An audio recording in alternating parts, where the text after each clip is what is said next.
Next, you call Ms. Thompson. Yes, Your Honor.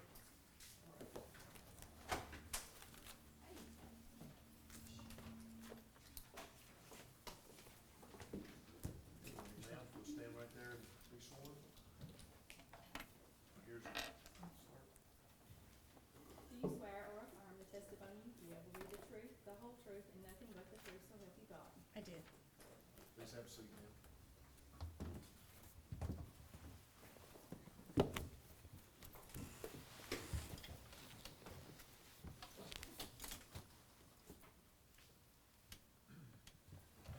State your name, please, My name is Jennifer Thompson, and can you spell your last for the record? Thompson. I'm going to ask you questions about your professional background. When did you obtain your law license? 1996. And have you been a lawyer in good standing ever since? Yes. In 2014, I'm going to ask questions about your practice at that point. Where were you practicing? What city? Nashville. And how was your practice divided? Well, I did mostly criminal defense with some family and divorce law. How many years had you mostly done criminal law? Since 1996, so to 2014, is that 18 years? Okay. Federal and state, or just Federal and state, yes. divide it geographically between cities and rural? I did mostly Nashville area, but I had been hired to do some cases in the surrounding counties and some more distant counties in Tennessee. Had you ever had a felon case in West Tennessee? No. How many murder cases had you had? I don't know. Many. Okay. Death penalty? This is my first death penalty case. Okay.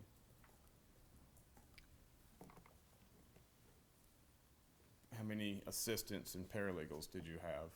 At that time, I had one assistant, a paralegal. Okay.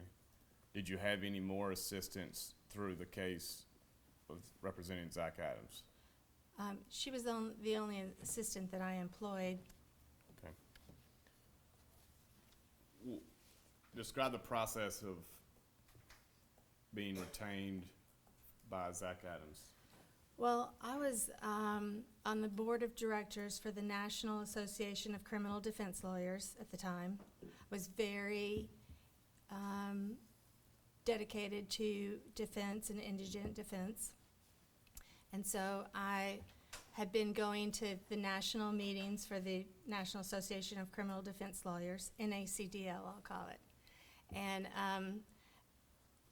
I had got a call from a cousin of Zach's in Atlanta, and she had gotten my name from an attorney in that organization as someone in Middle Tennessee that did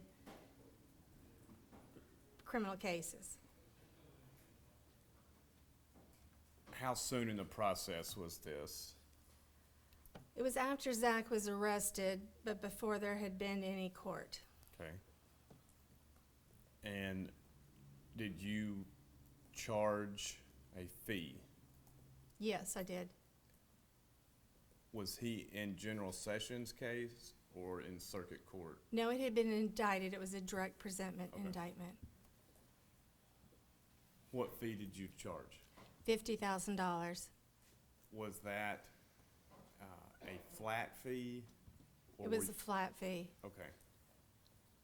And you were paid that? Yes. At some point you became appointed. Yes. And how does that process work? I think it was about a year in, and I had done work. I had done enough work where if I had been billing at an hourly rate, I would have run through the retainer. And Jim Simmons had already been appointed, and I think that somebody told the judge they needed to appoint me in order for me to keep making a living while I was doing the case. When you charge the $50,000 flat fee, did you have any idea how voluminous discovery would be? I had no idea. Had you charged a fee that much in your past? Yes. When you were retained, was it a death penalty case? No, it wasn't a death penalty case. When it became a death penalty case, were you appointed or still on the flat fee representation?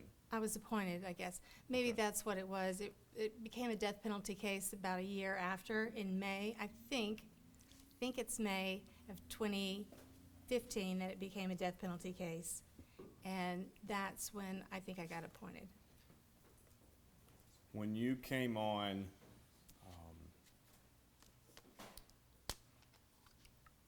who was the district attorney at the time? Hansel McAdams Then you were present, and Beth Boswell. you were on the case during the time Matt Stowe was. Yes, so that was a complete crazy happening. Then General Wyrick's office, ADA Nichols and Hagerman prosecuted till the end. Yes. All right. I think that was in the fall of 2014. Take the court through your initial work after being retained in Zach's case. Well, it kept saying that they were gonna get me discovery, and they kept saying, we're gonna get you discovery, we've got the discovery, we're gonna get it. And so I was retained, I guess, in late February, early March Of what year? of 2014. And so then the district attorney, Beth Boswell mostly, said that they were gonna have DNA evidence because they had searched Zach's house and they had done all this testing on things. And she said, we're waiting for the DNA evidence. We're gonna have DNA evidence. And so that's when I got Jim Simmons to come on board as co-counsel. Jim Simmons does a lot of death penalty cases, and he is excellent at getting a guilty plea out of a case that normally might go to trial and be tried to end. And at that time, I believed Zach Adams was guilty. I assumed that because the state had charged him with a crime and they had been doing intense investigations, that he was guilty and there was gonna be evidence of his guilt. So it Wait. wasn't, Let me stop you right here for a second. Were you aware of Zach being arrested in a general sessions case? what, In- he had a lot of arrests in general sessions. In March of 2014, were you aware that he had been arrested and the victims were Tara Carrington and Amber Bray? And what was the case about? Statements they made, Valerie Trout was the affiant And he was arrested for assault? in general sessions court. I'm sure I was aware of it at the time, but it doesn't come to mind right now. All right, so you were being told search warrants, There was gonna be DNA evidence, but it wasn't until the fall, after Matt Stowe had come on board, that, I think it was after Matt Stowe came on board, that they gave me a hard drive. It was a 4 terabyte hard drive full of discovery, and they just handed it to me, and it was a mess. It had 4 files in it, file folders, and, they didn't describe anything. It said binder 1 and then had massive PDF files in binder 1. And I think the binders went up to 10 or 12. It had audio tapes and videotapes. I didn't know whose voices these people were. I didn't know who was talking. I didn't know who was being interviewed. A lot of them were interviews that the Bobo family had done. And so I was lost. So for the first 6 months or so, I was lost in the case because there was no, they didn't give me the IRs, or they gave me some IRs, but they were mixed in. So there was no narrative that said, this is what happened. Someone came into the yard and took Holly from the carport. There was nothing like that, and I had to figure out, these binders were binders that the TBI had, and they had just scanned them from page 1 to page 500, I guess they were huge binders, page 500, and just scanned them in straight. No naming or labeling what things were, what reports were. And so for the first 6 months, I was lost and didn't even know what had happened. And so I just slowly was eating my way through all this discovery. This was when General Stowe was the DA, or was this, who was the prosecutor during this time? I think either Beth Boswell or General Stowe gave me this discovery. It was not provided by Jennifer Nichols. When Mr. Simmons came on board, was there a division of assignments initially? Initially, is the microphone not working? Initially, we were both just going through the discovery. We had a hard time even copying it. It took days to copy. So the disk was so slow. I had an external hard drive that we had copied this onto, because 4 terabytes at the time was really high storage termination or volume, and you couldn't find a lot of hard drives that were 4 terabytes. So I had gotten one disk that was 4 terabytes, but I'd gotten it at like Office Max, and it was really, really slow. So if you tried to search on the word, and a lot of these documents were not OCR'd, meaning they had not been converted from just a picture of the page that it was to searchable text. So you had to go in and read each of these documents. You couldn't do a search, but if I were doing a search on something, it would take minutes for the hard drive to come back.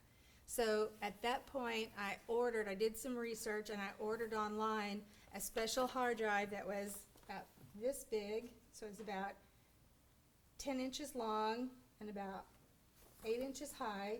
It had 4 hard drives in it, and it was 6 terabytes, but it was really fast hard drive. And we hired a computer expert to transfer the disk that I got from the state over onto this Pegasus hard drive. And I'm gonna hand you your document, if you can please review. All right, witness being handed a motion for discovery in this case, which I'm sure is part of the record, but we'll mark it as exhibit 126. Is that your motion? So this is my motion that I filed March 27th, so early on. Fairly standard motion. Standard motion. I got one from a friend of mine that practices law. I rarely change the discovery motion. Okay. And you felt like that covered what you were authorized to receive under Rule 16? Yes, it should have been a broad discovery motion requesting any and all evidence that they had against Zach Adams regarding the murder, rape, and abduction of Holly Bobo.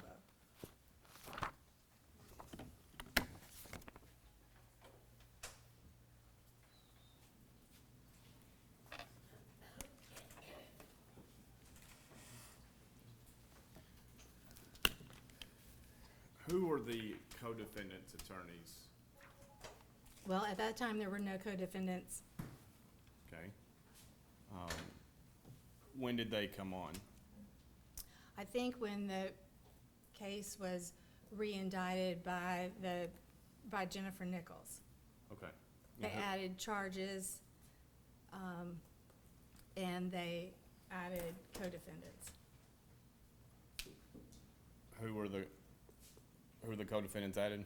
Okay, so Matt Maddox, which I did not know Matt Maddox, Paul Bruno, which I did know, they were for Dylan Adams, and then John Herbison and Fletcher Long, both of whom I knew were attorneys for Jason Autry. Okay. And I think that maybe somebody had tried to hire Paul Bruno. I think that maybe Jason Autry had tried to hire Paul Bruno, and they had actually had a discussion, which I'm not sure why there wasn't a conflict of interest there after they had had a discussion, but they had a discussion. Jason did not hire Paul Bruno, and then Paul came on as appointed counsel for Dylan Adams. Did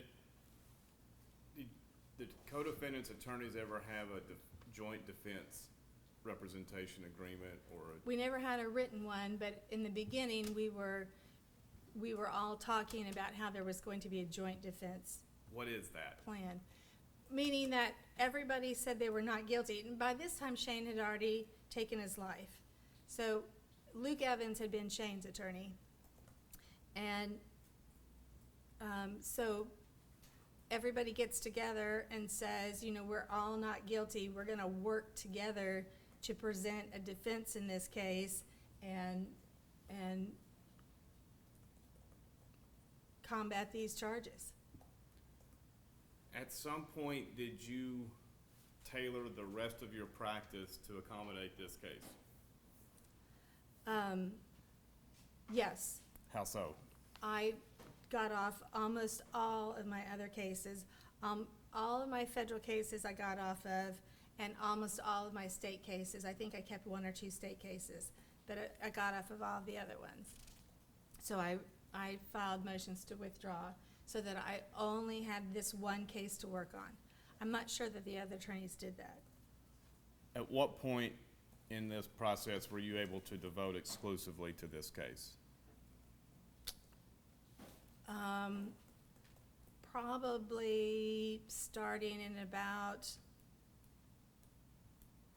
summer of 2015 or 2016. Okay.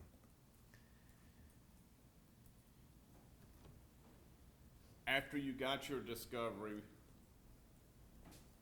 what were your thoughts on the case? Well, I just kept looking for the evidence against Zach, and there wasn't any evidence that they had. Zach had talked to people. Zach had made some statements, and there were reports that Zach had made some statements to people that were wild and crazy. Like, I'll do you like I did that bitch. But I'll tie you up like I tied up Holly Bobo.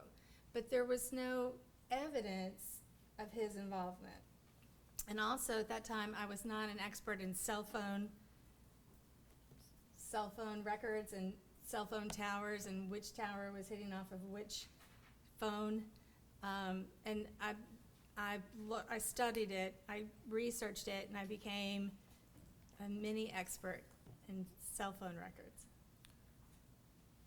Did you understood that there was Terry Dicus and Art Viveros and John Walker? I think at that time, you know, I didn't necessarily understand. So many people in the TBI had been involved in this case, and there were so many different agents that had done IRs. I'm not sure that I understood what Terry Dicus's role was in the beginning. Okay. Do you remember when Dylan Adams got charged? I think Dylan Adams got charged with the new indictment, Okay. the one in the spring of 2015. Were you provided a video of statements he made? At some point, we were provided with a video of statements that Dylan Adams had made at the TBI headquarters in Jackson. And that was in September of 2014? That sounds, I don't know if it was in September of 2014, but I can't remember when I got it. Okay. You had the interview transcribed. Do you remember having it transcribed? Yes, that was much later that we had the interview transcribed, when we were getting closer towards going to court, that we had the interview transcribed.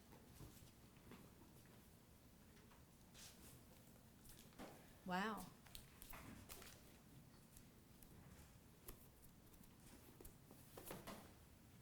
But I thought with this interview of Dylan Adams, we were gonna be able to win the case. Because Dylan's interview was terrible.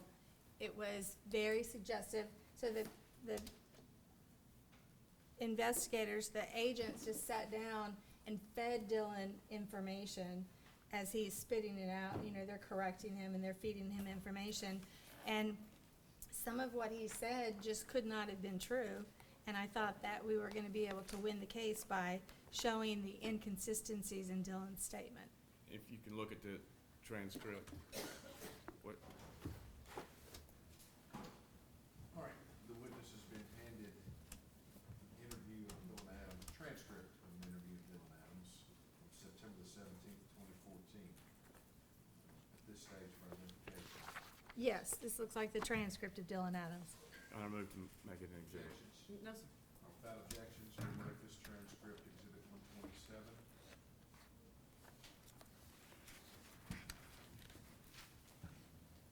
Was it your understanding that Dylan was going to be a testifying witness in this case? Yes. Dylan, I think it was I thought it was more about December. It was after we had gotten the initial agreement, or we had agreed as a joint team that we were going to do a joint defense. And I remember sitting in the jury room in Decatur County Courthouse discussing this with the other attorneys, because Mike Scholl and Robert Paris were from Memphis. All right, let's pause here, introduce those to the court. When did they come involved? They became involved in spring of 2015, I think. Okay.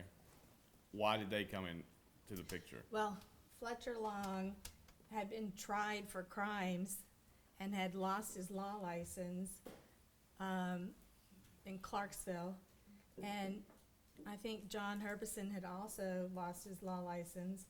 And so we had two disbarred attorneys, or if they weren't disbarred, they were on probation and suspended. And so they couldn't represent Dylan.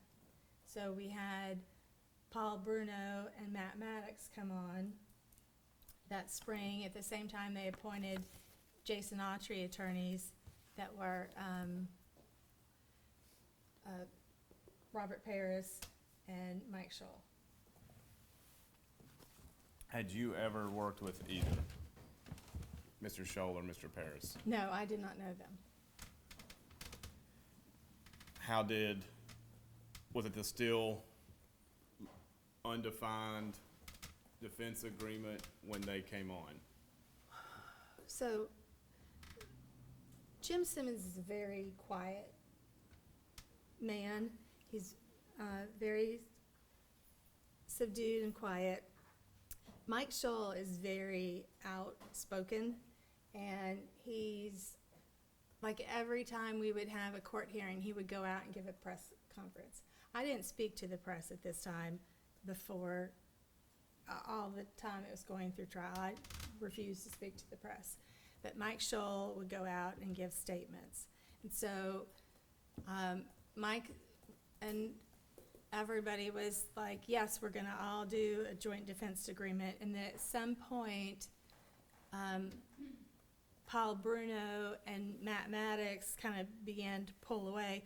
Even though we were gonna do a joint defense agreement, we weren't having a lot of meetings, like team meetings and stuff that you would think that we would have. We were having no, I don't remember having any team meetings with them where we got down and said, okay, let's look at this discovery. What did you think about this report? What did you think about this report? So we never had any of those type meetings. It was just in the jury room at Decatur County Courthouse. By this time, had you gone to TBI offices to review physical discovery? I think that happened in the spring of, I don't know when that happened. Okay. Matt Maddox and Paul Bruno were still part of the joint defense team when we went to TBI and began to look at the discovery. By this time, I had looked through the evidence enough to recognize that Terry Britt was a really good suspect in this case and seemed like the person that had committed the crime. And so when we went to go look at the discovery, I already had Terry Britt as an alternate defendant in this case. Did the other attorneys curtail their practice? I don't think so. And what was your rate of pay that you billed? I don't know, $60 an hour maybe. I was second chair, and second chair gets paid less than first chair on death penalty cases at the time. And so I think maybe I was making $60 an hour. It was much lower than what I normally would charge. Are you able to bill your assistant's work as well? No. You brought on private detective. Yes. Well, do you want to talk more about the viewing of the evidence at TBI? We'll come back to it. Okay. Who did you hire for a background investigator? Well, at first, Jim Simmons hired Danny Mulligan, and I think it's Brian Smith, to work on the case. Because Danny, I knew Danny, I'd known Danny for years. He'd worked on other cases for me. Danny and Jim were very close, and Jim always hired Danny. Jim did a lot of death penalty cases, and he always hired Danny to do death penalty, his investigations. Okay. All right, let's go to the TBI physical evidence meetings. Okay. How did they go? It went very badly. So at this point, there were 500 items to view, and I don't know how many of them were, about 500 items to view, and I don't know how many of them were at the TBI headquarters, but I, at this time, believing Zach was not guilty, because the evidence didn't show that Zach was guilty. The evidence was showing me that Terry Britt was guilty. And so at that time, I wanted to go in and see all the evidence. I really felt, I was a very enthusiastic attorney, and I really believed that we needed to look at every piece of evidence in a case before you try it. And that was just a given. And the other attorneys did not want to look at every piece of evidence. And Jennifer Nichols, who I think is very astute at figuring out dynamics between teams, Jennifer Nichols insisted that we start with number 1 and go with item number 1 all the way through item 500, and we go in number order. And we were all supposed to look at this. Well, the other 2 teams were getting irritated and frustrated with me. They actually took me, like I'm the child, they took me into one of the other TBI lab rooms, because we were in a giant room bigger than this courtroom with all the physical evidence. So they took me into another room and said, Jennifer, what are you doing? Why are you looking at all this evidence? This is a waste of our time. And I said, no, I want to see every piece of evidence. And they were like, why do we have to sit here and do this? So they were trying to tell me, so this case involved a lot of people trying to tell me how I should do the case and how attorneys would do the case. And it was against what I believed a good defense attorney would do. You complained about this to Judge McGinley at a Well, motion. first I complained to Jennifer Nichols. How'd I that said, go? guys, pick out the items that you would like to look at, and then we'll look at those first, and then you all can go, and I'll stay here for the rest of the week and look at all the 500 items. And Jennifer Nichols said no. We have to go in number order. And I never had a case where the DA stood over you and looked at the evidence while you looked at the evidence. And she was standing there right next to us. So if I said I wanted to see a pair of pants with a stain on them, then she knows that I think that that's important. So the other reason to not single out different items is because then the DA is going to get a hint as to what you think is important in the case and what you want to look at. So she said no, so we sit there and painfully go through, and the other teams are getting frustrated with me. Can you approximate when in relation to Jason Autry's proffer? This is well before Jason Autry's proffer. Okay. And well before, and this is before Dylan is gonna testify and be a testifying witness for the state. Okay, when was Dylan gonna be a testifying witness for the state? I don't remember when that happened, but when we were at TBI, we were all still supposed to be on a joint defense. I see. I say it in quotes because we really weren't working jointly. Did you present your problems of discovery to Judge McGinley? Yes, I How- went to court and presented the problems to Judge McGinley. How'd that motion go? Judge McGinley blew it off and said, well, they have a right to be there. They can be there while you look at the evidence. You know, usually there's a neutral person, somebody from a law enforcement agency that's making sure that you don't spit on the evidence and put your own DNA in it, mess up the evidence, but somebody that's neutral and that is not going to go back and report what you're doing to the other side. Judge McGinley poo-pooed my complaint. Did the defense attorneys take up for you? No. Did they? All right.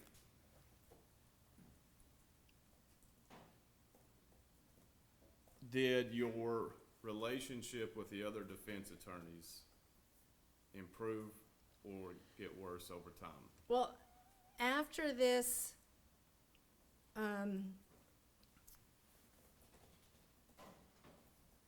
viewing of the evidence, and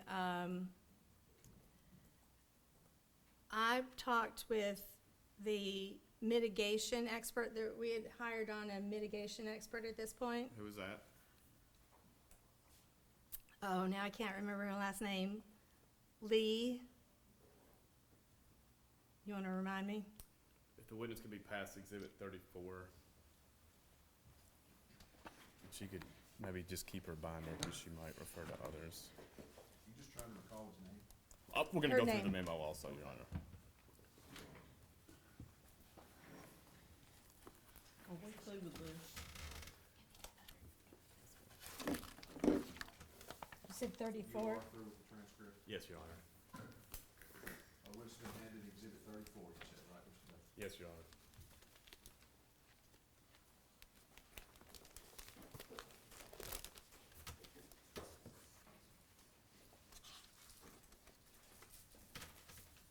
Lee Norton, yes.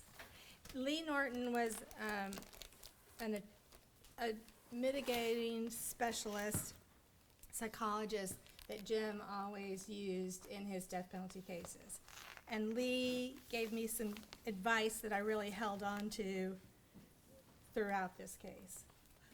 First of all, I was complaining to Lee that they didn't stand up, that everyone was attacking me. Because when they pulled me aside at the TBI, all the defense attorneys were attacking me. Not so much Matt Maddox and Paul Bruno, but especially Mike Shull and Robert Paris were treating me like a child and fussing at me for being so picky about everything.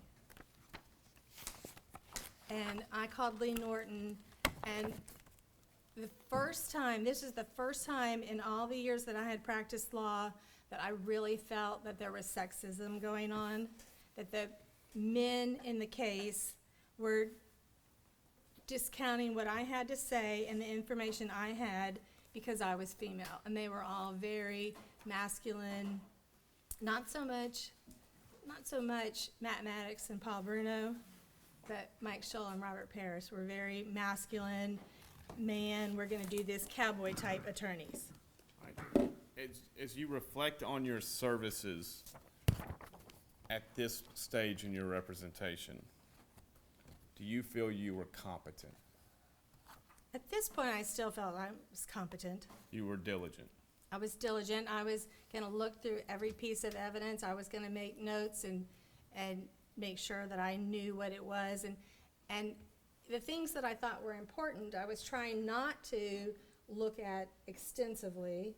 And I was trying to throw them off a little bit by looking at some things that I thought were not important a little longer, just so that they didn't know what I was interested in. So through 2015 through 2016, in a given week, how many hours would you work on the case? I don't know, a lot, 40? maybe. Okay. I'm not sure I billed 40 hours, but I didn't bill a lot of the time that I worked on it. At this point, had you talked with Zach much? I had never talked with Zach much. One of the problems with talking with Zach is Zach he did not commit this crime. And he didn't have any information. You know, usually your client's done something and you'll say, well, tell me what happened. Tell me confidentially what really happened. We're gonna sit down and go over this. And then you take their side of the story and you look at the evidence to try to see what proves or disproves this. But Zach didn't do this, and he didn't know anything about this. And so he didn't have much to provide. All right, let's stop here. And there's two types of criminal defense lawyers: those who say, "Don't tell me anything," or "Tell me what really happened." Is that a fair? Sure. Which one are you? Don't tell me anything. So usually it's don't tell me anything, because when you get in there and you're talking to your client initially, the first few times, the client will say, oh, I didn't do this, I didn't do this. So now they've told you a lie that's between you and the client. So usually I say, let's not talk about what happened, let's get the discovery. And then I get the discovery and I go back to the client and say, look, this is what the discovery shows. The discovery has DNA placing you in the apartment, or whatever it is. And then I say, how are we gonna explain this? Then I want them to tell me everything. But I try to not have them tell me everything before I get the discovery. Does that make sense? Did you have those discussions with Zach that you just talked about? Review the discovery and say, hey, did you do it? I'm not sure I did with Zach, because there wasn't anything, Zach early on said, I don't know anything about this. And so I probably didn't have many discussions with Zach about what was going on. And Zach was a little meth high. He was short sentences, up and walking around. He was still I think his brain was still kind of methy. Okay. And he was not easy to really sit down and work with. I would have been happy if he'd have been, let's sit down and go over this, but he wasn't really in that disposition state of mind. Any idea how many times you met with Zach over the course of the case up to the beginning of the trial? 10? Okay. At any time did he give you any pause for concern that he committed this crime? No, never. You created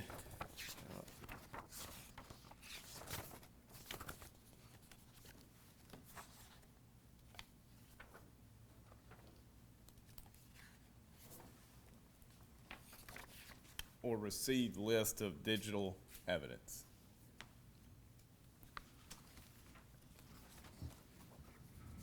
What's been handed a document, appears to be digital evidence, it's marked up though, is it, the marking's accurate? Okay. I'll ask that. Do you recognize whose handwriting this is? This is my handwriting. Okay. And what are we looking at? I don't know, digital evidence in the master case file. Is this It something was that the provided to me in 2017. Okay.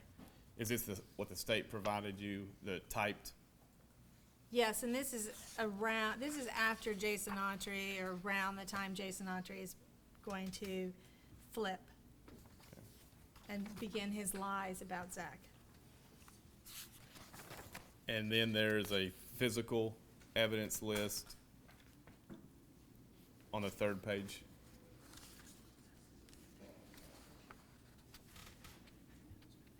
Yes, What is that?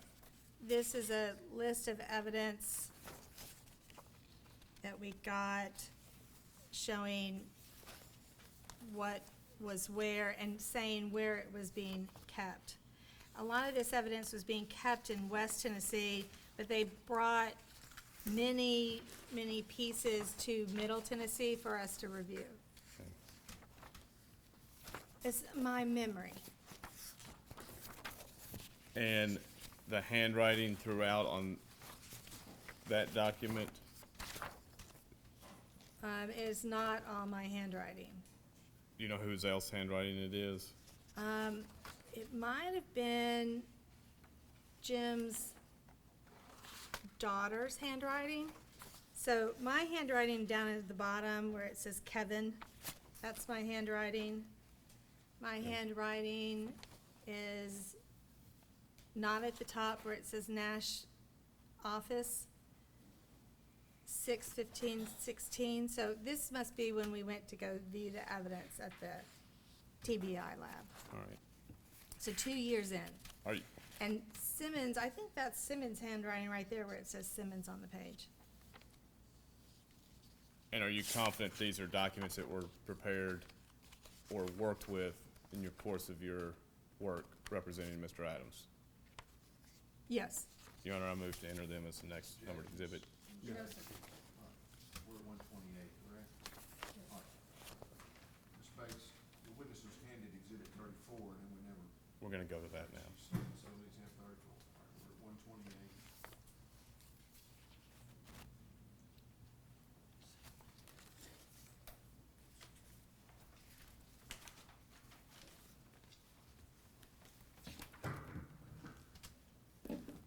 If you could look at, not that exhibit, exhibit 34, the memo from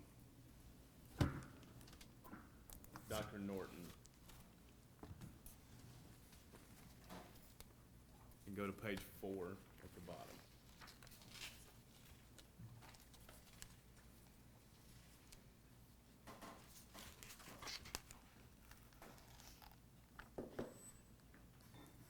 Where it says ATM.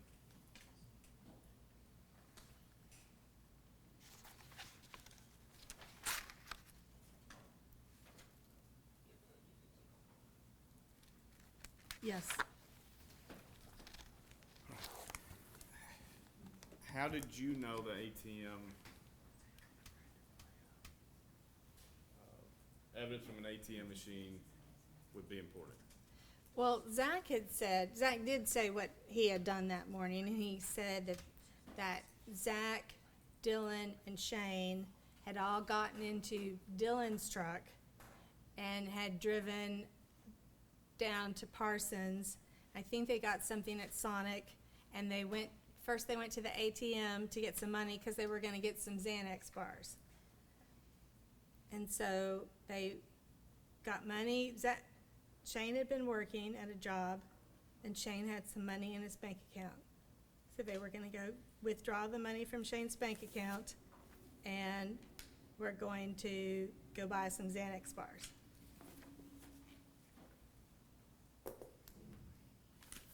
So I knew that this video was going to be very, very important.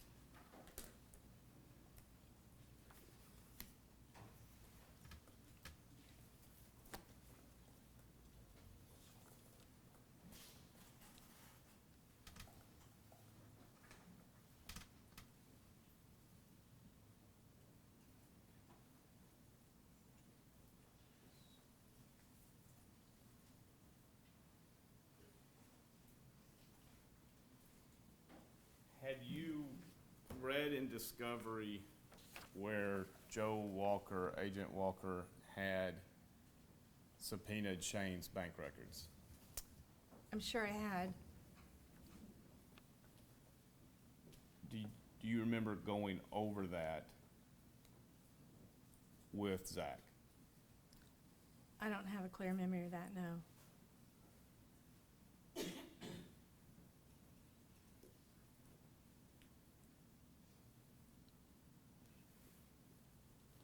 Do you remember issuing a subpoena to CB&S Bank? I think Jim Simmons was involved with that, and Brian Smith. Yes, I remember that they were gonna get a subpoena for the bank. And what came of it? Well, my memory is that the bank had changed ownership, and that when they had done the transition to the new owners, that they had the day that the money was withdrawn, but they didn't have the time of day. And so that information had been lost. Did y'all ask for videos of it? I think we were asking for videos, yes, because showing a video of when he drove through a bank teller window would be great alibi evidence in terms of what he had not done or what he had done that day and where he had been at certain times. Did you receive the video? No, they said that they didn't have any video. Had the state supplied you with the hard drive that had surveillance videos on it? Well, now I know that allegedly they did, but at the time I did not know that they had supplied me with the video. Did you review Terry Dykas's notes of surveillance? I think so. I'm not exactly sure what you're referring to. The witness can be passed Exhibit 90.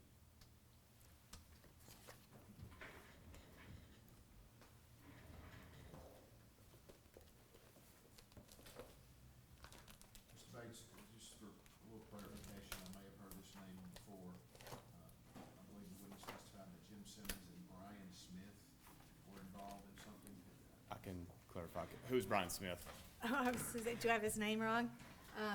So Danny Mulligan had a team that he was employing, and it included Brian Smith was one of the investigators. Okay. And is his name right? Okay. Okay. Can you review Exhibit 90?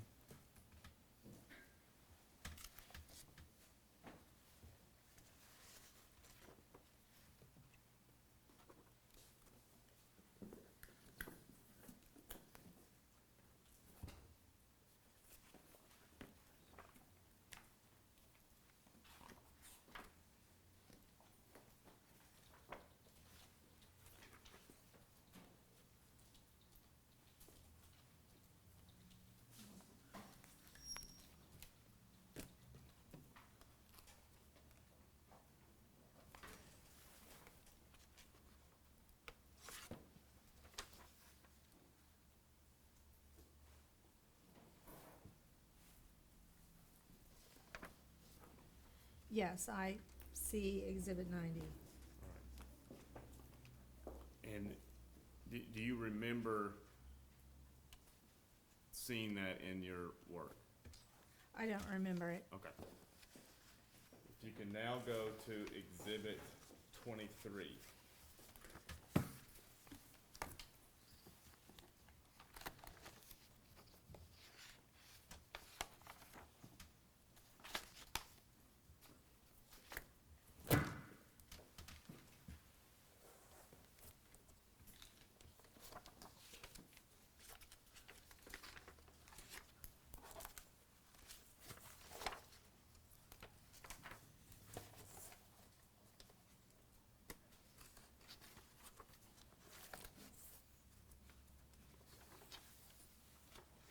Okay.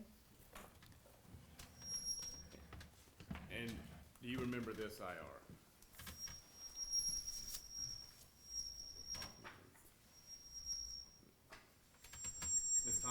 a cell phone on?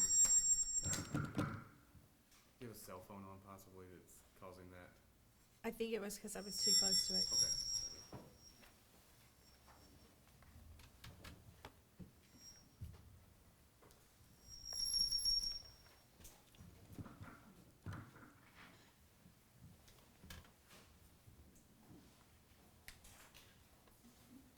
You see at the bottom third, the transactions for April 13th. Yes. Transactions for April 13th were as follows: $120 from the ATM at Community South Bank, $22 from Shell Service and Holiday, $10 from MAPCO in Parsons, $9.84 Shell Station in Parsons, $6.78 from Sonic in Parsons. A check of video recordings from the date is to be done when a player is obtained for the MAPCO and a BP video from 641. The other places were not covered by our videos. Yes. Do you remember seeing this? I don't have a specific memory of it, but it sounds familiar. Do you think this is important? This is very important. Why?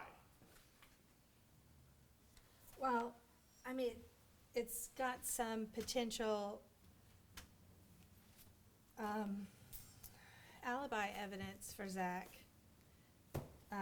He doesn't list the times here, but I think it's important that he's saying that what Zach said had happened was being backed up by this IR. Do you, on the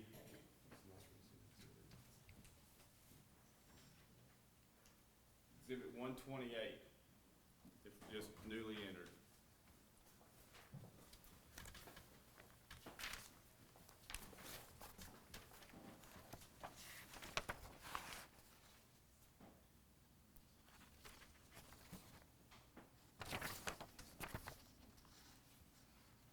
Can you find any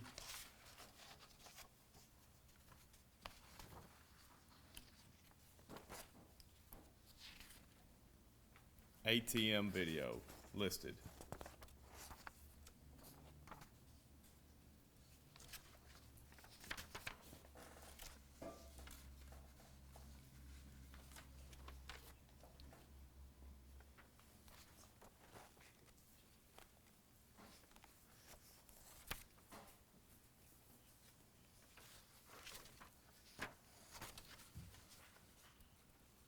No, I don't see anything that Did- says ATM video. Did you ever pre-trial file simply a motion that says, we don't have this ATM video? Is it on this report, the ATM video? I don't see it. IR 2743 says $120 from ATM at Community South. Says the other places were not covered by our videos. How do you interpret that? That there's no video.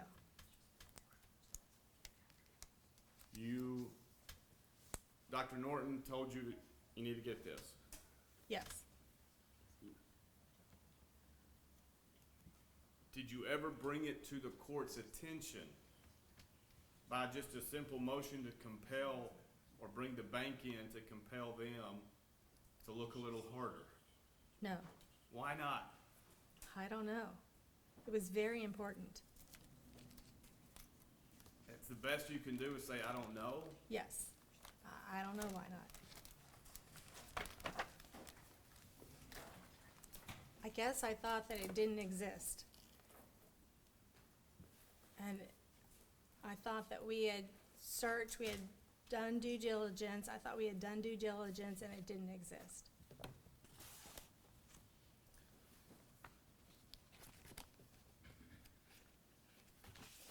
At some point you filed another motion. I'm going to hand you in the court a copy of.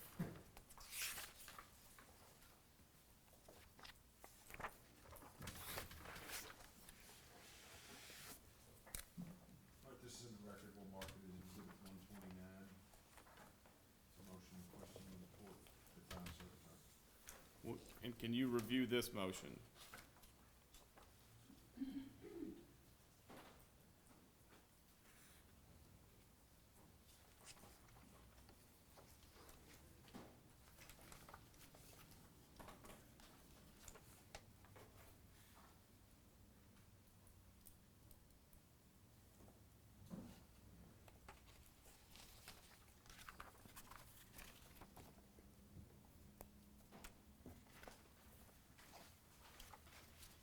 Yes. All right, and can you go to page 3 of 9?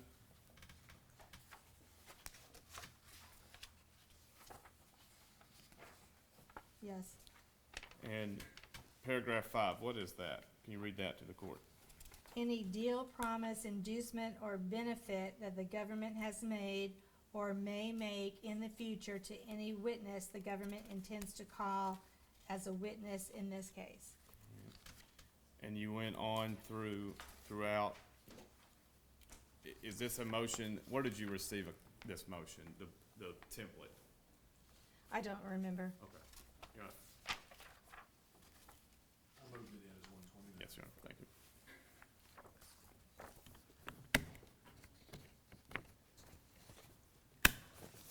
you. You were present in the fall of 2016 when there was a series of motions before the court. Do you remember that? Yes. And there was a motion to continue by Mr. Scholl. Yes. Do you remember what all motions you had before the court? I don't remember. Do you remember when trial was scheduled to start? Easter? Okay. And what was your takeaway from that motion hearing? Well, I think the judge was very negative about everything that we wanted. I think that I just got the feeling that the judge wasn't going to rule in our favor on things. At some point, you attempted to bring in Luke Evans. Yes, When was that? that was in February, I think, of 2017. Okay. That was very disheartening.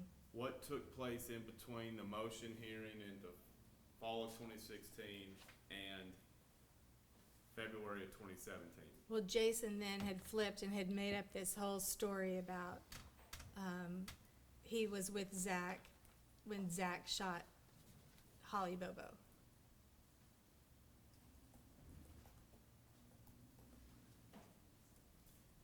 Mr. Scholl called you and talked to you about this. Yes, he called.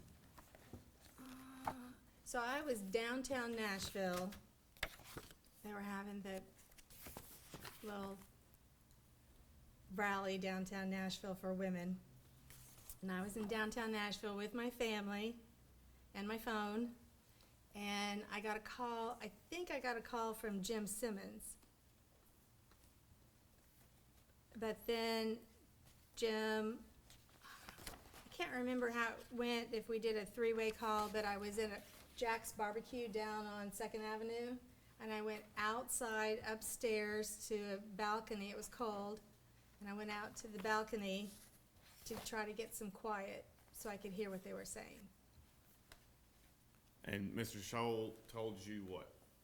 That Jason was gonna flip. And did he outline? He basically outlined the story. Now let's put a pin right here. At this point in your representation of Mr. Adams, do you believe you are providing constitutionally effective counsel? At this point, yes, but my heart sunk. Okay. Why did your heart sink? Well, because Dylan had already flipped, Jason was gonna flip, and these guys were innocent. I just didn't understand why 3 guys or 2 other co-defendants that were innocent and had not committed this crime would flip to say that they did and put themselves somehow in this. it disturbed me to no end. It disturbed me to no end that his attorneys were having him do this. I felt at this point, I felt that the other attorneys did not really know the case. I had quit doing other work, and I was doing this case only and was super absorbed in this case. I came down to Decatur County. I drove the roads that were in maps. I drove different roads. I went by different people's houses. I studied everything. I had been down here trying to get to know some of the people. I'd been involved with the family. I had completely immersed myself in this case. And the other attorneys were still doing other cases and weren't reading the evidence. They kept saying, well, why, I mean, he's guilty, why doesn't he just plead? And they put in tremendous pressure on me to get Zach to plead guilty. I have never in my life had so much pressure put on me by other attorneys in the defense to have my client plead. This was the worst case that I've ever done, the most pressure that I had ever been under, and it was horrible. But I knew that Zach Adams did not kill that woman. He did not kidnap her, and he did not rape her. And I was going to stay in the case regardless of how they treated me, because I knew that justice needed to come forward. You were in court in Let me ask you a question. You just asked a question of the witness. At this stage, were you providing effective assistance of counsel in essence? Are you alleging that prior to this stage that she was not? No. So from here forward is your IAC claim. From Mr. Autry's proffer and the telephone call from Simmons and Scholl informing Ms. Thompson of the same. Well, let me clarify. There are points prior to this that lead up to trial that are ineffective, as alleged. I'll let you point those out closely.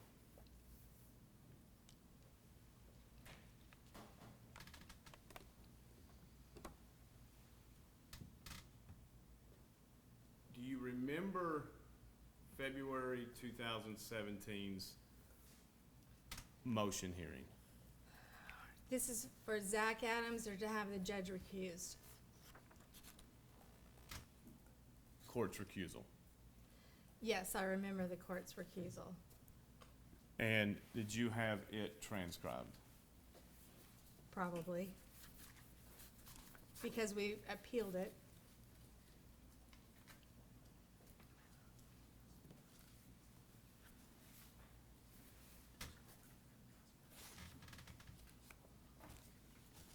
All right, the witness has been handed a transcript. I'll let you go ahead and explain. We'll mark it as Exhibit 130. That'll be the objection to this transcript.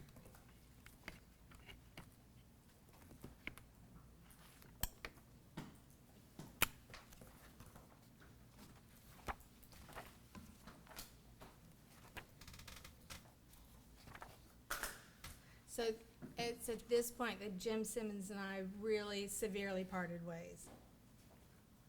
Describe that. Well, Jim Simmons did not want me to file a motion to recuse the judge Why did you file it? because the judge absolutely was biased in this case.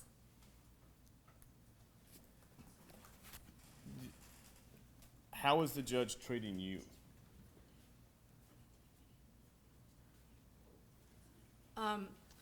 It's shortly after this, they tried to put me in jail. So I would say they were treating me terribly. How are they trying to put you in jail? Well, I had been going to the evidence reviews and I had been recording them. It was no secret. I had those little cameras that you used to put on everything. I've forgotten what they're called. But a little sport camera that you could set down and film. It had a wide angle view. A lot of sports people used them and put them on their helmets or their bikes or their motorcycles. and I had one of these little cameras, and I wanted to go see, there were some items of evidence that were still in Jackson, Tennessee at the TBI headquarters there. And I wanted to go see these. None of the other attorneys wanted to go. Jim Simmons didn't want to go. I was the only one that went. And Jennifer Nichols was there, and we were opening up different items. And I had the video camera sitting there on the table, and it has a red light when it's on. It's on. I had been recording at the office, the TBI office, in that summer in June when we went to the main TBI office in Nashville to look at the 500 items. And I had been recording there. Everybody knew I was recording. So Jennifer Nichols, at some point in the middle of this review, said, "Are you recording this?" And I answered honestly, yes. And so she blew a gasket. She had a fit. She went out and got the head of the TBI office there in Jackson, came in and said, "How dare you record this?" Well, first of all, Zach had a right to see this if he had wanted to see any of this material, and I needed to remember what was there if something came up. So she came in and said, "How dare you record this?" And the TBI head of the office said, "How dare you record this? We have all kinds of cases in here. You're not allowed to record in here." Nobody had said I was not allowed, and I wasn't doing it secretly either. And so I stopped recording. I think we kind of stopped the evidence review at that point. And we went back to Nashville, and Jennifer Nichols filed a motion saying that I had been surreptitiously recording things, and that she wanted me to be found guilty of this and to be put in jail. I think that's how I remember it. And do you remember Mr. Scholl's conduct at this motion? Oh, so we had this hearing back in the judge's chambers. He didn't have this hearing where the public could see. And he took us all back into chambers, and Jennifer Nichols spews out, and she's just so hateful and mean. She just spews out this tirade about how I've been secretly recording everybody, and how this is against the law, and how I need to be disbarred for this, and I can't remember. There's a transcript of it. But she's just pouring out this poison, and Mike Scholl and Robert Parrish got really, really upset. And they began to say, "Well, were you recording me? Did you record me?" And Jim Simmons took a step away from me. He was standing next to me. We were all standing up. He was standing next to me, and he took a step away from me and said, "Your Honor, if they're trying to put her in jail, I think she needs counsel." Nobody ever said it's legal. It is legal. What I did was legal. Did you ask them to point to the rule of professional conduct that says you can't record evidence to show your client a death penalty case? Did you say? You know, at this point, I was so beaten down. Now I'm getting beaten down. I was so beaten down. Can you help the court with the timing of this? Well, this is after Jason has flipped, and the case is going to go to trial. Right now, we still have an Easter deadline for trial, and everybody is turning on me. At this point, Jim Simmons and I are not working together at all. We are not communicating hardly, and we're not working together. I'm going to ask you some personal questions now about your mental health. Yes, my mental health was declining. When did it start to turn? Well, it started to turn early on when Jennifer Nichols came into the case. Jennifer Nichols is just so aggressive. Usually, even in criminal cases, I can be in the worst criminal case, but you talk to the DAs and they're polite to you outside of court. They're nice to you. You have nice chats, and nobody takes it personally. Jennifer Nichols was hateful to me at all times. And so I had gone to a doctor and said, you know, it's really bothering me. I'm really getting depressed because this case is bothering me. First of all, the TBI had been coercing witnesses, I think. And the state had been doing all kinds of wrong things. I've never in my life had a case where if I put my mind to it and I worked really hard, that I couldn't get a good outcome. And in this case, where I knew the facts were on my side, I could not get a good outcome. And I worked harder and harder and harder, and it just got worse and worse and worse. How is your mental health? I was suffering from depression, and I got some antidepressants, and they weren't enough, and I went back and I got more antidepressants. Now, I never got, I was having some anxiety also, but I never got anxiety medication because it can decrease your mental acuity, and I didn't want anything that was going to interfere with my mental acuity. When was this? This was the whole time. This is from 2015 on through the case. When did it get increased? It increased every time I saw the doctor. At some point, I was taking Zoloft and Wellbutrin, and I was taking so much Zoloft and Wellbutrin, it was over the FDA recommended dosage. Did you ever tell Zach, my mental health is declining? No, I'd never told him my mental health was declining. Do you agree he was entitled to that information? Probably. Did you tell the court? No. Did you consider withdrawing at, say, when Jason Autry changed his proffer, or provided his proffer, January 2017?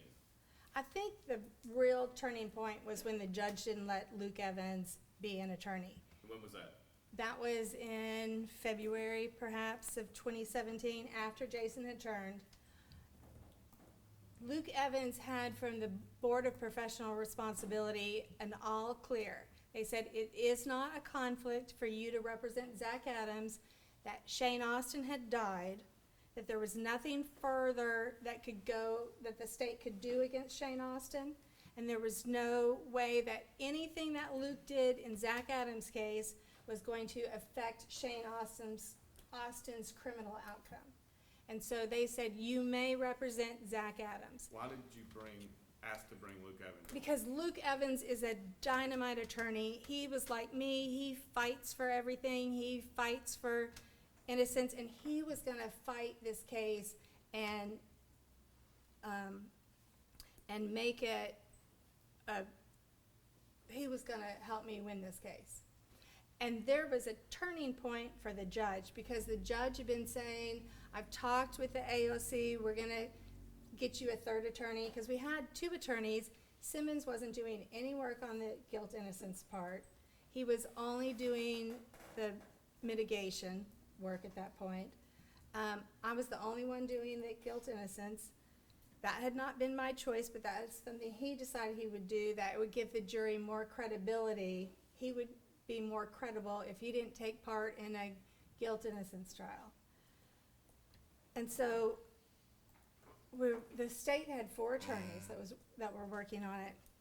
And so Creed McGinley had said, the AOC is going to let you have another attorney. This is an extraordinary case. It's out of the ordinary. It's like no other. It's the biggest investigation in TBI history. It has so much information, and we're going to let you have a third attorney. And Creed McGinley had said this to me. And then I brought on Jennifer Nichols, and we had a telephone call. I usually recorded my telephone calls with my recording pen. I had a very nice, I still do have it, pen that records, that will record as you write down. As you write things, it'll record what's being said. And so I almost always turned it on during telephone conferences with the judge, but I didn't on this occasion. And so but my assistant, it was a call-in, it was a large conference call. And I was in West Tennessee at a Cracker Barrel with Luke Evans and an investigator or two, one or two investigators. And we'd eaten breakfast, and then the judge said he wanted to have a conference call. And we went out, and the judge said something to the effect of, well, I've talked with Jennifer Nichols about this. And so right then, I knew something was wrong. He had been talking to Jennifer Nichols about this, and what they had decided is that Luke Evans, if he came onto this team, this case was never going to settle. I fully believe that she said, if you bring Luke Objection, Evans Your on. Honor, to what Ms. Thompson fully believes might have been said. This is total speculation. This is speculation, Mr. It Mayor. is, Your Honor. Objection sustained. So the judge said, I talked with Jennifer Nichols, and I'm not going to let Luke Evans come on. There's a conflict. And so at that point, we had a big hearing about it, about the conflict. The Board of Professional Responsibility, which is the board that decides whether or not there's a conflict, said there's no conflict. And the judge still refused to let Luke Evans come onto the case. Did you feel you needed another attorney? I needed another attorney. I tried to find other attorneys that would come onto this case and try this case with me. How many other attorneys did you try to find? Multiple. What did you do? I called people that I knew were death penalty qualified, and I called people that I knew were good, hard fighters and could try a case, take a case to trial, try it to the end, and get a good outcome. And so 2 attorneys that I know that I called that spring or that winter, I called Jody Bell, who's an excellent attorney in Nashville, who's just been appointed judge. And I cried on the phone with Jody, and I begged her to please come do this case with me and replace Jim Simmons. Why were you crying? Because I was so exhausted and so worn out from all this. And she said no. She said, Jennifer, I've gotten out of death penalty, and I cannot do another death penalty case. And I called Kim Hottie, who is an excellent attorney in Nashville, and she does excellent work. And I said, will you please come on this case with me? And then I talked to several other attorneys. And I think word got back to Jim that I was talking to attorneys trying to get people to come onto the case. But nobody would come, nobody of quality attorney skills that I thought could really try a case would come onto the case with me.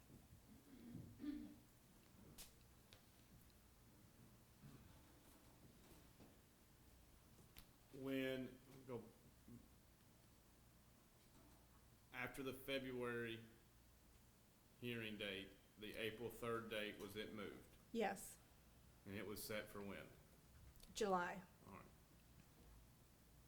And at this point, after Jason Autry changed his story, I went back. He now is talking about a white truck. So the Adams family had a lot of cars available. They were on and off working and on and off available, but they had a lot of cars, trucks, really.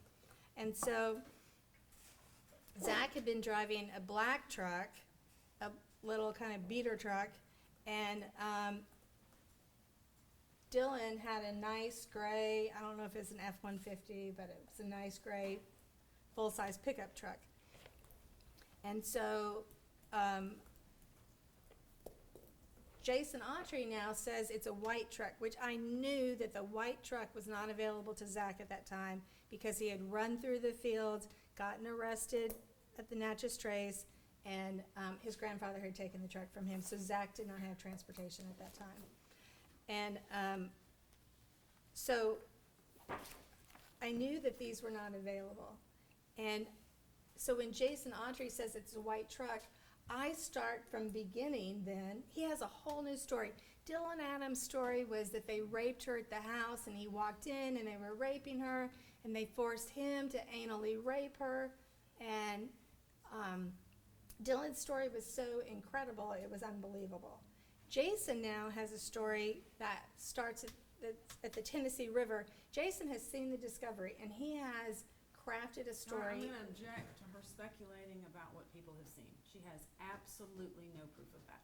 I do have proof of that. do He you have- testified.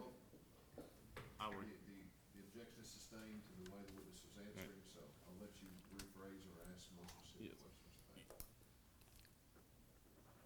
what makes you say Jason Autry had the discovery? Well, because he was giving Rita Austin and Jimmy Austin he was showing them pieces of his discovery, printed material that he had. How does she know this, Your Honor? Is it based on hearsay? Did she witness it?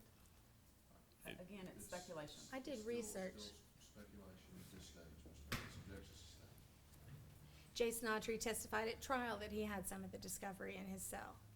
Did you see Mr. Scholl's motion to continue in August of 2016?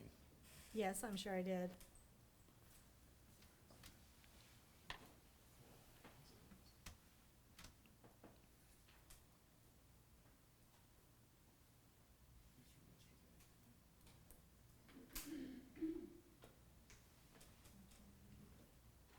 Would this be passed? Exhibit 123B.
And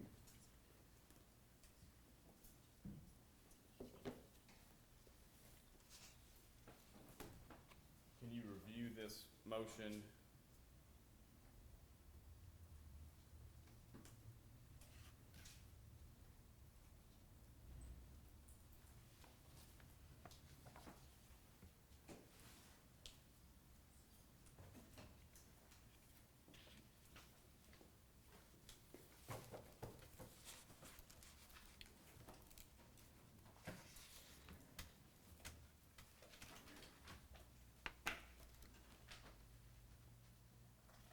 Mr. Franks, this is a 12-page motion. Yes. You got something specific you want to go Page to? 3. It's already been authenticated and entered. Can you read page 3, Ms. Thompson?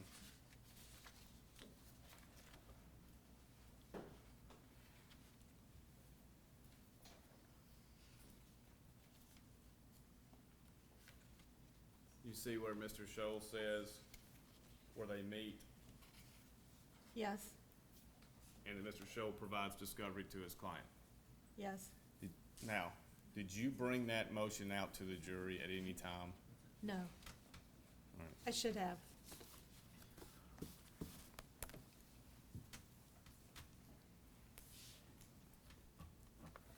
After Mr. Autry's plea, and you said that you were talking about the truck, the white truck. The white truck. You then received in discovery a recorded conversation between Brent Booth and Victor Dinsmore. Much later. Okay. And you had it transcribed. Yes, Why did you have it transcribed? because it was so significant. What made it significant in your opinion? Brent Booth was absolutely telling Victor Dinsmore how to testify. Victor Dinsmore had denied that the white truck was parked in his garage, his shop. And throughout the interview then, Brent Booth continually says, this is what Jason's gonna testify to at trial. And, so Victor Dinsmore then changes his story and says, yes, now he remembers it. It was a terrible example. It was a perfect example. Your Honor, I'm gonna object to her characterization of what witnesses intended. The jury heard all of this proof, and Ms. Thompson has not been offered as an expert before the Okay, court. you made your objection. Thank you. Her characterization is Your Honor, if I respectfully submit, this evidence, her opinion of the evidence and her failure to bring it in is important. failure to bring it in, I understand. Significance, okay, but not her continued, I understand that. characterization of. I understand that. Okay. All right, so objection sustained. Thank you. Okay. You can rephrase your question. All right. In your opinion, it was important. It was very important because it showed, it was very important. Okay. At any, Witness has now been handed a transcript of the Brent Booth. It says call with Victor Dinsmore. I believe it says call. It says call.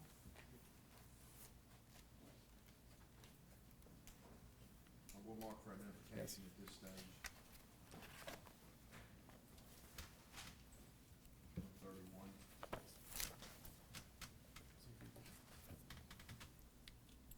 Is this a transcript from the May 18th, 2017?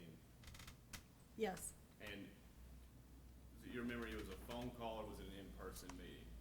I know Brent Booth went up there to meet with them, so at one point, something was in person. Okay. And who is Denise Parker Gonzalez? She's a court reporter. And she verified it at the end? Yes. Your Honor, I move Mark into it. All right, objections, this transcript. No, sir. It's exhibit 131. But let's do clarify, so there's no confusion. This is the interaction between Brent Booth and Victor Dinsmore. It's already been entered as a recording. Yes, sir. Yes.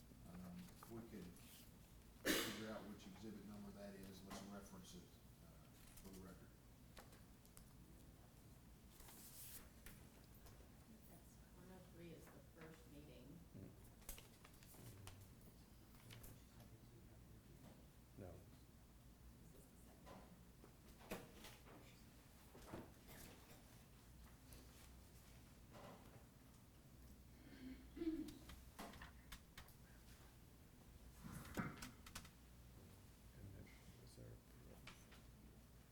Exhibit 58, Your Honor, is the May 18th recording.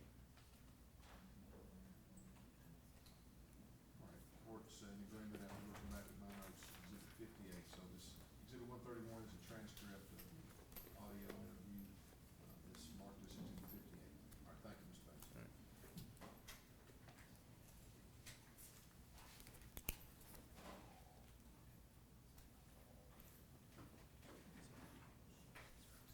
Did you, now we're in spring, they find a .32 revolver. The state finds a .32 revolver, remember that? Yes.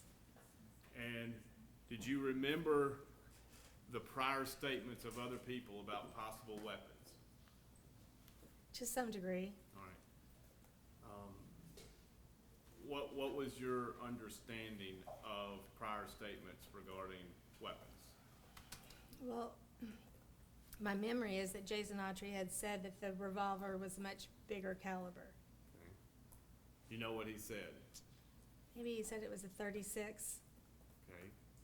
Do you remember reviewing IRs of his proffer? Yes. Do you remember what Victor Dinsmore said the gun was initially that he had interactions with Shane Austin in a recorded conversation with Dennis Benjamin? I think he said that it was a bigger caliber weapon also. Do you remember the recorded conversation between Victor Dinsmore and Dennis Benjamin? Not specifically.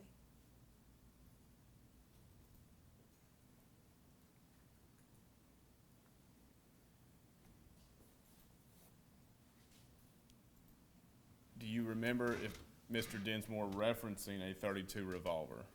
No, he didn't reference a .32 revolver. Maybe he said that he had thrown one in a pond. Okay.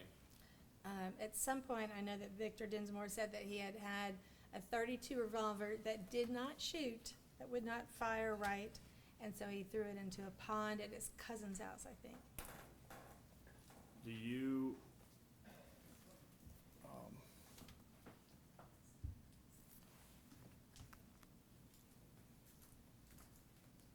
did you have a strategy leading up to the trial now, May 2017? Not really. I was still trying to go through all the evidence and put everything together. Because the discovery was given to me in such a disorganized fashion, and I, being hesitant to really change anything that the state had given me and reorganize it, had not reorganized the discovery. And because it was such a large terabyte, and I had to spend so much, I spent several $1,000s buying the hard drive, the big hard drive that would spin really fast. I didn't have enough space to copy it onto another hard drive and then manipulate it. So it was still in the disorganized manner that the state had provided it. At some point, Jerry Gonzalez comes on the case? Yes. When? That spring.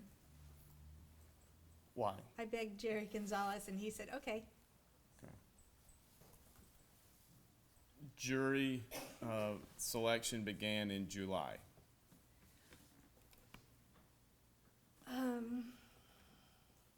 Was it July or April? I can't remember, but jury selection began well before trial. And who performed voir dire? I did most of the voir dire.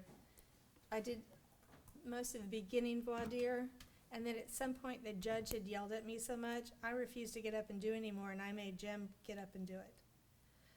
The judge, one of the witnesses was crying, and I said I'd like the record, one of the potential jurors was crying.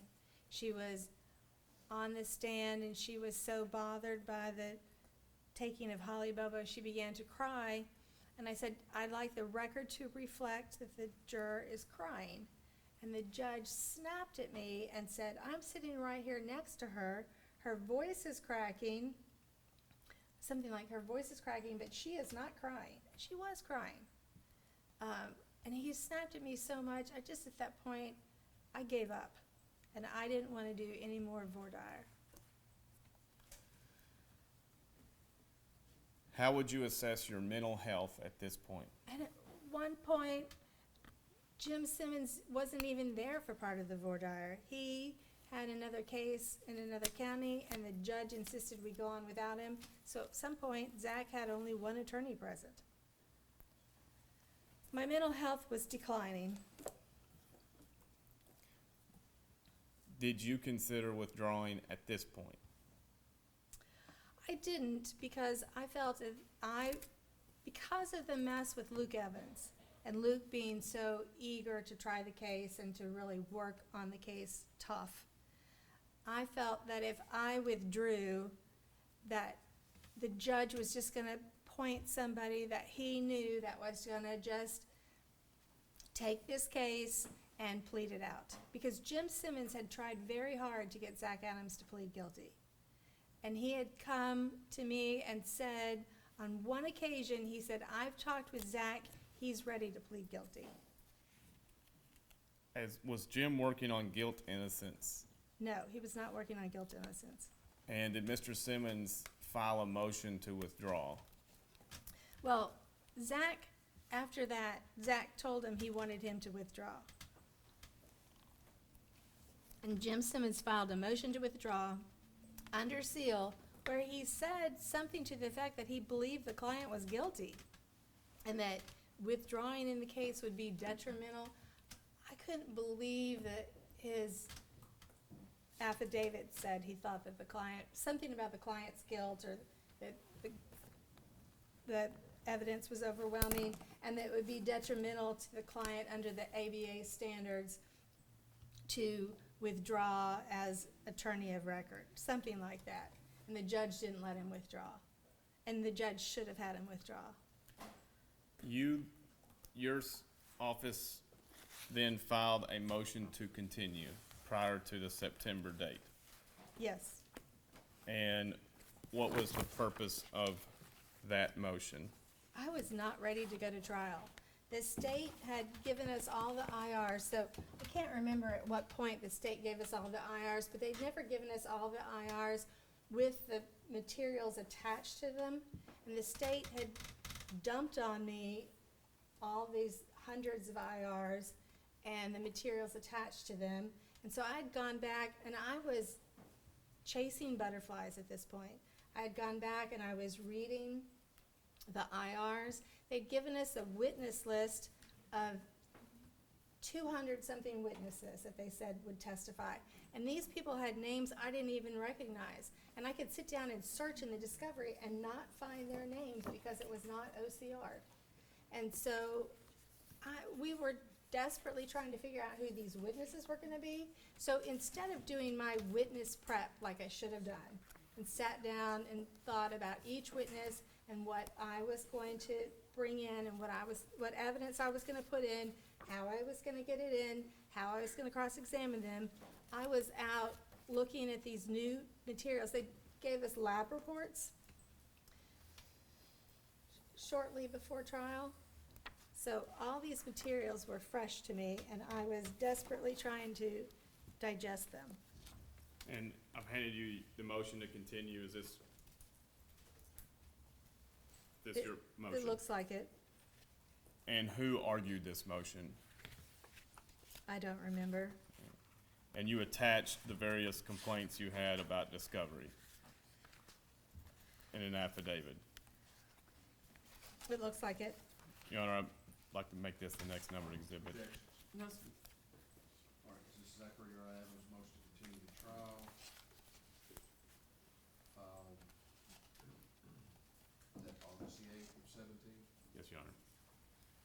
We'll mark it as exhibit 132. And the motion was denied. Yes. Were you ready for the trial? No. I still thought, up until the day of trial, I still thought we were going to ask for another continuance, and I was hoping we were going to be granted an additional continuance. At this time, had you communicated to Zach that you did not feel prepared? No. Did you communicate to him that your mental health was declining? No. Did you communicate to the court there still are these videos of an ATM that nobody has seemed to have found?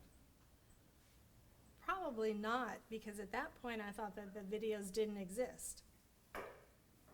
They had converted to a new company and that the system had been wiped out.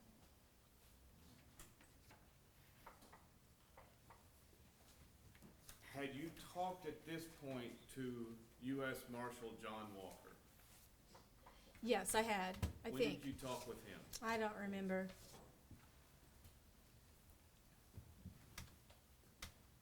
Do you remember meeting with him during the trial? Yes. Well, I have a vague memory of it. Okay.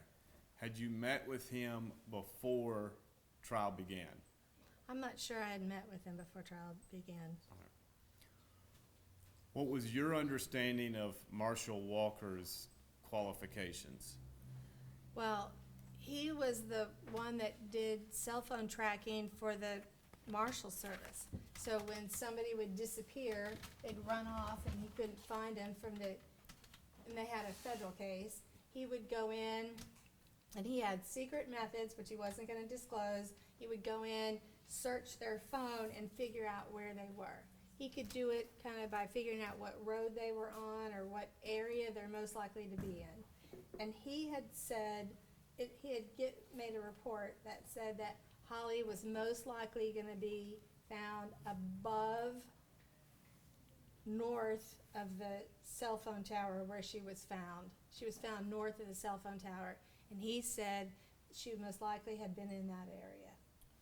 Do you remember seeing, I'm gonna project exhibit 5 on the screen behind you.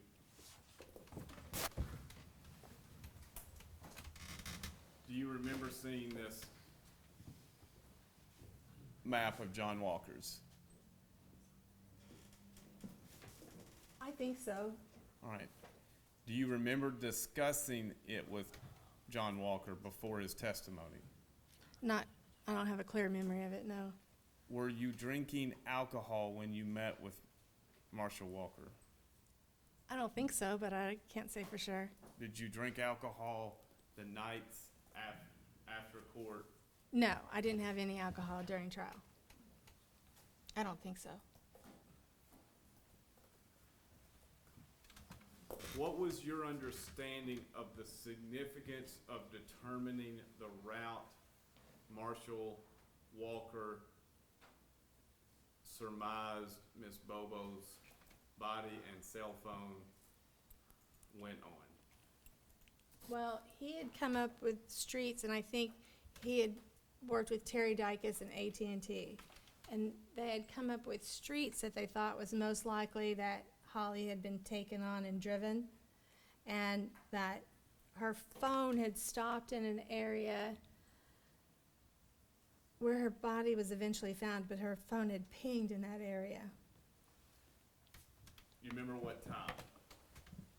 What? You remember what time the phone was stagnant?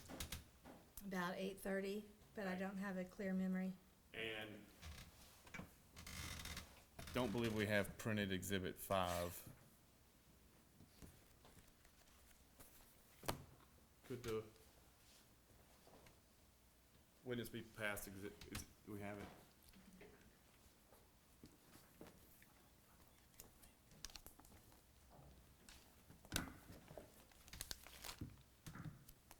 Four. 6.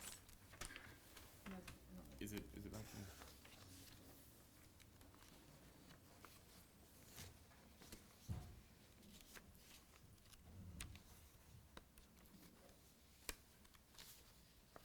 Oh. You see it? Yes. Okay. Now, Ms. Thompson, do you understand the significance of the direction of travel from the Swan Johnson Road being clockwise up to the no activity where her remains were found? I think I did. What was it? Well, that she was traveling north and a little west of her home, and that, and I drove those roads myself, and that she was not where Zach Adams' phone was. Do you remember, did you believe there was significance in her death occurring between 8:26 and 8:56 where her remains were found? Yes, I believe there was significance there. In your opinion, what was the significance? That she had been taken there, whatever happened to her had happened there, and that she was killed there and left there. And that then the person that took her, Terry Britt, as he was driving back, he was throwing things out of his car window. He drove back a different way, and he was throwing things out of his car window that had belonged to Holly. And the last ping of Holly's phone was at 9:25 where the lunchbox and other things were found. Do you remember that? Yes. Did you understand the importance of qualifying Mr. Walker, Marshall Walker, as an expert? Yes, I mean, I thought it was important that he testified to that. And what were the words you attempted to qualify him as? I don't remember. Remember attempting to qualify him? Objection, Your Honor, to the leading. There. All right, objection sustained. I remember we tried to get him, All right, hold on. The question that was asked was objected to and sustained, so you can Okay. ask another question, Mr. Banks. I remember trying to ask him, You I'm sorry. can ask your question. The objection, the question that was asked, the objection was sustained. What do you You're not remember? allowed to answer that question. You can ask another question. What do you remember? I remember trying to have him testify about these cell phone records and not being able to get his testimony in. Did you ask Judge McGinley to tender him as a tracking 2G expert? Probably not. Objection, Your Honor, to the leading. All right, I'm gonna allow this question, yes. Objection overruled. Did you? Probably not. Why not? I don't know. Maybe I didn't understand that that's what his expertise was in, is tracking 2G phones. Did you go over with Marshall Walker his qualifications? I think I did. Did you make a proffer of evidence? Probably did not.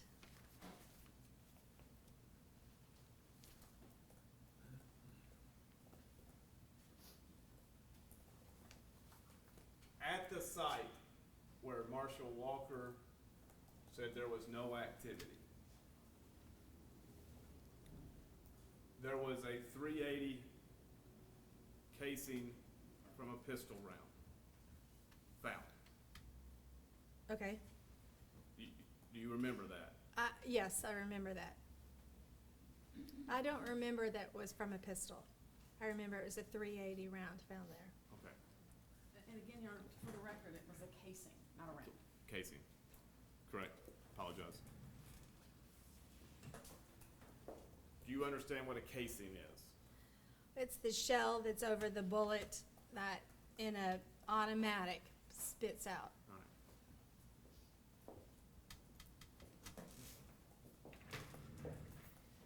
Did you, at the time of trial, understand what the diameter of a .380 bullet is? No,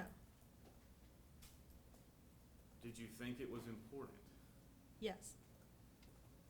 What did you do to find the diameter?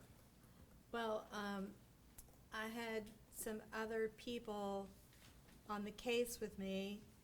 David Hopkins knew a lot about guns, and I was listening to what David said. Did anybody in your team suggest scientific ways to measure these rounds? Yes, well, we had some discussion about whether or not a .32 could make the hole in Holly's head. And I think we looked for an expert. We're not able to find somebody that would say a .32 would not make a hole that big in Holly's head. And you remember Dr. Ross's testimony? Vaguely. Okay. Says that anything, you remember .36 or below? Yes, All right. Were you aware that the .380 was below in size .36? no,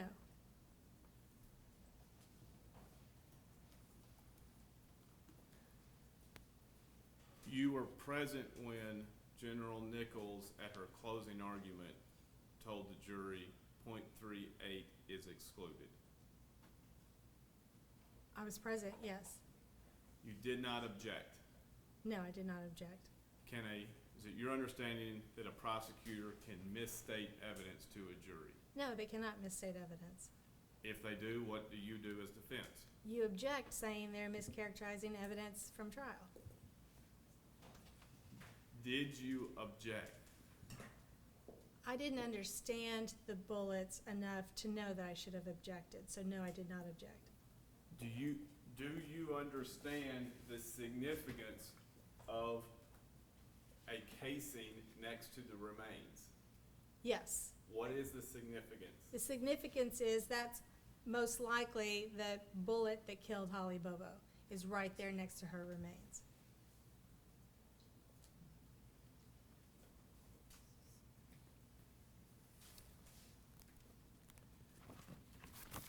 You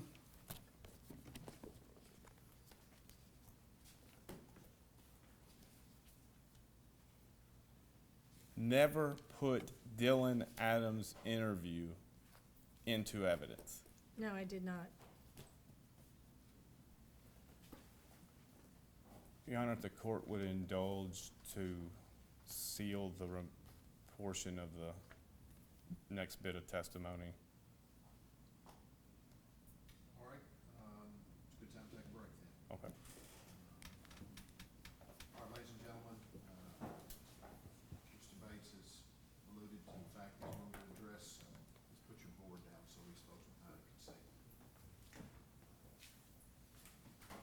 Mr. Bates will be asking questions about testimony that was previously sealed by other judges, and this court's going to honor that sealing.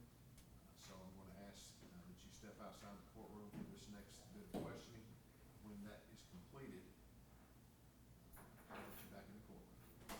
So we're going to recess for 15 minutes. Also, the cameras will have to be off, as well as the microphones during this segment. We're going to recess for 15 minutes. All rise.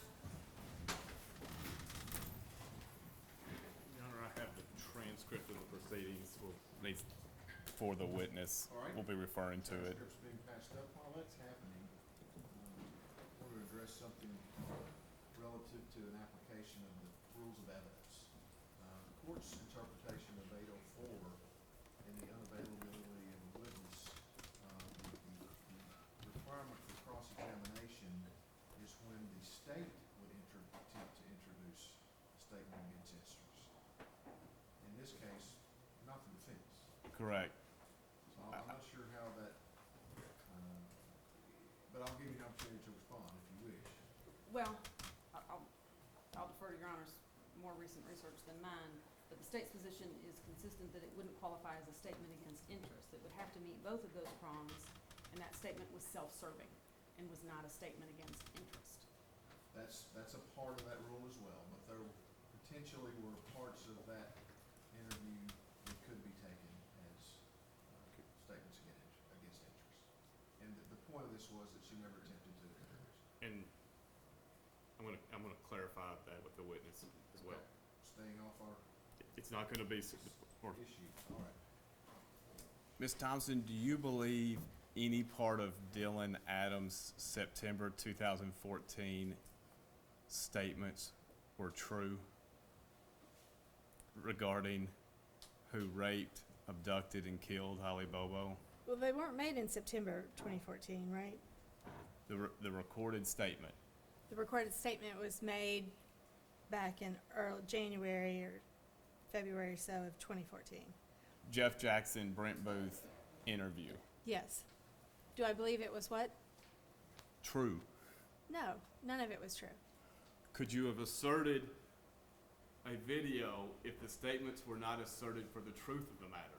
Yes, because I'm not putting it in to prove that what he saw was true and that Holly was at Zach's house. I would be putting it in to show that he said the words. Was there connection to the future proof in this case? Yes, because now Jason Autry was saying words that were going to get Jason out of trouble. Did you ever cross-examine the TBI officers and ask this question? When did you realize Dylan Adams' statement was not true? No. Did you ask the jury how they would feel awaiting the death penalty on a statement that wasn't true? No. Do you think it was relevant for why Mr. Autry engaged his proffer in 2017? Yes, I think Mr. Autry decided he could come up with a better story than Dylan. Transcript, page 1624, and it's small print. Hopefully you can. Oh, my.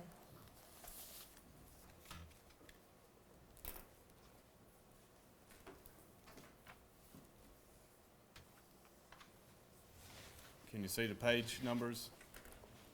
Barely.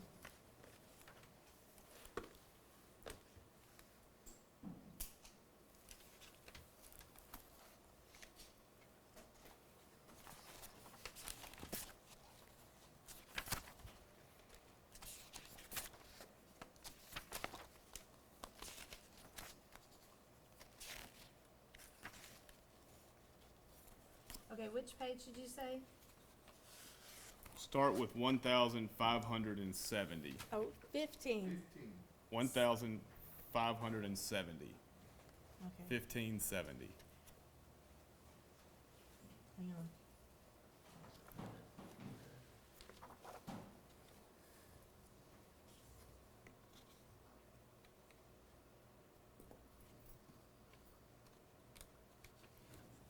Is that at the end of a volume? Should be the beginning of volume 38, Okay. or volume 11, day 6. May I approach you, Honor? You may, let's help find this.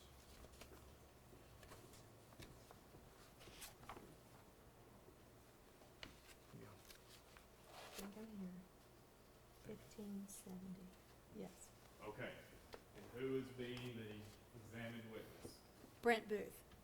And who is in charge of cross-examination? I was. And now, can you go to the end of his direct on page 1,624?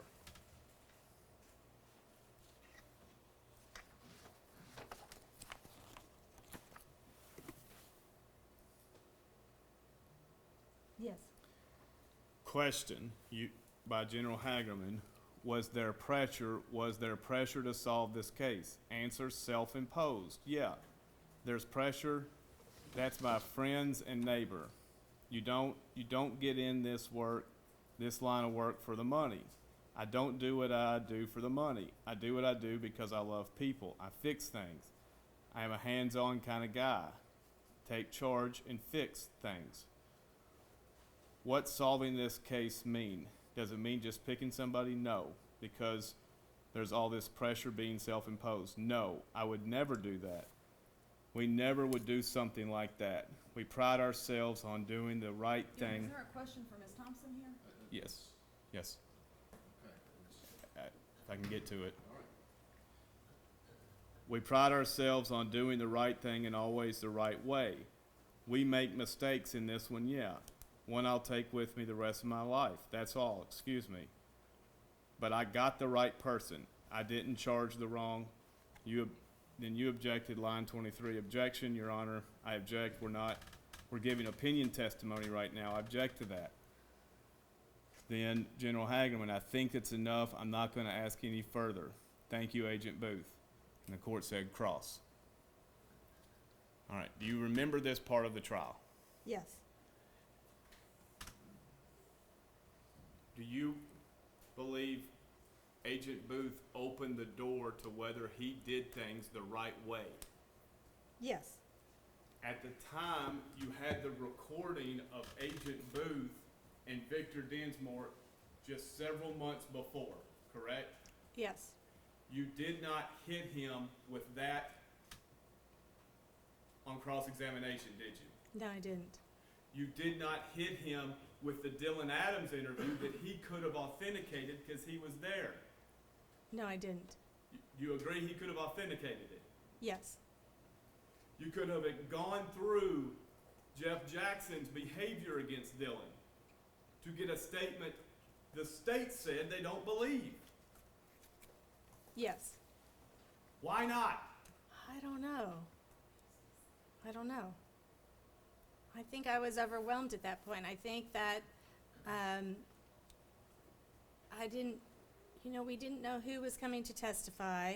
I should have also in advance, not just the night before, but in advance should have sat down and gone over these things and really thought out how I could get this material in. I don't know why I didn't do it. I can't explain it. Do you think that was competent counsel? No, I think I should have put it in.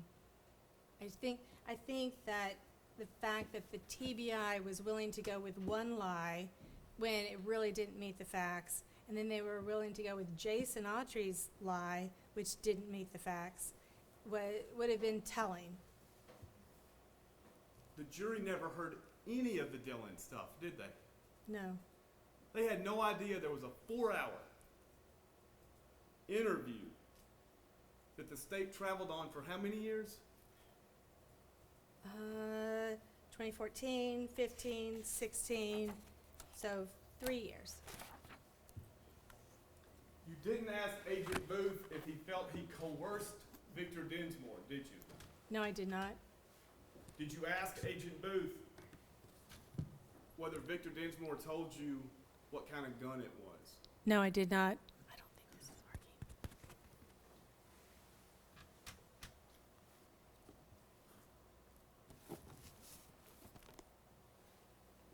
Do you understand the importance of the timeline of that morning as it relates to a window for a white truck to be hidden at Victor Dinsmore's? Yes. What is it? Well, it's going to take them 30 minutes to get back to, from the river to Shane Austin's house On what alleged route? on really any route, unless it was the interstate, and Jason said they didn't take the interstate. What was the importance of not taking the interstate? Well, because they didn't want somebody to see the dead body in the back. If they took the interstate, what would the significance be? Well, they would have gotten back faster. They might have gotten back in less than 30 minutes. Would they have had a body in the back? Yes. You think they would have driven the interstate with Objection, the Your Honor, body? to the speculation. Fair All enough. right, objection sustained. Did you had your investigator run the routes from the alleged spot Zach and Jason were at the river? Yes. And do you remember the belief that there was enough time to get from the river along Autry's route back to where they were at Austin's house at the time frame they provided? Before 11 o'clock? Yes, ma'am. Because Jason had to go eat Yes. lunch with his girlfriend at 11. I don't think there was enough time, no. What route do you think they actually took? Well, they didn't go. There's no real route. They didn't do it.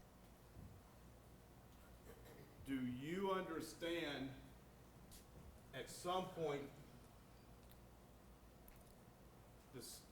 you understand where the cell records put Dylan, Zach, and Shane in Parsons that morning? Yes. What time? 11:20, Okay. I'm guessing. I can't quite remember. Do you understand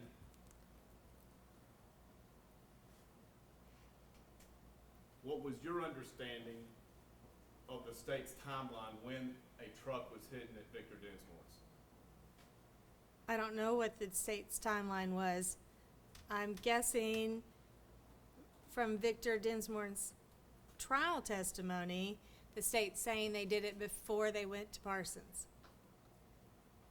Did you explore when there was time to do that? No, I didn't. I should have. Did you discuss with the jury this timeline that the state was bound by? No, Why not? I don't know. Do you remember having discussions with your internal team, Mr. Simmons, your background investigators? Simmons didn't discuss any of it at all with me during the trial, I don't think. The investigators, I don't remember specifically. I remember showing that they couldn't get there within the 30 minutes that Jason said, or it would taking them over 30 minutes. And so that Jason's timeline was off. I don't specifically remember putting the truck being hidden at Victor Dinsmore's, moving tires, getting it in there, and then going to Parsons by 11. I don't think I specifically remembered that or put that together. Did you emphasize to the jury the cell records from 10:49 beyond? No, Why not? I don't know.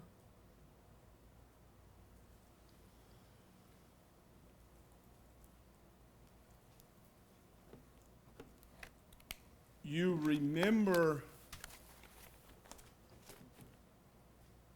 remember Jennifer Nichols's examination of Victor Dinsmore? I've recently reviewed it.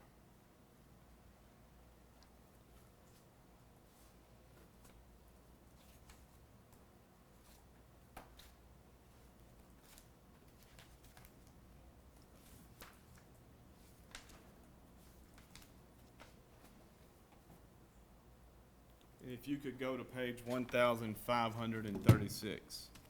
1,536? I apologize, it's gonna be sooner than that.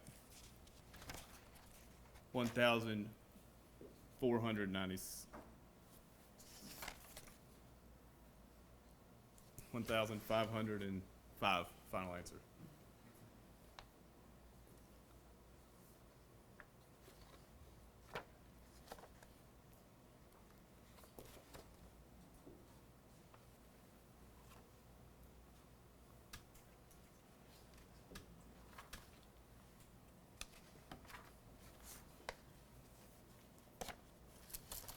Let me know when you're there. I'm there, I haven't All reviewed right. it yet. Line 17, question to Victor Dinsmore. And while they're on the property, did Zach make statements to you about speaking to your wife or going to your wife's house and putting a car in your shop? Answer, no. He did not say anything. No. At any time did he tell you that? No. Then it continues 1506, but you don't recall him mentioning it there on the property. No, I don't remember him saying anything. I was trying to get them out of there before Mr. and Miss Doug or Dottie showed up. You recall, of course, being interviewed by law enforcement several years after this happened, correct? Answer, correct. And in that statement, just a minute, in that statement, if you told the, and then there's some objections, it continues on 1507. Question line 3. So my question is, did you make the statement to TBI agent Trout that Zach Adams hit his grandfather's white Nissan post-abduction? Yes. Do you remember this? Yes, I mean, first of all, it's terrible. She's leading him terribly. He's asked and answered and said he didn't remember. I mean, the objections I should have made to that, but Did you it's have hearsay. Did you have Valerie Trout's statement, IR statement?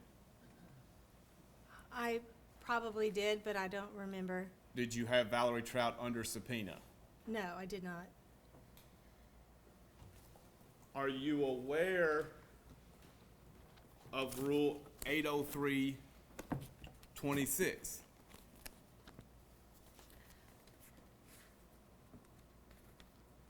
That prior inconsistent statement? Yes. Yes, I reviewed it last night. Okay. A statement otherwise admissible under 613B if all the following conditions are met. The declarant must testify at the trial or hearing and be subject to cross-examination concerning the statement. You know, if she's testifying, she's familiar with it. All right. Was that met? Yes, Were the other conditions met? yes. Why did you not then go to your computer and show the jury the Brent Booth, Victor Dinsmore conversation at that point? I don't know. Was there any strategy involved in not showing that to the jury? No, Anything that you think's not, that was hurtful to Zach, you didn't want to present? no. Victor Dinsmore prior had said that at the fight in the afternoon of April 13, 2011, what did Victor Dinsmore said they were arguing about? Do you He- remember? I get confused. Did he say that they were arguing about who was gonna hit that, or he'd let Shane hit that? Was it your understanding Mr. Dinsmore was referring to a future event against Miss Bobo? Yes. In this recorded statement, do you remember what Brent Booth said Miss Holly's condition was at the time they were arrived that afternoon? I think he said she was dead. Does In that make Victor's talk- statement make sense? No. Why didn't you present it to the jury? Gosh, I don't know, Mr. Bates. I think, at the time, I should have had this all prepared out in the beginning. I didn't realize how much everybody was gonna lie. I thought that I would be able to use the cross-examination of their prior inconsistent statements against them, and I thought that they would just admit that they'd made these prior inconsistent statements. But everybody just lied about it and said they didn't remember. Usually, in a case like this, the state goes over the witness's prior statements, so the witness will testify consistently. But in this case, witness after witness was saying, no, I didn't review my prior statements. So the state hadn't gone over it with them to review their statements, and they came in not remembering, some of them not even remembering they had given statements. Victor Dinsmore's cross-examination, page 1554.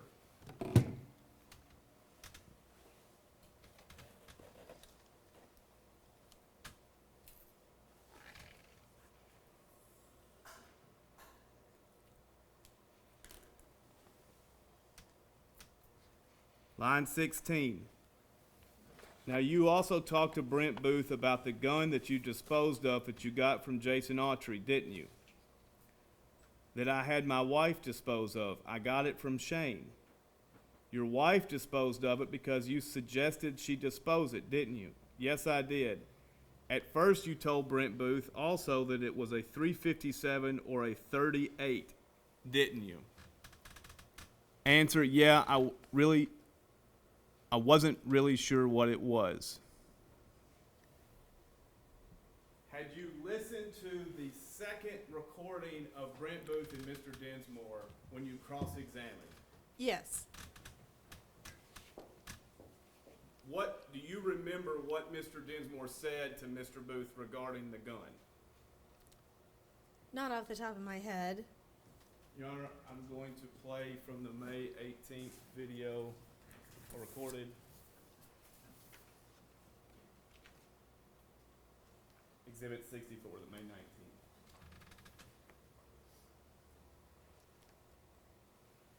No, I was smoking.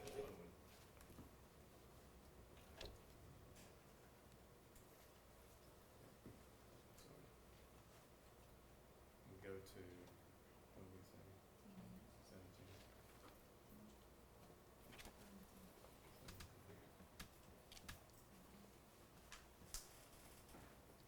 17. Your question on page 1554 was a .357 or a .38. Yes. Why did you phrase it that way? I'm sure that's because that's what he had previously told law enforcement. I'm going to play beginning at minute 7:02 of Exhibit 64. Highly confused, very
did you emphasize with Mr. Dinsmore, he had already thrown a .32 revolver away?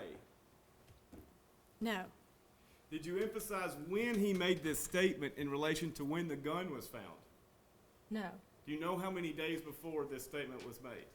no, but it was made before the gun was found. Do you know how many days? No. A few weeks, a few days.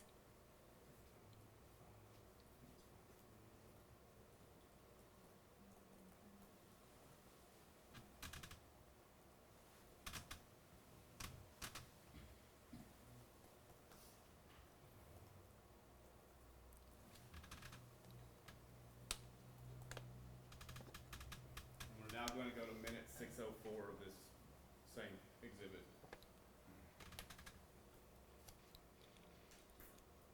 Revolver or Shane and A-Train or Shane trading you a revolver? I remember Shane, I remember now that Shane traded me a black 38 revolver. Alright. And just a regular revolver, but it was one he could switch the cylinder, Mac 357. Came to me and wanted to get some pills for it, and I said, you know, how many, I can't remember how many I gave him. I think I gave him some one time, the next time I got some, I paid him off, you know, for the pistol. But then we started talking, and we remember when Jamie Darnell moved in, was when mom and dad threw him out. One gun, 38 revolver, Yes, interchangeable .357. yes. You made it seem like he mentioned possibly two guns. Was that a good question? No.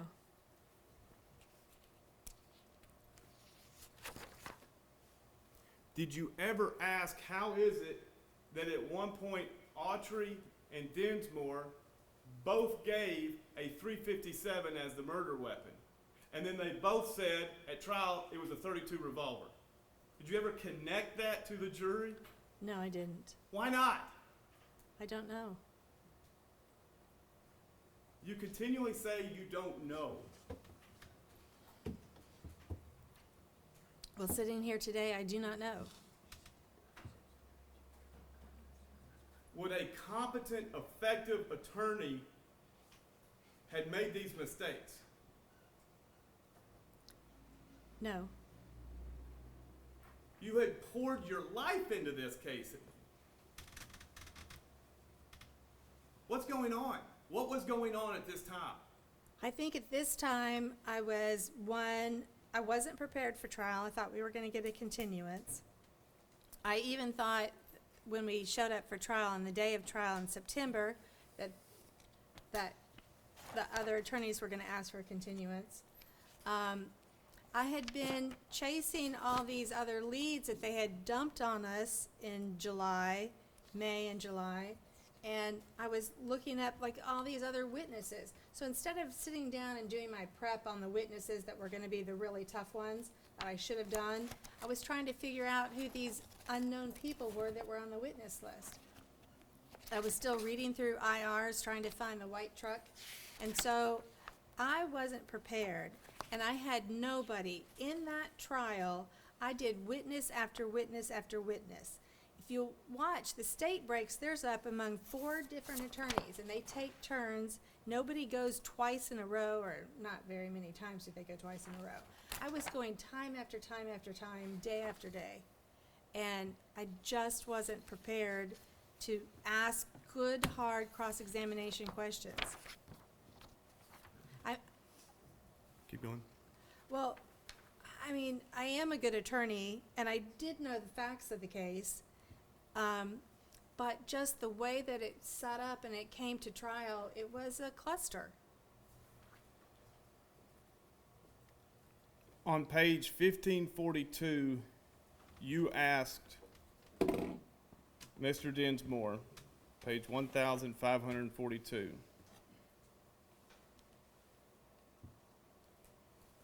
Line 4. So I'm not understanding. When did you and your wife talk, before or after Brent Booth came to talk to you May 18th, 2017? Answer. We talked before, after. We talked last night. We talked on the way to court this morning. When did you and your wife talk about the fact that the white Nissan truck was parked in your shop? Answer. Before Brent came up. Question. Before Brent? Answer, yeah. So I did a very bad job when I went back and reviewed. I did a very bad job of pointing out that there was no break in that interview from the time he said there was no way that white truck was in my garage to the time that he said, oh yeah, now I remember it was in my garage. There was no break for him to talk to his wife. Did you, I didn't make that clear to the jury. did you ask for a recess and say the state has an obligation to correct perjured testimony? No, and they had an obligation to correct it. Did you ask for a mistrial? No, Did you ask for a mistrial at closing argument when General Nichols said the white truck was put at Victor Dinsmore? no. Why not? I don't know, I had asked for a mistrial before, and the judge had just belittled me so much. I just didn't want another opportunity for the judge to belittle me in front of the jury. I mean, he treated me like a second grader over the evidence materials. When I said it was hearsay, and the state said it's not hearsay, they're not offering it for the truth, and I asked for corrective instruction to the jury. He gave the jury a little mini lesson about hearsay, and he said every law student knows this. So every time I objected to things, he was so belittling to me that I thought I just got punished enough that I stopped making as many objections as I should have, and all kinds of hearsay came in, and all kinds of irrelevant material came in, and I should have objected to it. When Brent Booth says, we got it right, you objected to his opinion. Yes, At the time of your objection, did you know that he had sworn to the Judge McGinley there was probable cause that Terry Britt committed the crime? yes, I knew that. You had search warrants. Yes, I knew that. Why didn't you say, okay, you want to give your opinion, here's your prior opinion? Gosh, I should have. I don't know why I didn't say that. You had Terry Britt on a wiretap being told there might be a wire in this house. So with the search warrants, I mean, I did bring up the fact that he had done hundreds of search warrants, and I did ask Brent Booth about that, but I should have gone through them each one and said, you know, you at one point said it was the Bobo family, and you at one point said it was Terry Britt, and all the different search warrants he had done for all the different people that he had sworn on oath that they were guilty. I should have been much more organized and laid things down like that in a solid, I should have just gone through one by one and just shown how the state had changed their theory of the case so many times. But, you know, it was hot in the courtroom. First of all, it was very hot those weeks. The jury was sweating. The judge kept saying, let's speed it along, let's move it along, let's get going. And Did you ever make this point? Sheila Kilzer has a phone call. It reshapes the investigation, culminates in death penalty being requested after Dylan provides a 4-hour statement that's not true.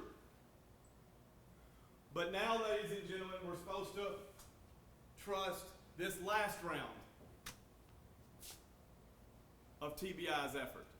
Did you ever make that point? not clearly, no. Did you ever ask any state agent, tell me where the cell phone and the body was separated of Miss Bobo? No. Did you ever do the timeline of Jason Autry showing up at Shane Austin's house 20 to 30 minutes after the phone call at 8:52 and ask if Dylan's there with his shirt off the entire time, how is he taking the cell phone along the route that ends at Gooch Creek? You know, I thought our cell phone expert was gonna make that point, but clearly the expert didn't make those points to the jury, clear enough for the jury to believe it. Did you have a demonstrative aid, however crudely designed? No, The expert doesn't get to just pontificate. You got to ask questions, right? yes, Did you ask questions to go through the rest of the morning to say, the state wants you to believe at 8:52 they have no idea what to do with the body after pulling off a crime that has escaped investigation. So they have to bring in Autry to drive to the river only to just come back, and at that point they say, well, that didn't work, let's go to Sonic. Leave the body at Shane's house knowing the satellite installer's coming. Did you ever work through this with the jury? no, Did you ever say for years TBI thought Holly was alive for several days? no, Did you subpoena the prosecutors and say, what are you going to give Jason Autry for this testimony? no, You asked for it in your Brady motion, didn't you? yes. Mike Scholl had told me what Jason expected to get. What was it? Little or no additional time past his federal sentence, which is what he got. Did you ask Mr. Autry how many years are you willing to receive for your testimony? No, Mr. Autry repeatedly, when confronted with something, he would say, if your records show that, reflect, yes. if your records reflect that. Did you ever ask, who told you to say that? No, Did you ever ask Mr. Autry, what was it like sitting through waiting trial for a death penalty case you didn't do? no, I didn't ask him that on trial.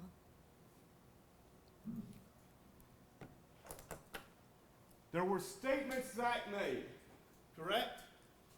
Yes, there were statements that Zach made. Did you talk with him about Zach?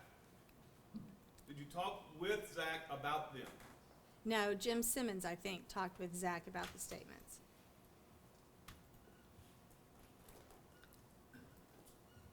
Did Zach tell you he wanted to testify?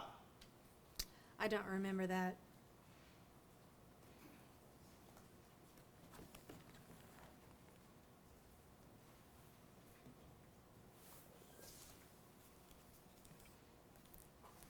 Do you remember talking to the news after the verdict? Not exactly. I remember that I walked outside and made some statements to the reporters, which was really about the first time I'd made any statements.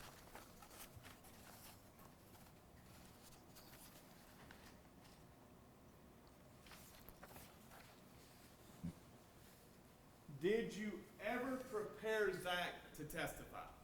No, Why not? well, because there were some accusations that Zach had tried to rape his stepsister, and I thought if we got him on the stand, those accusations were gonna come in. Did you discuss it with Zach? No,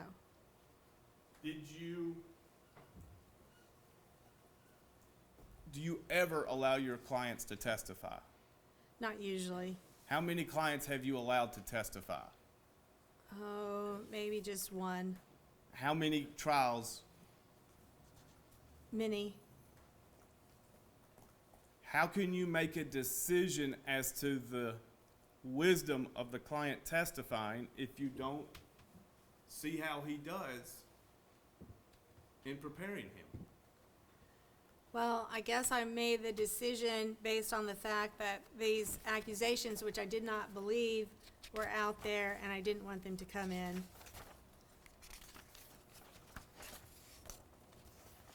That's the only reason. Well, also, Zach was a little methy.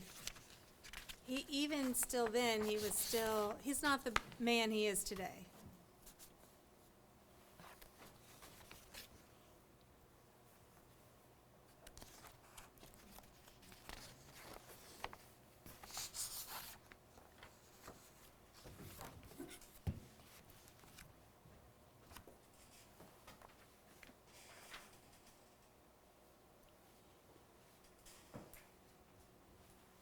You had been advised in these proceedings that there was shared in discovery a video from the ATM machine No. in the post-conviction proceeding. Oh, yes, I've now know that the state knew that there was a video of the ATM machine. And did I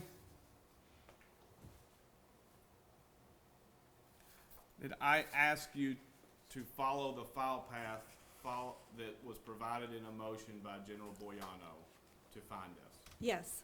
You asked, And- so on my Pegasus hard drive that I have, that was several $1,000s, I pulled it out, fired it up, and went through the process and followed the path that you said it would be to open up the video.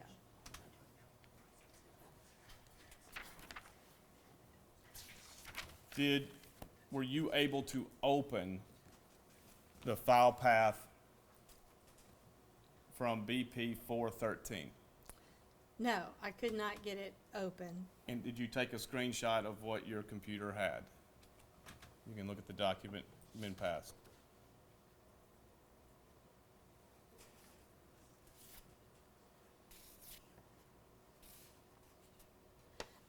I guess I did. And did you send it to me? I guess I did. But recently, I mean, I did it just very recently, too. Let me ask this. Would it help you remember when you possibly sent this if you saw the email to my office? Yes. I'm going to pass the witness this. Just look at it and then provide it back to the court officer, please.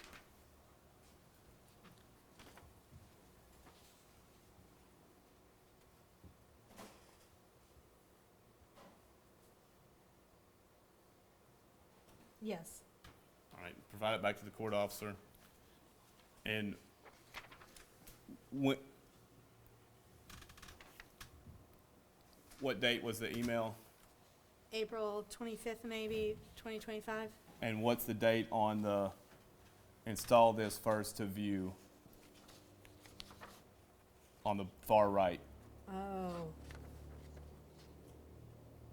April 3rd, maybe? Okay. And is this what you, Yes, this All is the screenshot of it. Your Honor, I move to enter this next numbered exhibit. But I recently also got,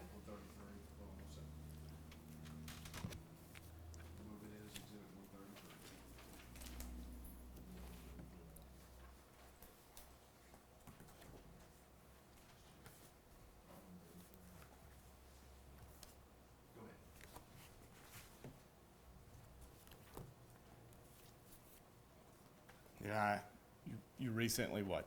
I recently, just days ago, got out the hard drive again, turned it on, fired it up, and tried to open the file on the Mac. It wouldn't open on the Mac, but then I made a copy of it to a thumb drive, took it over to my computer, installed the software on my hard drive like it says to install the software. The software went on and still couldn't open the files. It was labeled, what is it labeled on this? V8 or something like that. But what's the individual date? The individual number? I don't know, I lost my copy. Hang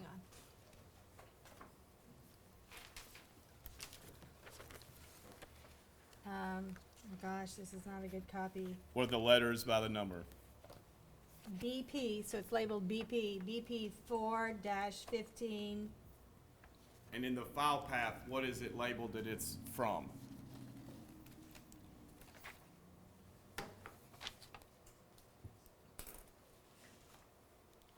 I can't tell, Okay. but I think it looked like it was video from the BP store. If it was, did you ever, let me strike that. Did you ever see the file path ATM? No. There was some bank footage that they provided, and I did go through the bank footage and try to watch it and see if I could see Zach coming through an ATM. But it didn't clearly show the ATM, and I didn't see Zach come through. Would-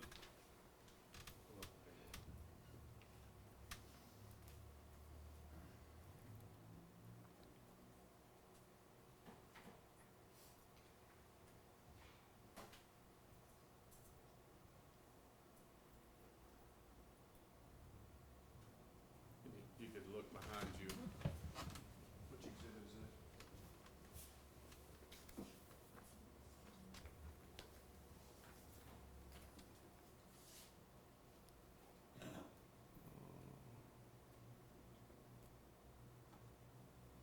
Exhibit 8, Your Honor.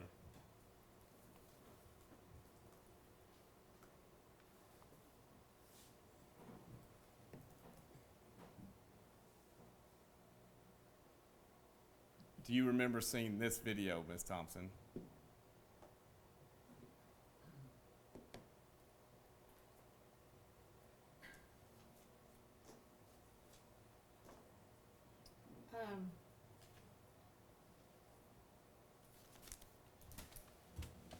This video right here doesn't seem to show anything.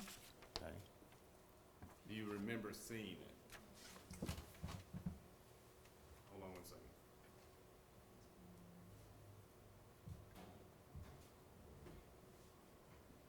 Okay.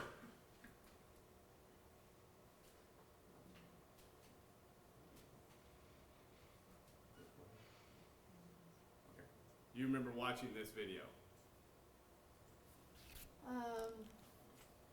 Not specifically. Okay. Is it the video from the bank? I can't answer questions.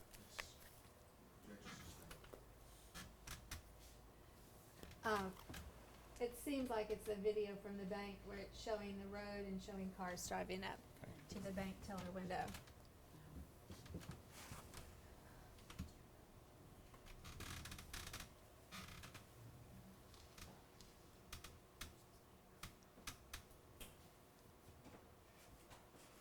Did you change computers or hardware at any time leading up to your representation? No. I had a Windows computer in my office. So in March and April of 2017, when you or 2025, this year when you attempted to open, is it because you had a new computer, a new system? Well, I did get a switch over to Windows computer years ago. Okay. And if you could turn around.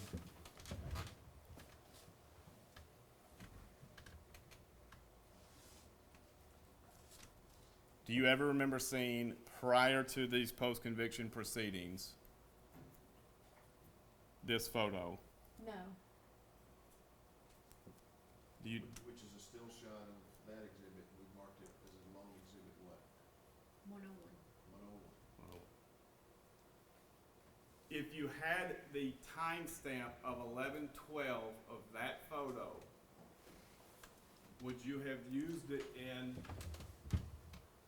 a jury trial regarding the timeline the state sought the jury to believe? Yes, that's an alibi, partial alibi for the time that the state says he was committing the murders. Did you have photos of that Silverado from being impounded by the state? Yes.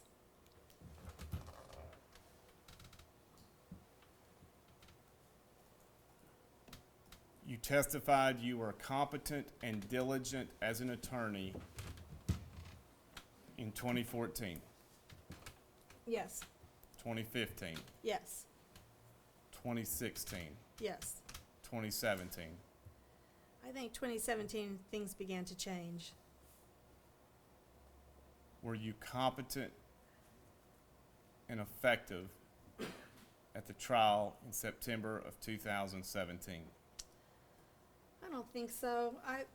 I think that I was still trying very hard, but I think there was so much material, and I was the only one working with it.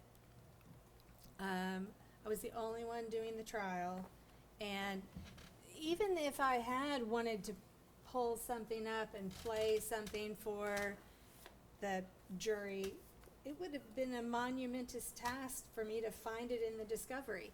One of the things that the state did is they would come up and they would present the witness with a piece of paper and say, here's this, and I would say, what is that she's handing him? And she said, well, she got it in the discovery, Your Honor. Well, I got 4 terabytes the first day. The first day they gave me discovery, I got 4 terabytes, and then they kept adding on and on and on to that. So I wasn't able to pull things in trial and show them. I was barely able to cross-examine witnesses. And it's not because I wasn't trying or I wasn't a good attorney. It was because the situation that I was plopped down into, and with the judge being so rough on me and the state being so ugly to me, it just made it impossible for me to be my normal, zealous self. Ms. Thompson, do you agree that a competent attorney has to get past sometimes the state's mean to you? Right, that sounds kind of babyish, but the state was so ugly when I would make objections, and so ugly in front of the jury, I was worried that they were poisoning the jury against me. You knew this was a voluminous case in 24, or when you received discovery. Sure. You knew you were going to a dense trial. Yes. You knew the important witnesses, did you not? I did. One of the, Jason Autry testified that he remembered in 2017 driving and seeing a man mow his yard. Remember that? Yes. Did you remember you had an IR? I knew we'd had an IR to that effect. Did you bring it to the jury's attention? No. Why not? I don't know. You knew Victor Dinsmore was an important witness. Yes. You knew Rebecca Earp. Yes. Did you remember Rebecca Earp was threatened with prosecution? Yes, and that threatened that they would take her baby away from her if she didn't tell the truth.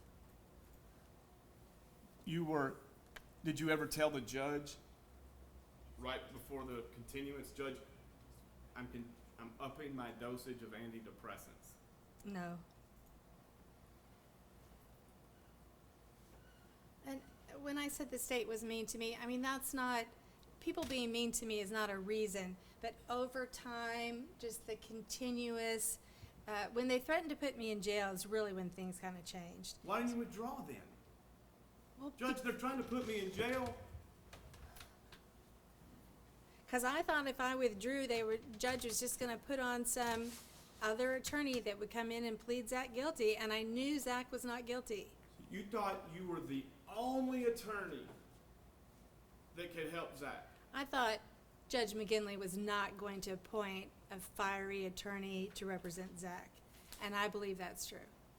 Were you a fiery attorney to the jury? Not at that point. In hindsight, do you think this should have been your first death penalty case? Well, I think the death penalty didn't come into it much. You don't think it impacted jury selection? I think Jim Simmons had so much experience in death penalty that he was able to handle the death penalty part, and death penalty really didn't play into it much. Jim was doing the mitigation and the sentencing. Do you think the death penalty affects jury selection? Yes, you get a much tougher jury when you do death penalty selection.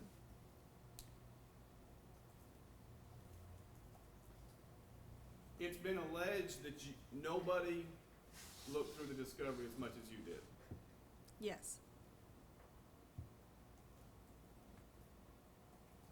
You have maintained Zach is innocent. Yes. Do you think if you had done a better job, the verdict would be the same? I think so, because I think the way that we picked the jury and the way the judge was handling the case, I don't think the judge was gonna let Zach get a not guilty. I think the judge was gonna do what he needed to do in order to see that there was a conviction in that case. Good. It would hurt you professionally if it were your fault, right? I'm not sure it would hurt me more than this testimony is hurting me. It took you how many years to do the motion for new trial? Several. Why? Because I just didn't, well, one, it took a long time to get the transcript. And then after the transcript, I just hated looking at the case.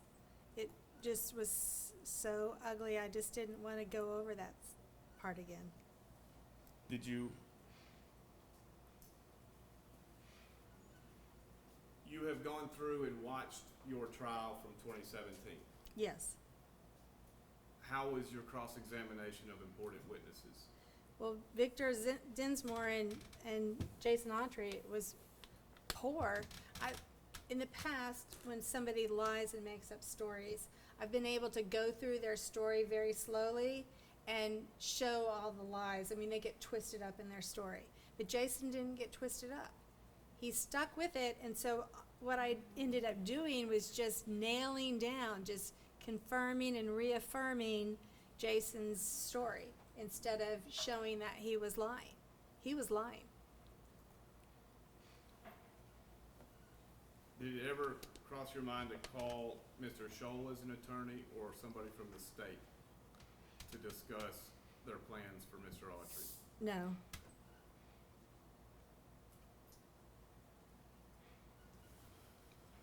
Attend to the witness, Your Honor. We're ready for cross. Yes, sir. Are you asking me if I need a break? Well, no, Are you I'm telling me? saying I was going to. Yes, break Unless, you think it's gonna be disputed. It will not. That's why I didn't think so. All right.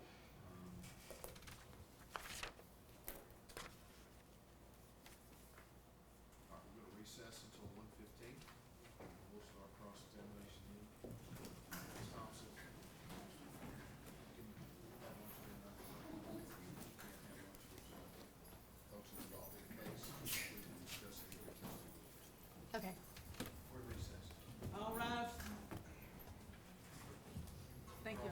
Yes, sir. Ms. Wyrick, you may cross-examine the witness. Thank you. Ms. Thompson, when you were retained to represent Zachary Adams, how many jury trials had you had? I don't know, a dozen. A dozen? Of what grade of felony? High felonies. I don't think I had any low felony jury trials. Mainly in the Davidson County area? Yes. All right. And what was your typical weekly caseload of open cases? I probably had 30 cases open at the time. Okay. You had a solo practice, is that correct? That's right. All right.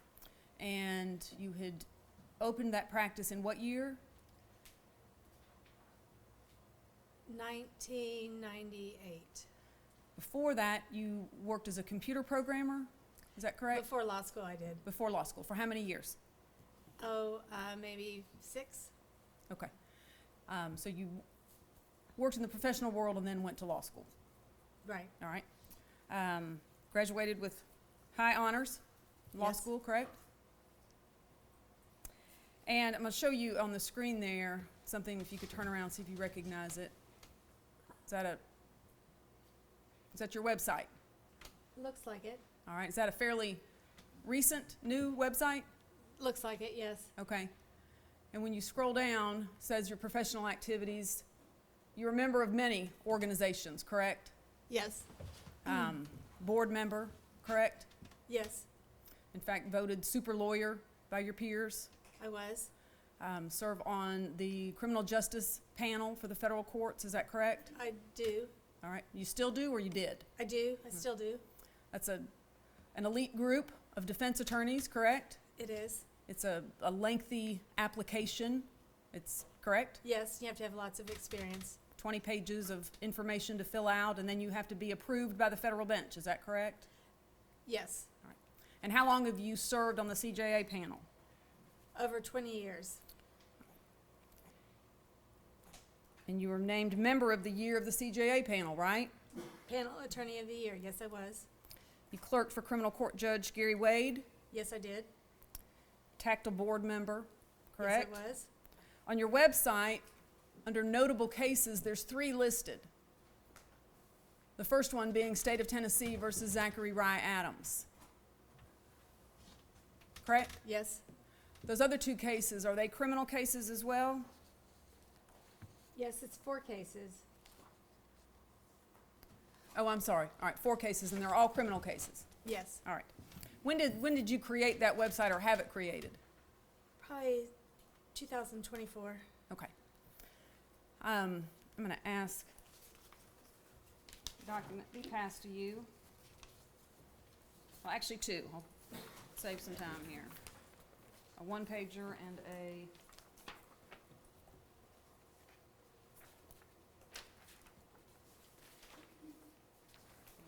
that for her and for the judge. Thank you, ma'am. If you could look at the 1-pager first and tell me if you recognize it. Also do that remark for identification, the 1-page CV, and as exhibit 134. Thank you. Yes. I recognize that. What is that? It's my CV. All right. And the second document that I handed you, the 2-pager. You recognize that? Yes. All right. And what is that? It's an engagement letter between me and Zach Adams. All right. Again, I'd ask that the exhibit 134 be moved into evidence. And 135, And 135, yes, sir. mark the engagement letters, exhibit 135. Thank you. Was this a form engagement letter that you used on all cases? I modify it depending on the case. The Thompson Law Firm will represent you in the matter of State versus Zachary Adams. The amount of the fee retainer is $50,000. Was that a flat fee that you were going to be paid, or What- did? Go ahead. I think my retainer says that if we get to near the end of the fee and there's still work to be left done, I can request additional retainer. Additional money. Yes. Correct. When setting legal fees, the Thompson Law Firm considers many factors. Some of the factors are as follows: the complexity of your case, the time, other clients, and other opportunities that the Thompson Law Firm must decline to take your case, the expertise and experience of the Thompson Law Firm in representing clients in matters of this nature, and the firm's best estimate of the amount of time which will be expended to represent you. Once counsel begins any work on the matter, the legal fee retainer will not be refundable and is considered earned when paid. And I'm assuming since this is signed and you began work, it was paid, Yes. and you began working on behalf of the defendant, Zach Adams. Yes. Did you go back to the family at any point for additional funds when that money ran out? Not for me, no. Okay. At some point, you got Judge McGinley to appoint you, correct? Yes. Is that typical for a lawyer that's been retained outside of the court system by a defendant to then be appointed by the court to be paid by state dollars? Yes. That is typical. Yes. You've had that happen many times in your practice. I didn't say many times, but it happens that if a person is first retained and then they get involved in a matter that becomes much more complex or death penalty case, they'll be appointed. Okay. And in this case, the death notice probably played a factor in that. Is that correct? Yes. All right. Do you remember when you were appointed by the court? I don't remember. When you agreed and executed this document, at the time, you had experience. Yes. You'd been in courtrooms before. Yes. You'd talked in front of juries. Yes, You'd handled motions in front of judges. yes, You knew your way around. yes, And you were confident in your Yes. ability. yes. Who's Brad McLean? You remember who Brad McLean is? He's another attorney that does criminal defense work. All right. Do you remember telling him at one point, I do great with juries. I can win this case. I will tear his ass up on cross-examination. Excuse my language. No, I don't remember saying that. Okay. Did you talk to him about this case? Yes, at some point I did. Was he one of the lawyers that you tried to recruit to help you? Yes, Do you remember telling him you've tried lots of cases with Jim Simmons? I love him. yes. You do remember saying that? Yeah, I love Jim Simmons. Okay. All right. And you all had tried cases together. We had tried several cases together. I don't know what a lot is. We had tried several cases together, yes. And if I said a lot, I didn't mean to, but you had tried cases together. Correct. All right. How many? Do you have any idea? 2 or 3. All right. What were they, murder cases? Probably child sex offense cases. Sex offense cases probably. Okay. You testified on direct examination that around 2017 you started to question your, I guess, ability? Is that fair? I don't know if I was really questioning my ability. I think around 2017 I became more complacent and didn't fight things. I wasn't objecting to things like I should have been. Okay.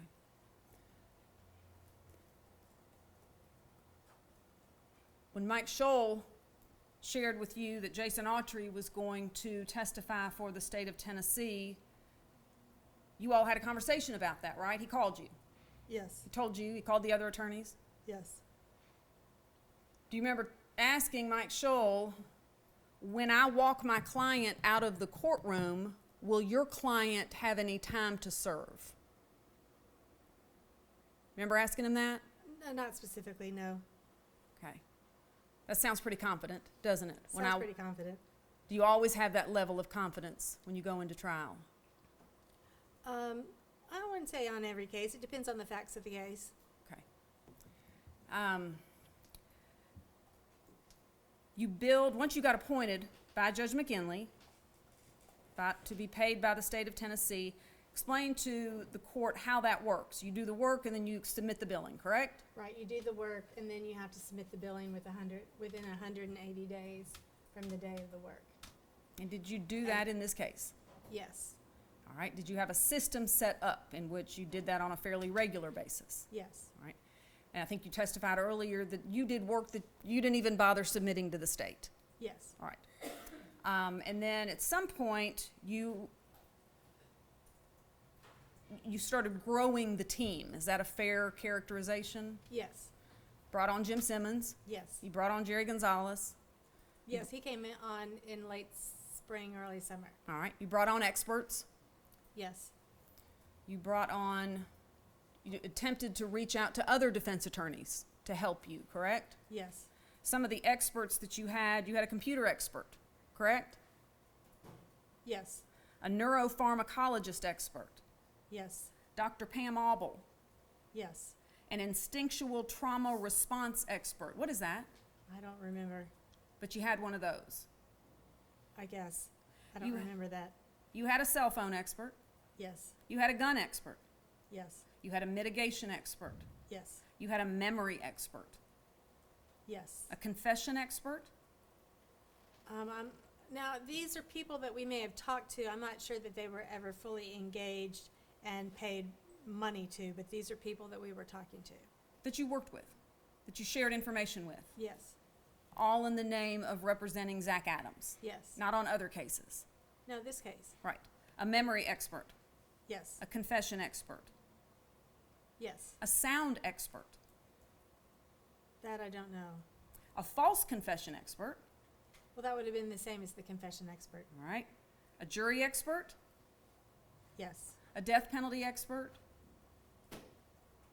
I don't know who that would have been, except for just Jim Simmons. And a media expert. No, we didn't have a media expert.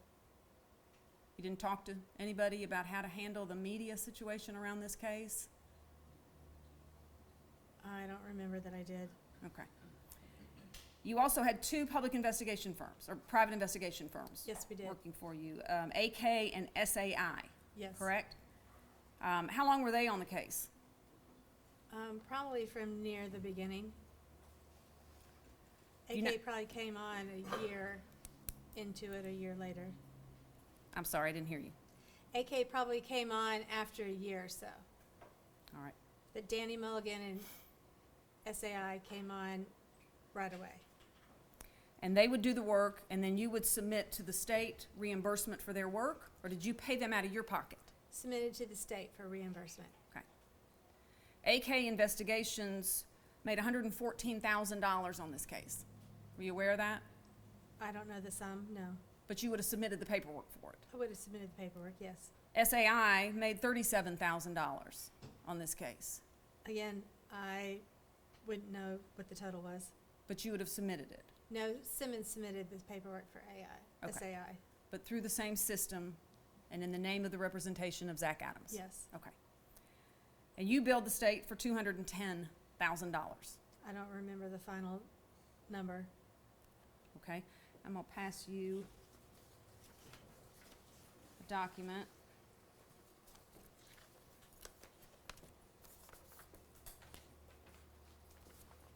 One for the judge and one for the, thank you.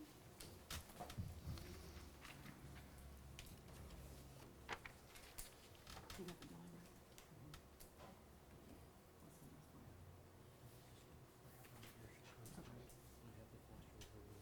You may or may not recognize what I've just handed you. I don't recognize it, no. All right. This is prepared by the comptroller's office, and it breaks down the billing that you sent to the state of Tennessee. Okay. I have here, Your Honor, if I may approach the witness. This is individual bills. If you'll flip through Mr. Boyana's iPad here, see if you recognize those documents. These are billing materials that I submitted to the court. Do you know how many pages they are? No, I don't. Would the number 600 surprise you? Yes, it would surprise me. It would surprise you. Okay. Is your signature on those documents? Yes, I'm sure it's on these documents.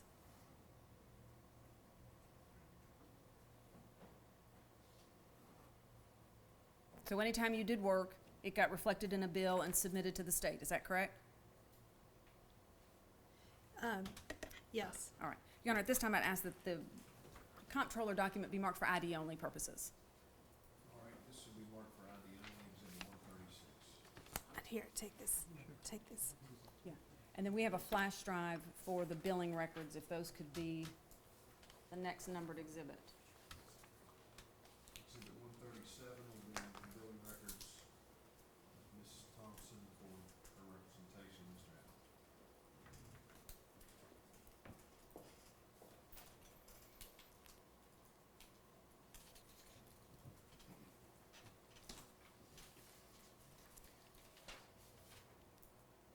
You ready? Thank you.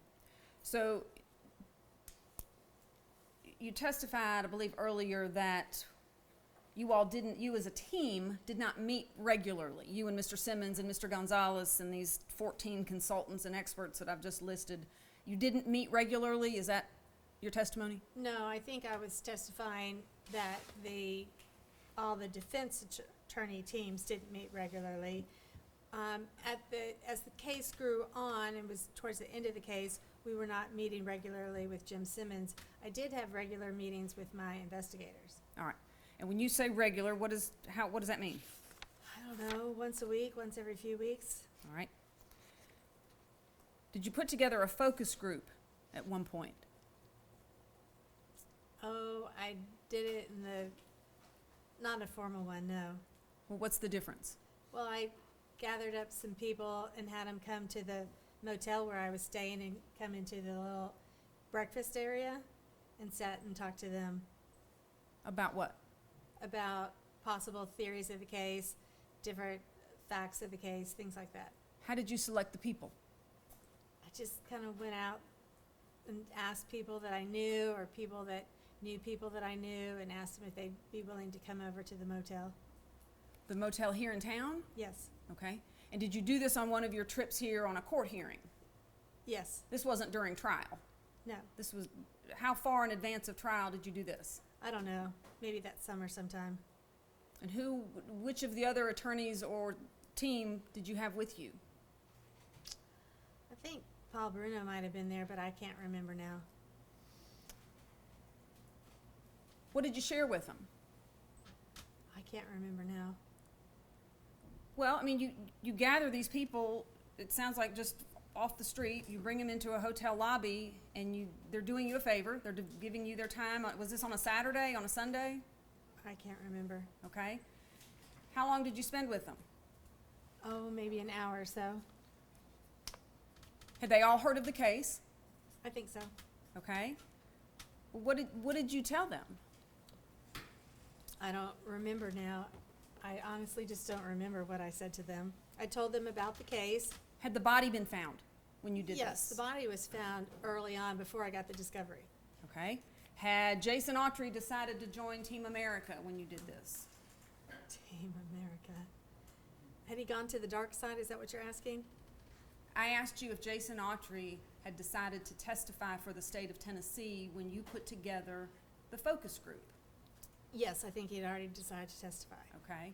And so had you talked to Mike Scholl when you put together the focus group and knew what Jason Autry was going to say? Yes. Had you talked with Matt Maddox and knew that Dylan Adams, you knew Dylan Adams had given a statement, right? Yes. You had it. Yes. Had you interviewed any witnesses? Yes. How many witnesses do you think you interviewed throughout the course of your representation of the defendant? Me and the investigators, or just me personally? You and anybody who would gather information and report it back to you. I think we talked to lots and lots of witnesses. 50, hundreds, Probably 30 or 40. 30 or 40? Okay. So you gather this focus group in the hotel lobby. What do you say to them? You say, I'm Jennifer Thompson, I represent Zach Adams, and I'm going to throw out a scenario for you. I don't know. What did you do? I don't remember. You really have no memory of this. I really have no memory of it. It was just a very casual thing. It came over. I said, will you come by on this night or whatever night it was? They came by and I talked to them about different facts and said, does this fact What make you think? facts? What facts? I don't remember the specific facts of the case. I remember I would say, does this fact make you think he's more or less guilty? Does this fact make you think he's more or less guilty? How much does this fact bother you? Didn't they all sign non-disclosure agreements? Probably. Did you take information that the defendant had shared with you and share it with that group? No. Well, then, were you reading IRs to them? I don't really remember. I was just talking about the facts of the case. Zach Adams didn't have much to share with me about the case because he didn't know anything about it. Right. Why did you do that? What were you trying to accomplish in putting together the focus group? Trying to figure out what kind of theme and theory we could go with for the trial. What kind of theme and theory? So did you talk about Terry Britt? Yes. You remember talking about Terry? I don't specifically remember talking about Terry Britt. I'm sure that I would have brought him up because he was an important part of my case. Okay. When you finished the focus group, did it change the way you approached the case? I can't remember now. Okay. You mentioned that the defendant was not really saying much. In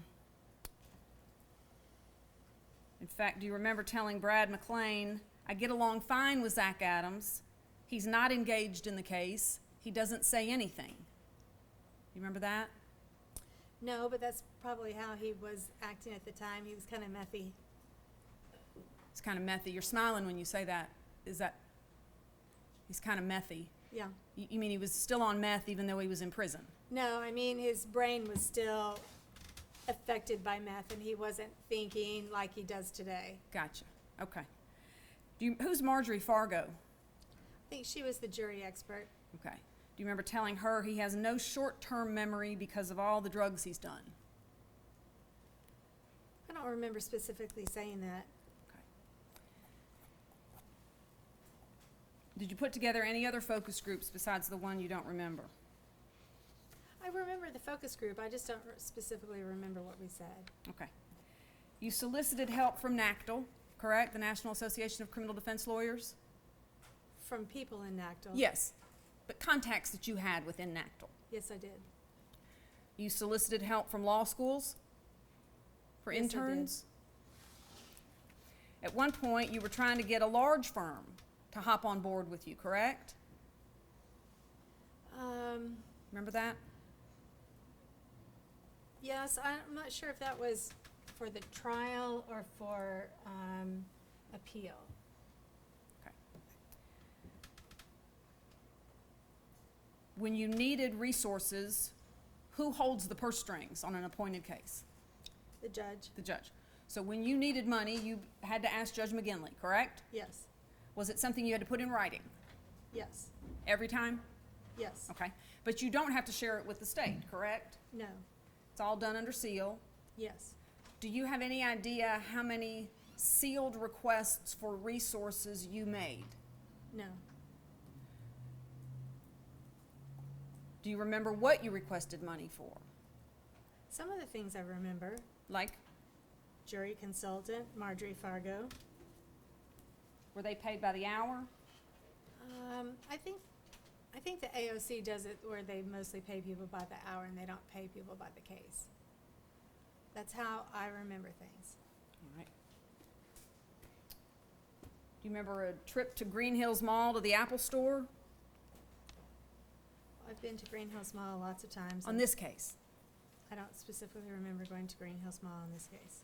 Purchasing $3,500 worth of Apple equipment? Do you remember that? Was I buying hard drives? I don't know. Can't remember. I'm gonna pass you a receipt, or have it passed to you, rather. Thank you. There's one for the judge, too.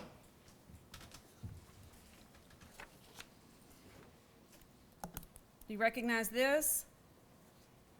I don't recognize it, but I can see what it is. Did you purchase those things for the Zach Adams defense on December 31st of 2016? Yes, I guess I did. And what were they?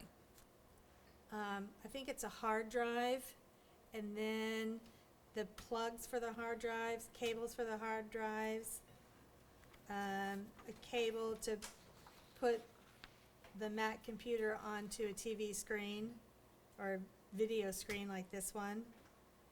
I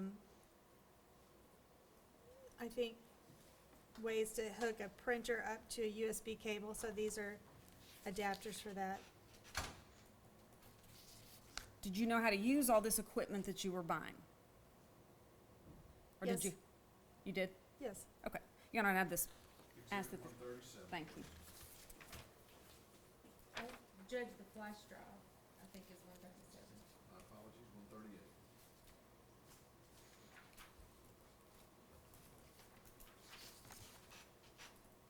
The building records, 136.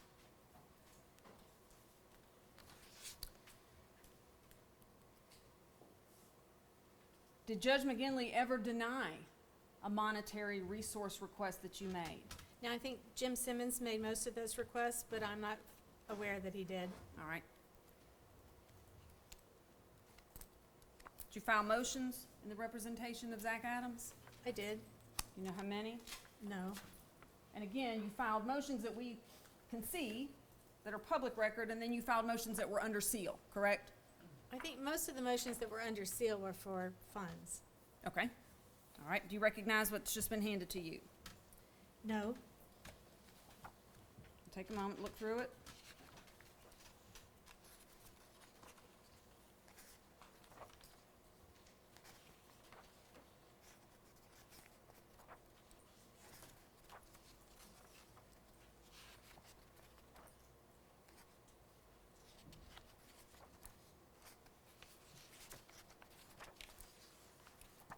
Does it look familiar? Well, it doesn't look familiar. I recognize what it is. What is it? It is a listing of all the pleadings that were filed in this case. All right. And is it both the ex parte and the non-ex parte? Yeah, so for the ex parte motions, it just says sealed envelope. Yes. All right, Your Honor, I'd ask that that be marked as the next numbered exhibit. Market Exhibit 139.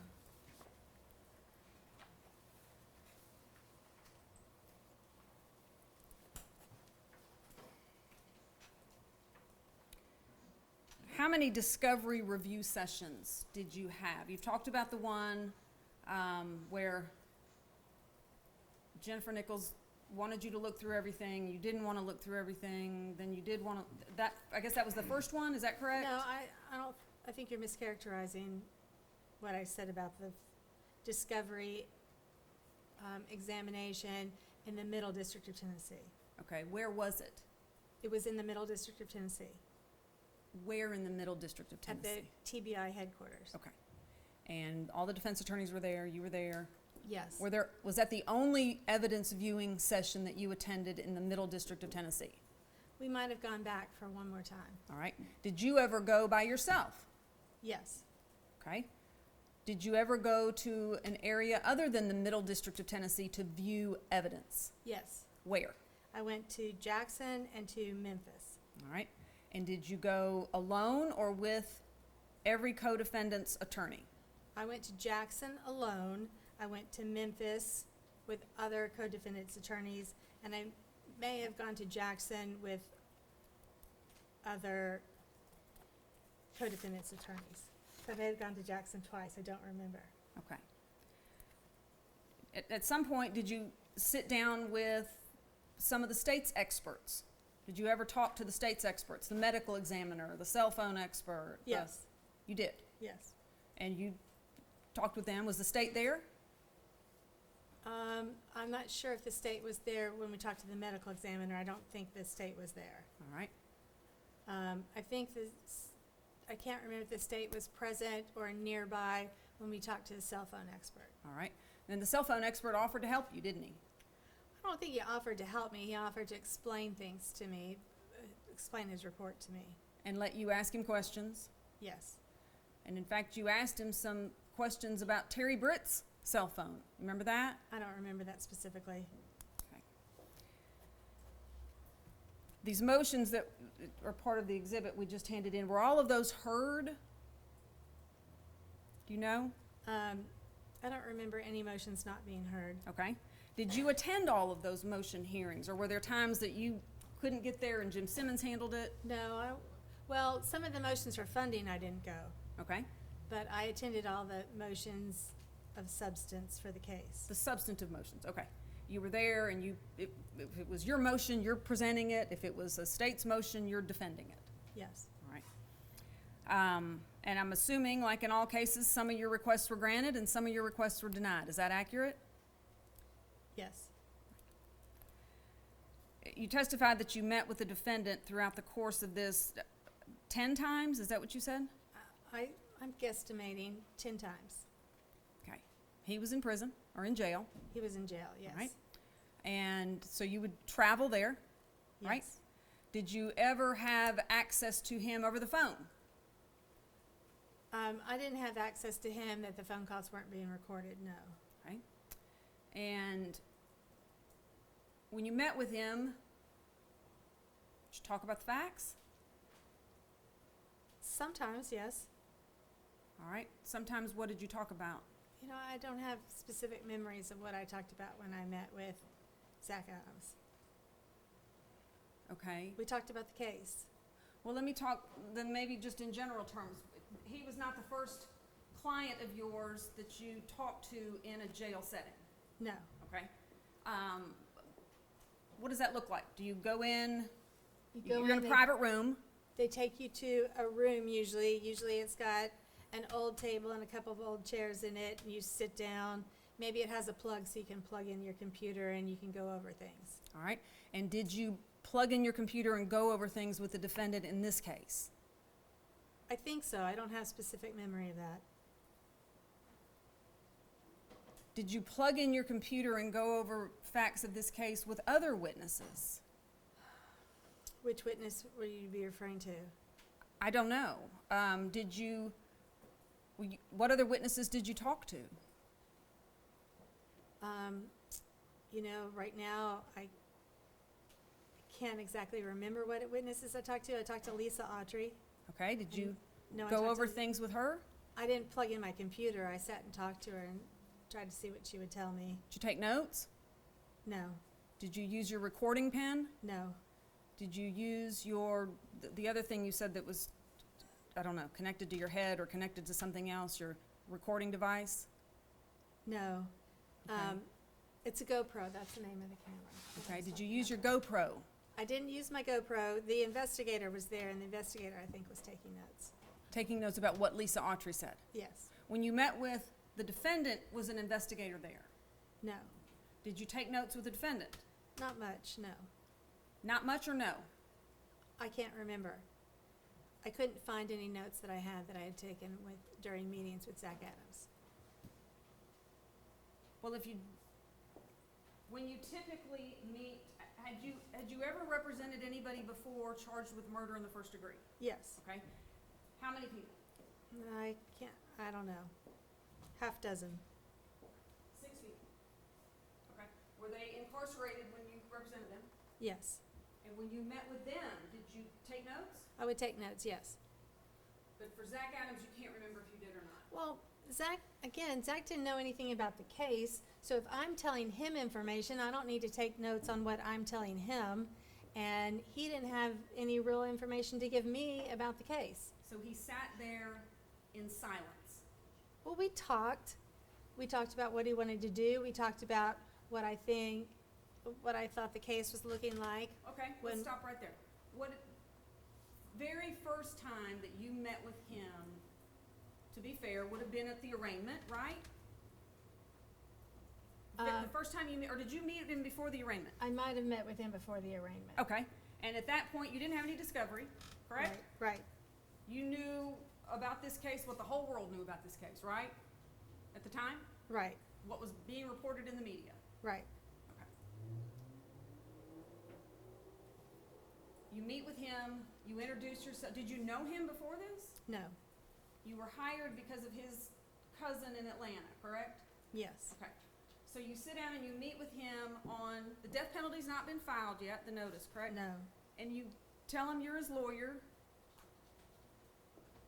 Did you ask him questions?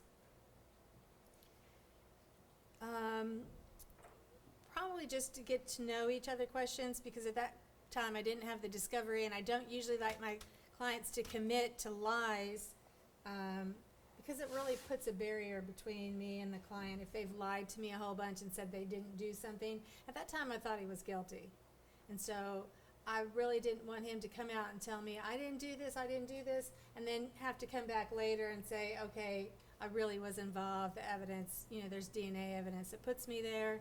So I probably didn't talk to him much about the case. We talked about what was going to happen in the case. I'd explained to him what a preliminary hearing, not a preliminary hearing, but what an arraignment would be, what the case would look like going forward, kind of how it would be handled. So process. The process. Here's the process of what's going to happen. Yes.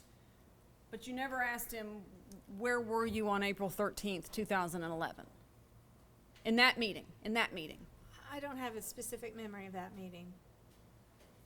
Was it your practice to ask clients, where were you on the date of the murder that you're accused of? After I got the discovery, it is my practice to ask clients that question, or to tell clients that the evidence shows that you were present. There's videotape of you being present at the apartment, and so let's talk about that. Okay. You said that when you first met with him, you thought he was guilty. Yes. You were basing that on what, media? Because I didn't think the state would indict somebody that they had no evidence against. Okay. So just the fact that he was indicted? Yes. You thought he was guilty, even though the laws of criminal justice say the exact opposite, that you're presumed innocent until proven guilty, Well, correct? that's a presumption, and who has the burden of proof. That doesn't mean that the state has a habit of indicting innocent people. Okay, so you thought because he was indicted, he was innocent, or guilty rather? I thought there was gonna be some proof that he was guilty, yes. Okay, we'll talk about it in a minute, but that was your presumption going into that meeting? Yes. Okay, so, and then you start getting discovery, correct? Later that year, yes. Yes, all right. And you talked about how the format of the discovery was cumbersome and awkward and unorganized and all of those things. Did you leave it in that format, in that unorganized way, and just try to make the best of it? Mostly, yes.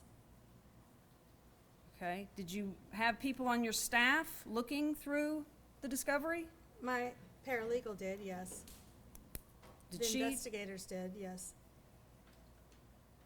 did she change the organization of it, or did y'all just leave it in the unorganized mess that you got it from the state? We mostly left it in the unorganized mess it was in. Okay. Why? Well, because I didn't want to go in and change the way, I wanted to be able to have a copy of what the state gave to me.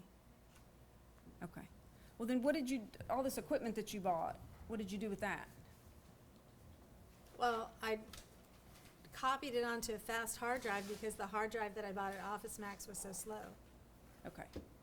All right. And what you got from the state throughout the course of this case, or from the Tennessee Bureau of Investigation through the state, was exactly what the state of Tennessee got, right? Okay, you got I a don't know mirror what- image of what they received. That I don't know. Okay. You also received discovery, I believe, and correct me if I'm wrong, you all also received discovery on each other's clients. In other words, I believe you got Jason Autry's information. You got Dylan Adams' information. They got your information. Is that correct? That I don't know about. You don't remember getting, Well, I don't know what the other people got, so I did can't- you get it? Did I get some information about them? Yes, Well, I got a copy of Dylan Adams' statement, right? so that was later. I didn't get it initially. What about jail calls I got jail calls from Dylan Adams, yes, and I got jail calls. from Jason Autry? I don't remember Jason Autry, but I remember listening to jail calls from Dylan Adams. Okay, all right. You get the discovery, then do you have other conversations with your client? I can't specifically remember what conversations I had with him. What did he tell you? Well, he told me that he didn't do this and that he wasn't there on that day. He didn't go near Holly's house on that day. He didn't go take her. He didn't rape her, and then he didn't even know the girl. He'd never seen her. Okay. Did he tell you I was in Parsons at 11:12 in the morning? Yes, He did tell you that. yes. He told me that they had pulled out, that they had gone to get gas because they didn't have enough gas to get to Parsons, so they'd gone to get gas at the interstate. When he was there, he had seen his grandpa, and his grandpa said, that morning I saw them pull into the gas station because the grandpa was going by for work. But the grandpa didn't testify to that at trial, did he? I think he did. Continue. That the grandpa had seen them that morning and had written it down in his date book that he had seen Zach. No. Okay, No, that was not a question. I'm sorry. Please continue. This is what Zach's telling you, correct? but then they were gonna go get some Xanax bars. He'd gone by to pick up Shane. They were gonna go get some Xanax bars from Shane's drug dealer. Mm-hmm. They had all piled into the truck. They'd gone into Parsons. They had gone to the ATM to get money to pay the drug dealer from Shane's bank account. He said there should be a video of me Okay, stop right there. When did he tell you that? early on. Okay, what's your definition of early on? 2014? Yes, 2014, he tells you there should be video of me at the ATM. yes. Okay.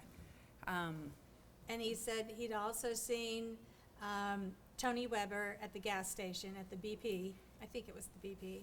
And that he had seen him there, and there should be proof that Tony Weber was at the gas station. And, There wasn't, was there? not that I could find. Right, okay, go ahead. Then they had gotten Xanax bars and gotten high. Okay. Do you remember what time Holly was abducted? She was abducted between about 7:45 and 7:50 on the morning of July 13th. In the morning, Not July 13th, April 13th. April 13th, Yes. 2011.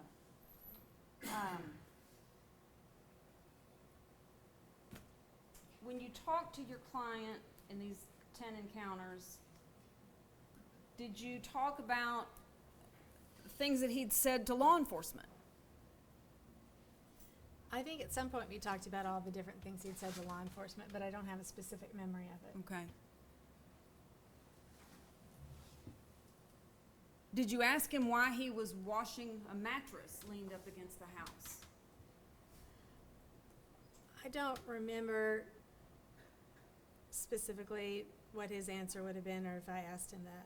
Do you remember asking him why he was seen by law enforcement officers who were hiding in the woods to vacuum out a black pickup truck for an hour and a half? Remember asking him about that? I don't specifically have a memory of that, no. Do you remember asking him about the scratches on his arms that were seen? Yes. And what did he tell you? He got the scratches on his arms when he ran through briars running from the police at Natchez Trace. Okay, which proved to not be true, right? No, I think that's true. You think it's true, Yes. but there was testimony at the trial that it wasn't true, correct? I think that Rebecca Earp testified that it wasn't, that he didn't have scratches on his arms, or I can't remember, maybe she did testify that he had scratches on his arms. And the law enforcement officer that chased him Said he didn't have- notice it. I'm sorry, what? Said he didn't notice it. Right, okay. And then months after, he told law enforcement officers two different versions of where those scratches came from. One version was he got them from moving all of his marijuana plants. Do you remember that statement? No, So you didn't ask him about that? I don't remember that statement. Okay. This top document is already in evidence. It is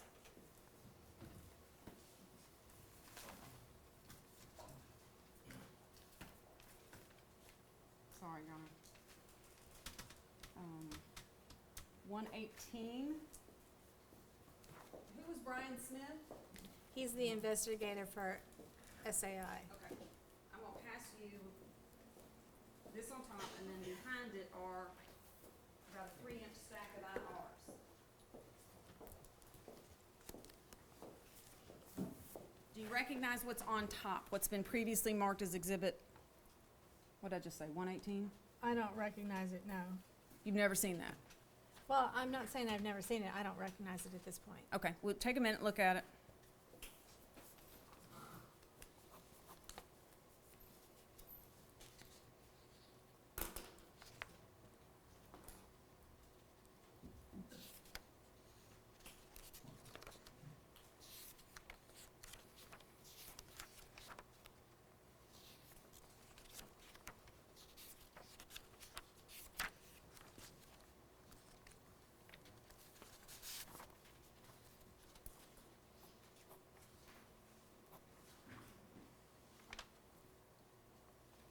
Okay. You recognize it? I don't recognize it, but I can tell what it is. Do you recognize the IRs?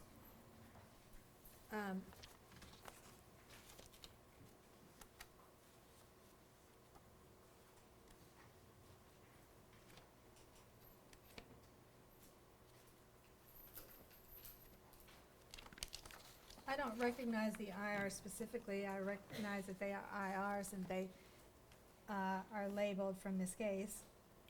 Do the IRs that are listed in the Zach's original stupid mouth list correspond with the stack of IRs that I just handed you?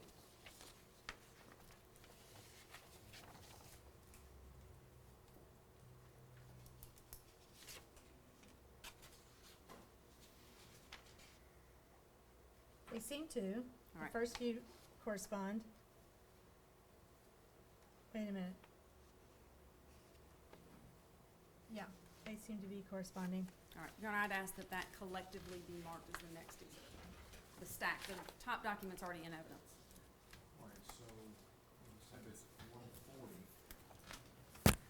is a compilation of all the IRs that are referenced within exhibit 118, is that correct? Yes, sir. Let's pass it to Mr. Basil and take a look at it, please. Yes, sir.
Is the witness going to be testifying about them? No, sir. Okay, we'll keep looking at that. If Well- you have an objection, I'll let you make it later. That's fine, Your Honor. Under Rule 1006, if it's a summary, the contents of the items summarized need not be introduced. So it seems like it's, Judge McGinley carrying the coals to Newcastle, it's unnecessary. Well, how's the court going to reference it in this case? I certainly don't have any. That's the point of the 1006 summary. If it's accurate, if they say it's accurate, you don't need the originals. That's not a summary, though. That's a checklist. Exhibit 118 is just a listing. I It doesn't see. summarize what the statements are. I see.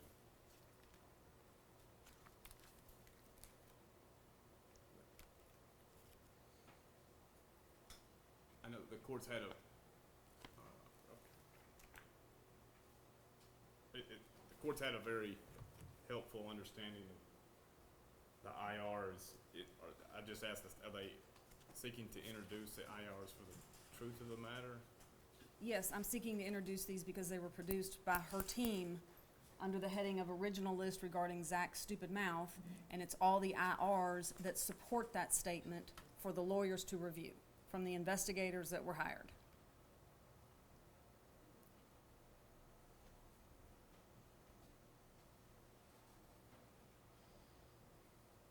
All right, Mr. Bates, Then that, every IR that's been presented has been admitted. correct. I'm confused as to why we wouldn't want these IRs. Investigative reports, I believe is the That- term. Yes, sir. That's correct.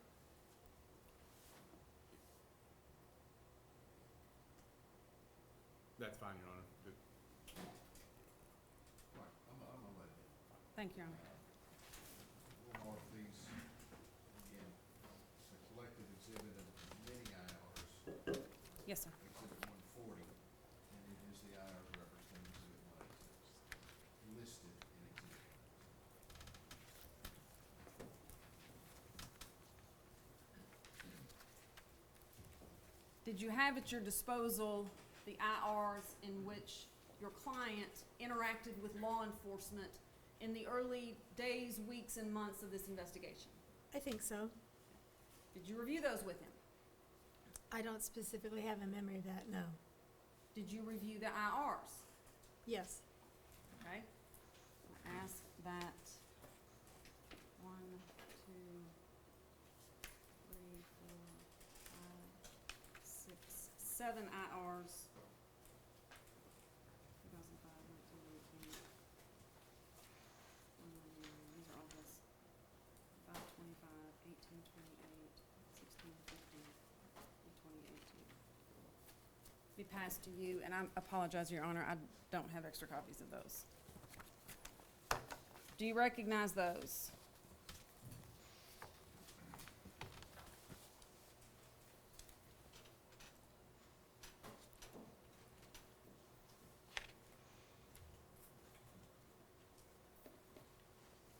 Yes, Did you review those? I'm sure I did. I don't have independent memory of it. All right. Your Honor, I'd ask that those be marked as the next numbered collective exhibit. Exhibit 141 to 7 IRs, collective exhibit.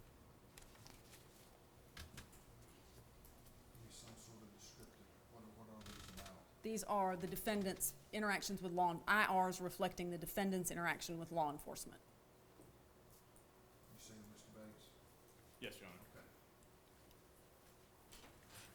And if those could be passed back to the witness, I'm sorry. Assuming these are still in the order that I hope they are, is the very first one, IR 2005, Yes. April 16th, 2011.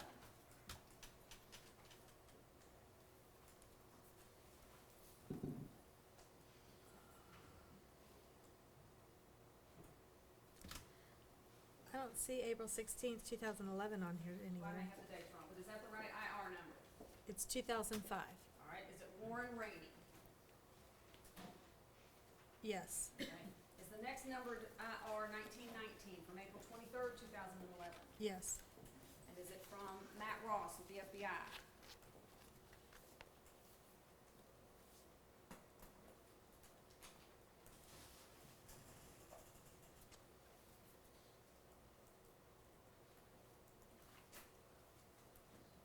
Yes. Does it reference the scratches?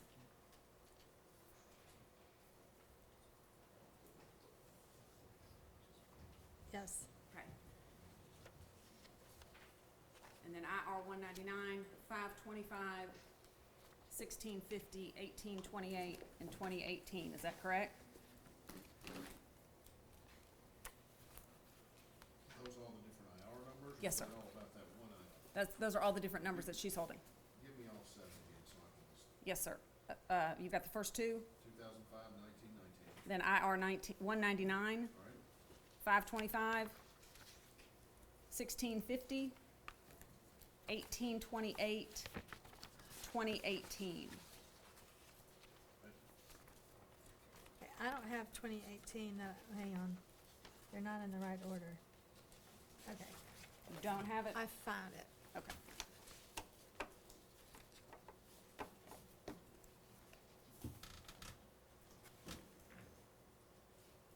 Do you know when Zach Adams told law enforcement for the first time that he was at the bank, No. at the ATM? No. Well, surely, did you find something in the file where he said that? Well, I don't now remember it. I mean, if you're asking me, I don't remember if I found it in the file, and I don't remember when he would have told law enforcement. Okay. Did you talk to any of those law enforcement officers? I did not, no. Did you have people talk to them on your behalf? I think so, And those would have been your investigators? yes. How early on would you have started having conversations with the defendant about whether or not he was going to testify in his trial? Late, What does that mean? like, probably much closer to trial time, not this early on. And what would you use to have that conversation with him? I would probably use a lot of his past statements and his convictions to have the conversation with him. So the things filed in the 609, is that what you're referring to? The 609 motion or notice? What's the 609 motion? The notice that would have been filed by the state of Tennessee, putting him on notice of his prior convictions, that if he chooses to testify, they Oh. would use those in cross-examination. So, yes, I would have used that, and I would have used his prior inconsistent statements. But I don't think we really had, Well, which prior inconsistent statement? I don't think we really had conversations about whether or not he was gonna testify.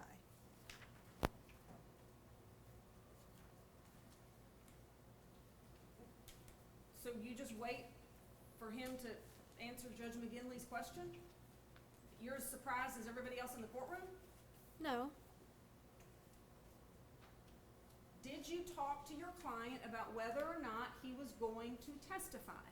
yes, but I think I talked to him about it in a negative form, like, I don't think you should testify. I don't think we sat down and had a discussion about what would it be like if you testified. And surely he said to you, oh, no, I'm testifying. I don't remember that. He didn't tell you that? I don't have any memory of that.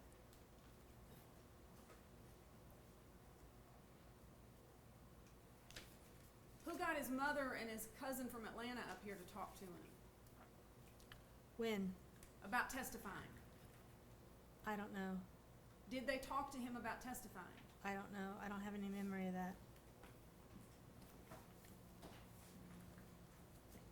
So when Judge McGinley, at the end of the state's proof, when Judge McGinley turns to you and says, will there be any defense proof, what did you do? Well, yes, we had defense proof. You had witnesses you'd subpoenaed, right? Yes. How many? I don't remember now. What category did they fall into? You subpoenaed expert witnesses, right? Yes. You had a cell phone expert? Yes. I believe you had a gun expert? Yes. You put on Mr. Bell, didn't you, to say that white truck was parked at my property? Yes. That white truck could not have been used to move the dead body of Holly Bobo because it was parked on my land. You put him on, didn't you? Yes. He said all that. The jury heard it, right? Yes. You had him subpoenaed. You subpoenaed Terry Britt, Yes. but the state put him on. Yes. You subpoenaed Terry Dykus, a TBI agent. Yes. You subpoenaed a host of people, Yes. okay? So at the end of all of your proof, and you put them all on, right? Except for Terry Britt, Right. okay? I think so. What other experts did you put on? Cell phone expert, the gun expert. I don't remember any other experts. Okay. And did you put on alibi?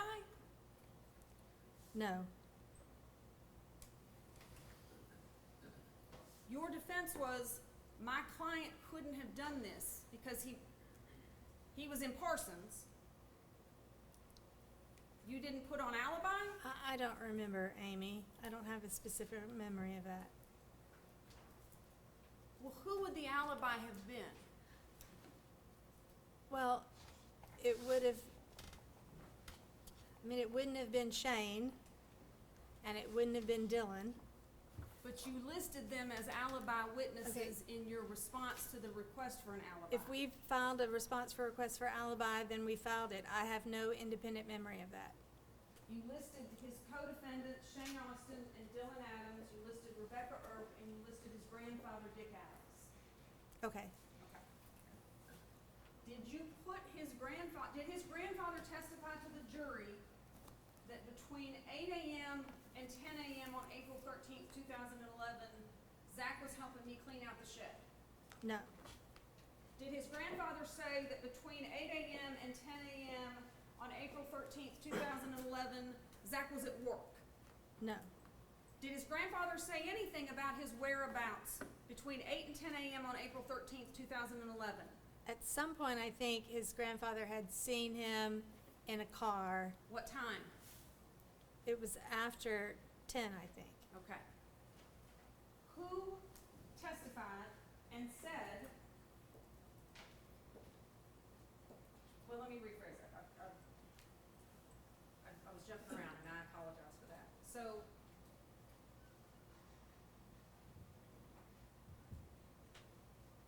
you put on all your proof, turn all your witnesses, state cross-examines them all, and then the big moment, the judge looks at you and asks, is your client going to testify, right? And what did you say? I don't know, Judge, we haven't talked about it. No, we had talked about it. Or did you say, Your Honor, he's not? I can answer that for him, he is not. I don't have an independent memory of it, but I think it's more likely that I said he is not going to testify. And that was the end of the conversation? Well, I think they do is it the Moman Right, exchange? right. So I think they did that. They did that. And by that you mean Judge McGinley put him under oath, right? I don't have an independent memory of whether or not he put him on the stand. Amy, I just don't remember. Well, you sat through Moman hearings before, correct? Yes. Okay. Yes. Is it your experience that judges swear the defendant in before they answer the questions about whether they want to exercise their constitutional rights to testify or not? Yes. Okay. Do you have any reason to believe that Judge McGinley did not do that in this case? No, I'm not trying to imply that, no, he didn't do that. I'm just saying I don't have an independent memory of that particular time. Okay. And Judge McGinley asked him questions, correct? I'm sure he did. Did you at any time, did you believe he was answering those questions truthfully? Yes. That he did not want to testify? I think he did not want to testify because I told him he shouldn't testify. Well, did he say that to Judge McGinley? Your Honor, I'm being railroaded by my lawyer. I really want to take the stand, and she's telling me it's a bad idea. Did he ever say that? No. Did you ever say to the judge, Your Honor, I do things a little differently. I like to tell my clients, you really don't want to testify. Did you say that to Judge McGinley? No. He questioned him, and he answered the questions, correct? Yes. At any time did he say, stop these proceedings, I want to testify? No. At any time during the course of your representation of him, did he argue with you when you said, I don't think it's a good idea for you to testify? I don't think so, no. I mean, he didn't ever argue with me, no. About anything? Not really, no. Okay.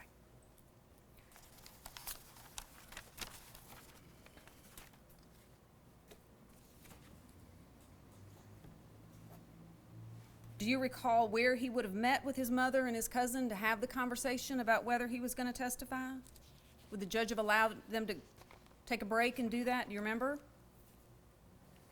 Yes, I think the judge would have allowed a break, or he would have done it at a lunch break or something like that. Okay. He could have talked to them in the courtroom. I mean, in the courthouse, they had a little room downstairs where they were holding him. Okay. Before trial, had you ever discussed with your co-counsel or with lawyers for the state of Tennessee your client pleading guilty? Had that topic ever been broached? Yes. Okay. And at what point between 2014 and 2017 did that first conversation happen? I think that when we went to the TBI in Nashville to view the TBI evidence, when I went with, I can't remember, but I think we were out at the TBI headquarters because we were eating Mexican food for lunch at a restaurant there on Nolensville Road. And I was with Paul Hagerman, and Paul talked to me about the client possibly wanting to plead guilty. All right. And you said absolutely not, right? No, I said, what are you offering? Okay. And what did he say? I can't remember now exactly what he said. He said, you know, a 20-year sentence. I think it was more than 20 years, maybe 25 years or 40 years. I can't remember now. Okay. That's what Mr. Hagerman offered you. Is that your testimony? He offered me a sentence that was equal to second-degree murder or higher. Okay. And what did you say? Well, I always have to ask the client. It's never up to me to make the decision. Did you do that? I'm sure I did, but I have no independent memory of it. Do you have any independent memory of what your client said to you when you approached him with the idea of pleading guilty? I remember he didn't want to plead guilty, that he said, he would say things like, Miss Jennifer, I did not do this crime. I cannot plead guilty to it. Okay. I want a trial, right? That's what he told you. Yes. I want a trial. But can we agree that that is one thing he was consistent in? I want a trial. Yes. Did he ever waver from that? Not with me. Okay. What discovery had you shared with him at that point? That I have no memory of. What discovery I would or would not have shared with him. What's your typical practice? Would you go over the whole file with him? Usually, if a client wants to hear the information, I would sit down and go over all the incriminating evidence that shows that they're guilty. But in this case, there really wasn't, I mean, we talked about stupid stuff, Zach said, with Zach, and, how that was gonna get him in trouble. But there wasn't any evidence to sit down and say, listen, they have your DNA at the apartment, or your fingerprints are on this knife. They had no incriminating evidence against Zach, and even the phone records showed that his phone was in different locations than Holly Bobo's phone. Do you know when Holly Bobo was last in possession of her phone? No. Do you know where Holly Bobo was shot? Yes. Where? At the cell tower, right up there where her body was found. Were you there? No. What do you base that on? On my reading of the proof in this case, That she was shot where her body was found. yes, That's your opinion. that's my opinion. Who testified to that at trial? Nobody. Okay. Do you know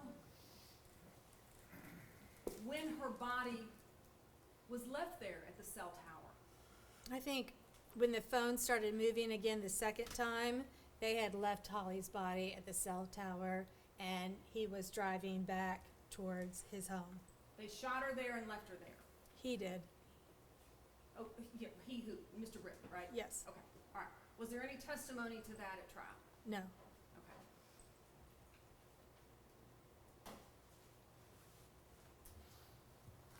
How long after she was abducted was she murdered? I think within an hour. Were you there? No. How do you know that? This is my theory. Okay. Does anyone else have that theory? I think that some of the investigators had that theory with me at the time. Some of your investigators? Yes. Okay. And Johnny Walker had that opinion for a minute, didn't he? Yes. That she was, he made some statement, didn't he, that she was killed within the first hour of being abducted, right? Yes. And then he was asked about that by Mark Lewis and some others with TBI to say, where's this coming from? Do you remember this? Well, I don't specifically remember. And he admitted, you're right, I don't know that. Nobody knows that. He admitted that. You remember that? I wasn't there during this conversation with, There's IRs about it. okay, well, I don't have specific memories of those. Okay, okay. Do you know when her phone was thrown out? I don't know for sure. Do you know when her SIM card was thrown out? No, Lunchbox? I don't know for sure. Okay. But you know she was shot at the cell tower? My theory is she was shot at the cell tower, then he began to drive back by a different route than he came, and that's the point when he started throwing stuff that was left in the car out the windows. Okay. And you shared this theory with your client? Probably. Okay. And you would have gone over with your client incriminating statements that he made? Yes. Okay.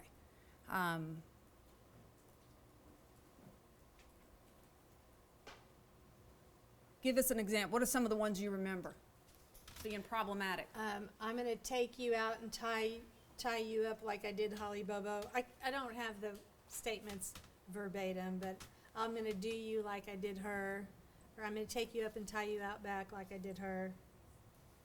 Things like that. No body, no gun? Before her body was found? Before we knew she was shot? Remember that Sure. one? Sure. Couldn't have picked a prettier bitch? Remember that one? Yes. Do you remember him threatening to kill his brother? No.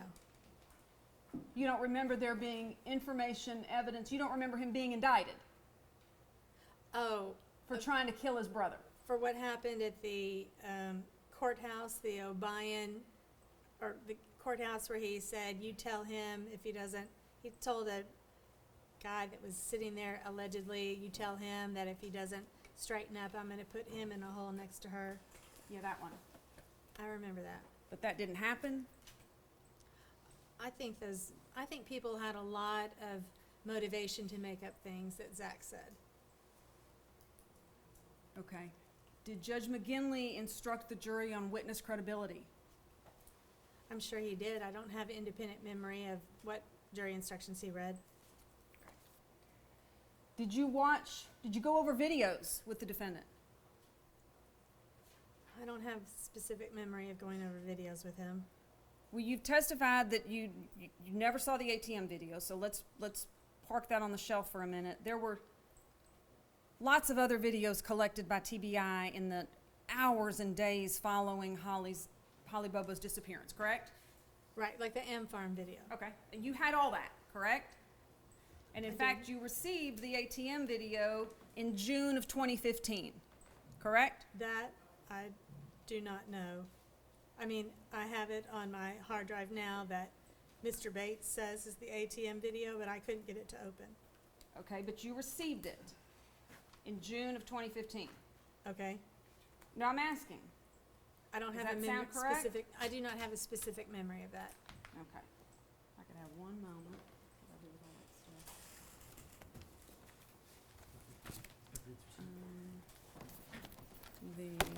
Yeah. What did I do with it?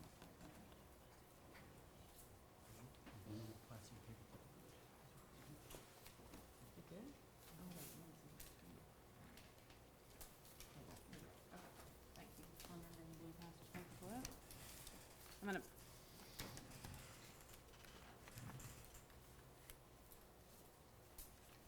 And that's already in evidence, right? Okay. Can you find the exhibit number for me? Mr. Bates handed you a document earlier that was marked into evidence.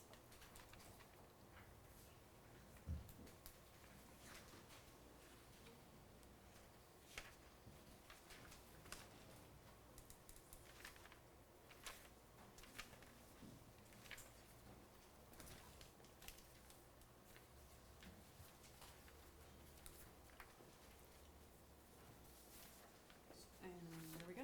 Thank you. What number is it?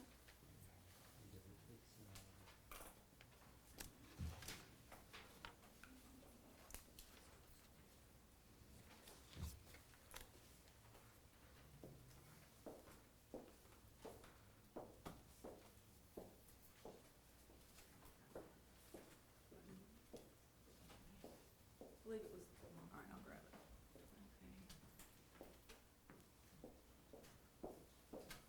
What was it about? Exhibit 128. Digital evidence and master case law. Yes. I could have it here.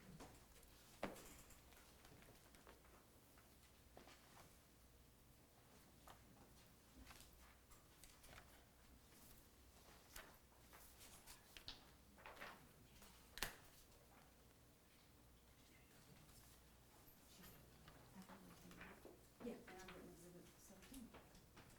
May I ask that these be passed, may I pass these to the witness, Your Honor? Exhibit 128? And exhibit 17. Yes, sir. All right, you would take a look at those. The copy of the letter that I handed you from then Deputy District Attorney General Nichols, and now Judge Nichols, dated June 15th, 2015. You recognize that? Seems familiar. Okay, and what is it? It's a letter from Jennifer Nichols to the defense attorneys with documenting that she's providing discovery. Okay, Your Honor, I'd ask that that be marked as the next numbered exhibit. We'll mark an exhibit 142.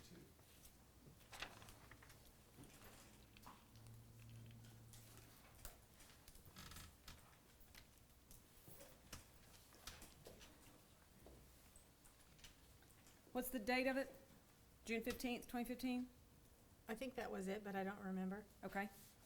And if she could have that passed back to her, I'm sorry. It references in the first paragraph, well, it's a letter saying, please find attached here to one external hard drive and one disk, correct? Yes. Contained therein is discovery pursuant to Rule 16, as well as additional material provided. This is an index to TBI's investigative reports, IRs, contained on the disk. The IRs are numbered 1 through 2,986. The first IR refers to the initial complaint investigation and is dated April 14th, 2011. So what this is a letter reflecting that General Nichols was sending you all a hard drive and a disk that contained everything in those IRs, correct? Yes. All right. And if you could look at Exhibit 17, which is IR 1845.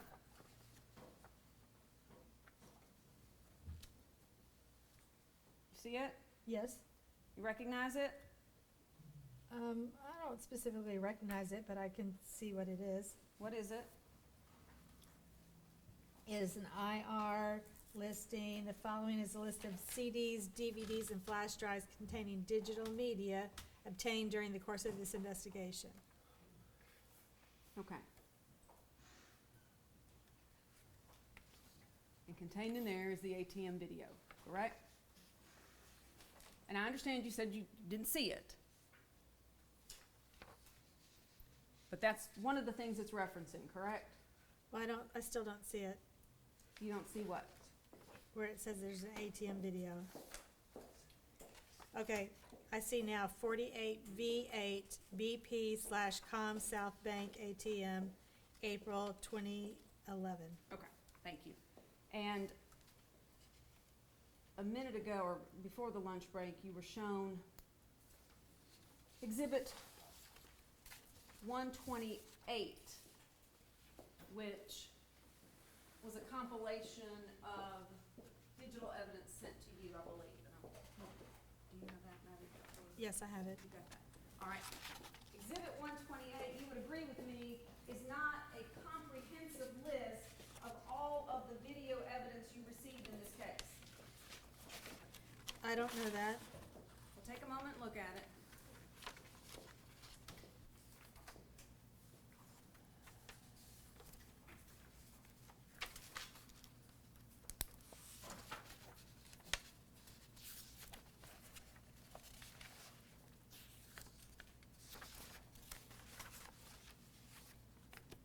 See if you see on Exhibit 128, I believe you just mentioned it, the Am Farm video.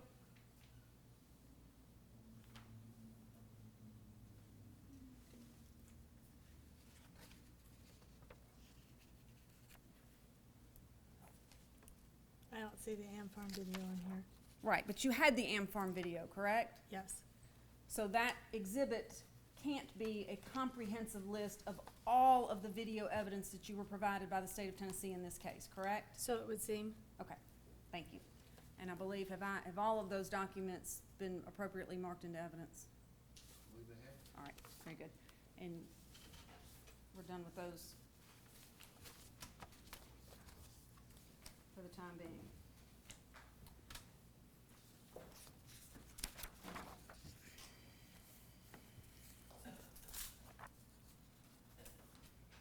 And you also testified earlier that Jim Simmons subpoenaed videos, right? Yes. Okay, so you had what the state of Tennessee provided you, plus what you were gathering on your own, Well, correct? I don't think we got videos when he subpoenaed them. I think they came back and said there's nothing available. Right, because it was some years that had passed, right? Yes. This happened in 2011, and you're Yes. not brought on until 2014, correct? Yes. 3 years have passed, all right.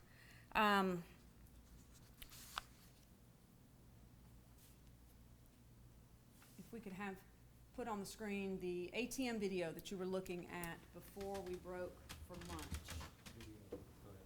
This is still, that's still. Still Still. shot 108. Yes. Keep coming back to that 108. Who do you see in that?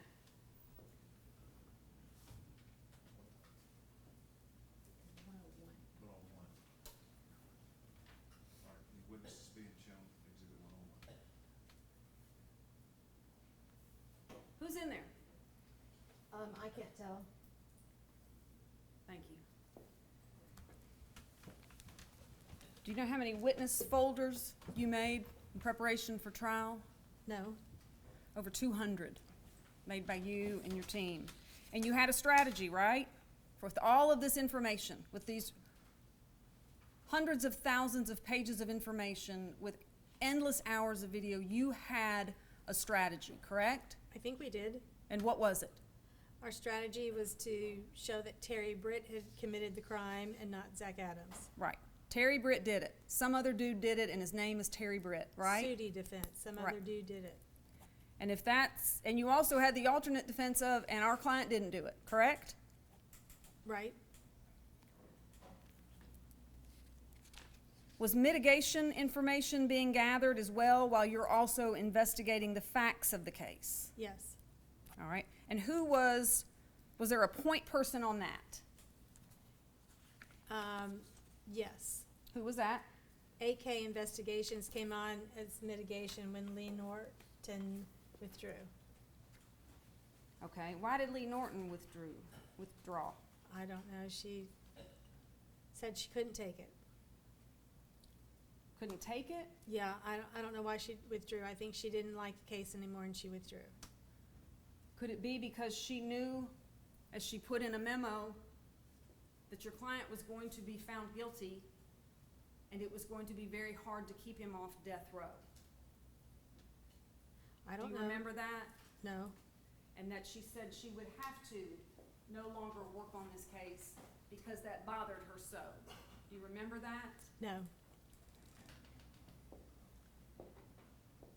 Did they put together mitigation reports for you? Your team? Yes. But I think Jim looked at that more than I did. Were you familiar with it? No. You never looked at it? I can't say I never looked at it. I have no memory of looking at it now. Well, do you have memory of there being concerns about mitigation proof? No. No memory of anybody bringing to your attention issues with mitigation proof? No. Do you remember your client shot his mother? Yes. Okay. Do you remember that being something that they pointed out? No, but I see that that's a very bad, factor. Okay. Do you remember them having concerns about the mitigation because of his criminal history? I don't have any specific memories about concerns about the mitigation. It's not that I didn't know it at the time, but at this point I have no specific memory of it. Okay.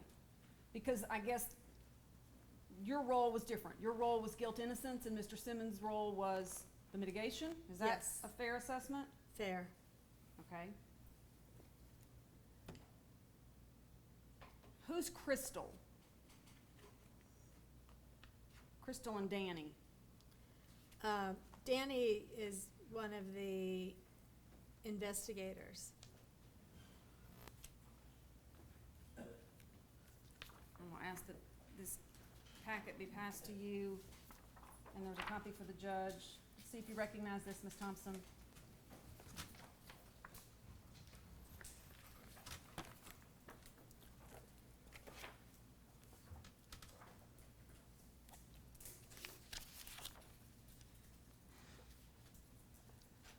You recognize it?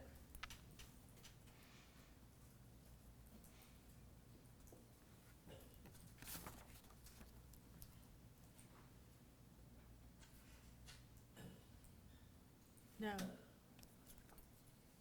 Who's JST? It might have been Jim's daughter. You've never seen this? I don't have any memory of it. We'll take a minute and look through it. Does it look like anything having to do with this case?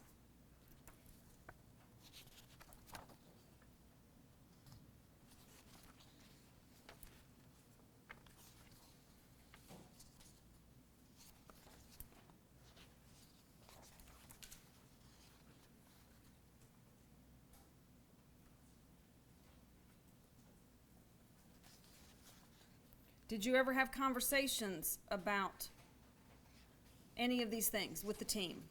Spoke with Joe Walker, stated Zach shot Cindy because she wouldn't give him money. Dick Adams, Frankie Cecil Adams. I mean, are any of these names ringing a bell? I think Frankie Adams was Zach Adams' uncle.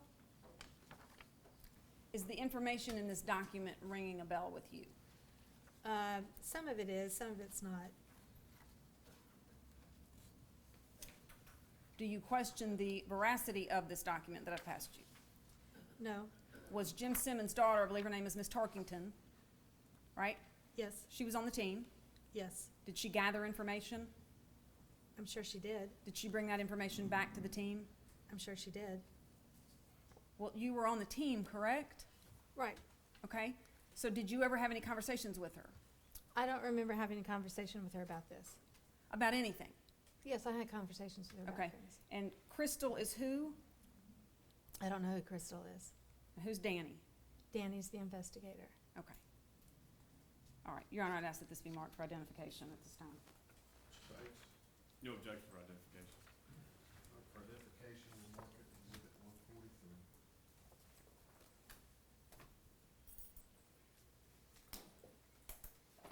Did you ever ask your client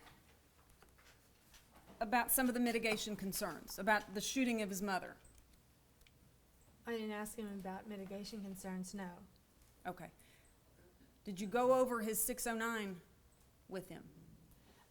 I don't have a memory of that, no. Okay. What about his 404? I don't specifically remember going over 404 with Zach. Okay. You testified earlier that pretty early on, you had a plan regarding Terry Britt, right? Yes. When? Starting when? Oh, I think starting sometime in the spring of 2015. Did that ever change? No. He was a good target, right? Yes. Here's a sex offender that lives down the road. Yes. Right. That had been stalking blonde-haired, blue-eyed girls Right, in the same neighborhood. right. Yes. He was a good target to put this on. Yes. And you built a defense around that Yes. with the added layer of our client didn't do it either. Correct? Right. Okay.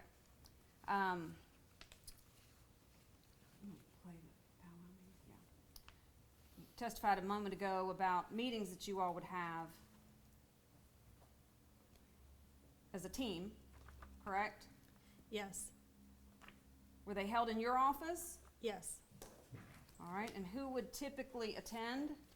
My paralegal,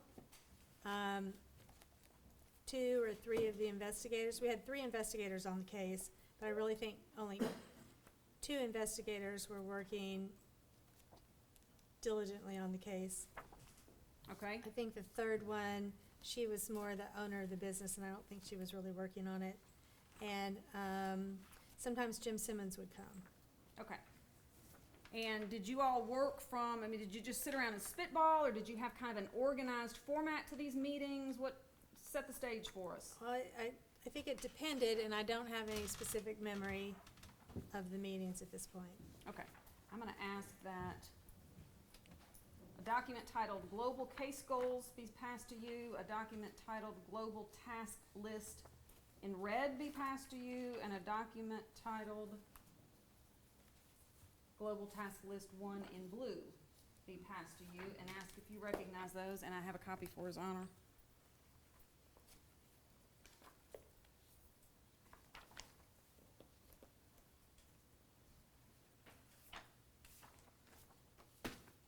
Thank you.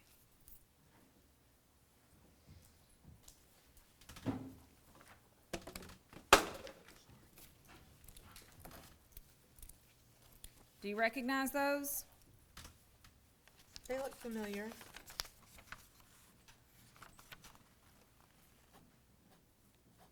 I'd like you now to listen to an audio recording. We can enter these. Oh, I'm sorry, yes, sir, as the next 3 numbered exhibits, I'm sorry. No, if I can just get the order figured out. You want to just make them a collective exhibit? Whatever's easiest on the court and the court reporter. All right, collective exhibit 144.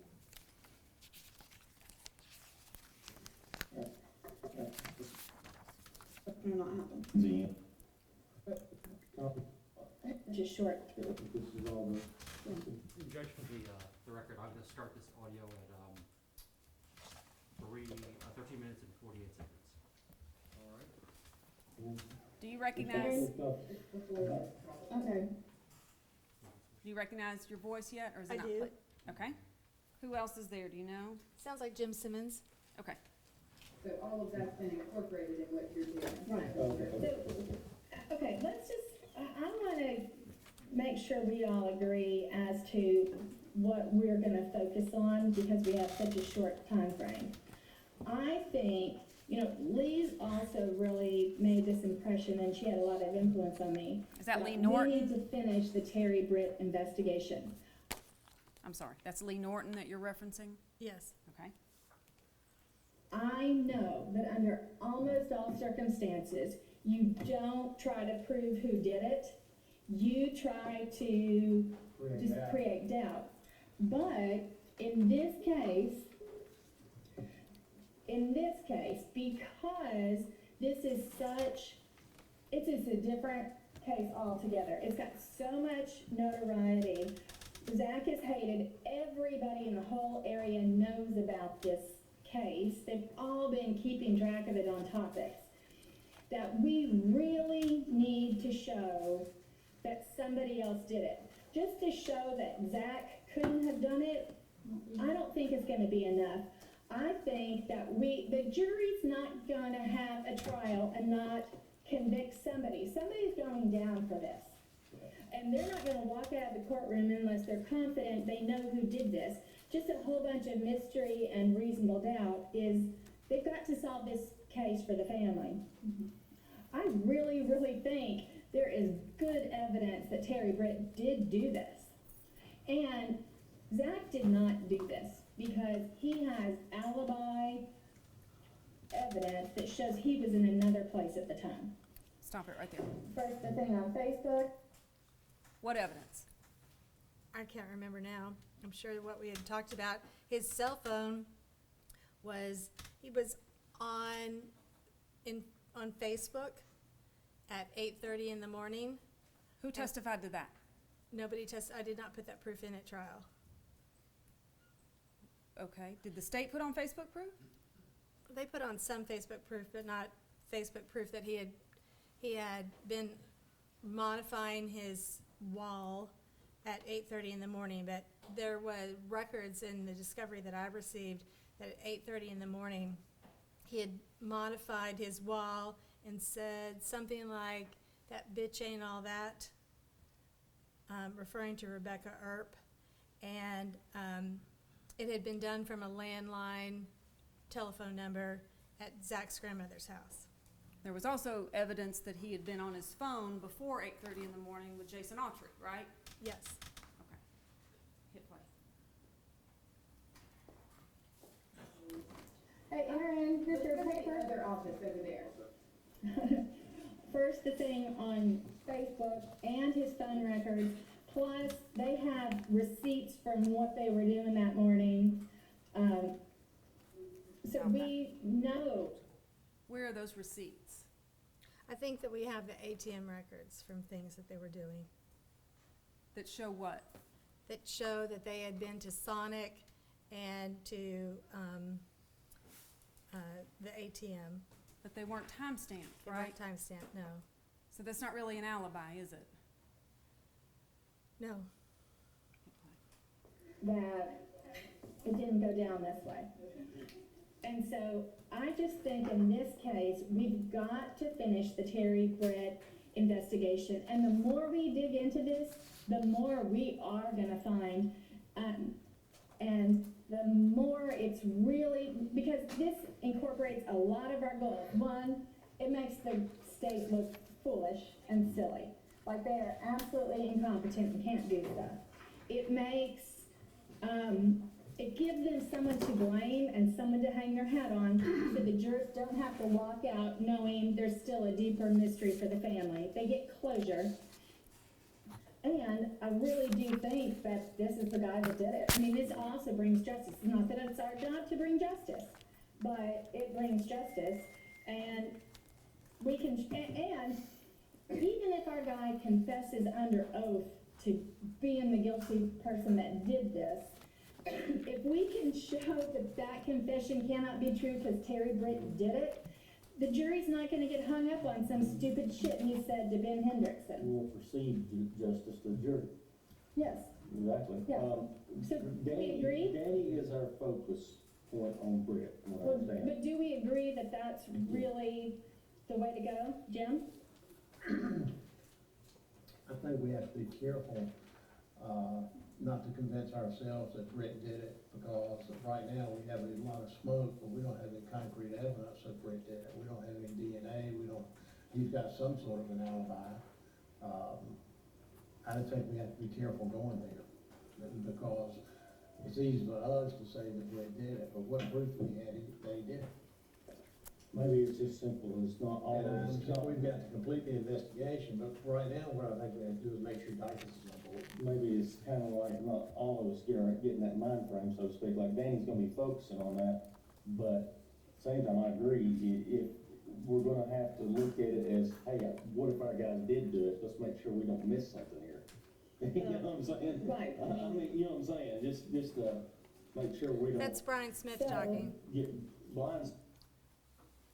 All right, I don't see much of this. Okay.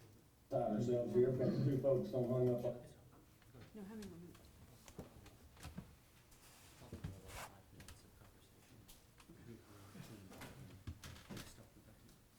All right. And we would ask that that be marked, Your Honor, and we'll take care of the mechanics of that at the break. Bates. Exhibit 145, audio recording of strategy meeting of Mr. Adams' attorneys. What day was that audio recording on? I don't know, we can't tell. What other audio recordings were there that disappeared? There were multiple other audio recordings made with that same pen. Where But- are they? I have them stored on my Mac computer, my desktop. And I thought that I had them stored inside the Dropbox folder, but they were not stored inside the Dropbox folder, and when the hard drive crashed, I lost it all. Everything in Dropbox was backed up, but the other things were not. But everything else in the file of Zach Adams is fine. It was That's the only part on a that's different missing. hard drive. Just your These- your recorded conversations with your client and all the witnesses and co-defense, co-counsel, those are all lost. Yes. Okay. Did you have a file that was labeled, Zach Adams didn't do this, and here's why? I can't remember. The documents that I've handed you, the global case goals, was this kind of a, your manual, how you went about putting your case together and working the file and gathering and checking information? What is this? Yes. Okay? The blue document, global task list, Terry Britt did it. Self-explanatory, correct? Yes. This is what the team was working on to show that Terry Britt did this, right? Right. Was this the execution of the idea that Lee Norton planted in your head to finish the Terry Britt investigation? Yes. Okay, and so this document became the footprint or the manual for doing that, the blueprint, correct? Yes. Okay, and then the red document, Zach Adams didn't do it. Correct? Is that a question? Yes, that's what this is. This red. red document is that Zach Adams didn't do it? Yes. And the same thing, you've got witnesses listed there and dates and information, and did you follow up on that? I have no memory. Did you gather information to show that your client didn't do it? I have no specific memory of that. You have no memory of finding any information that would prove your client's innocence? I have no memory of what information we gathered and whether or not we gathered information based on this chart right here. Okay, well, put the chart aside. Do you have memory of gathering information to show your client could not have done this? No. The problem is if it's hard to prove a negative. If somebody didn't do something, like if I say to you, you know my birthday, it's hard for you to prove that you don't know my birthday. I can say, you know my birthday, and I can say, because on my birthday you sent me a card, so it's easy to offer proof that somebody did do something, but if it's negative, it's hard to find proof that somebody didn't do something. Did you gather proof to show that Terry Britt did do it? Well, yes, we went through and prepared what Terry Dykes had gotten together. Mm-hmm. We solidified that, but I don't think we found additional information that Terry Britt did it, because at that point I didn't have law investigation authority to go in and. And all you have to do is convince one juror, right? Yes. How long did the jury deliberate? I don't know. I don't remember. Does 2 days sound right? They were out a long time, weren't they? They were. Would it surprise you to learn that your trial prep file alone was 9.8 gigabytes of information? No. 11 hours that you spent compiling witness folders? Does that sound right? Sure. 2,000 individual files on your client alone, correct? Okay. But not one file on anything that he told you. Is that your testimony today?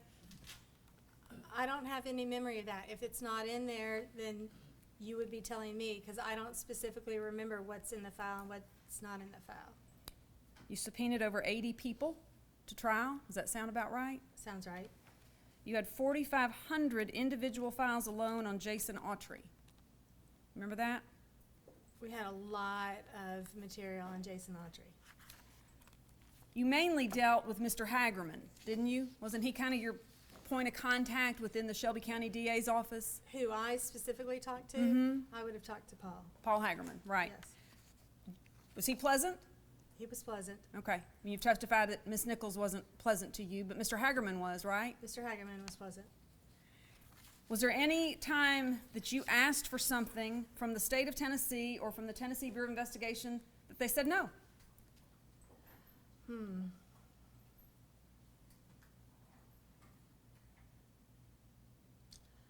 I think I asked them to sit down with me and show me what the discovery was, tell me about the discovery. You had the discovery. But tell me what it was in there, what the different things meant and what the different parts meant, and I think they didn't want to do that. Okay. Do investigative agencies and prosecutors' offices always do that with you? Always do that? No, sometimes yes. Okay.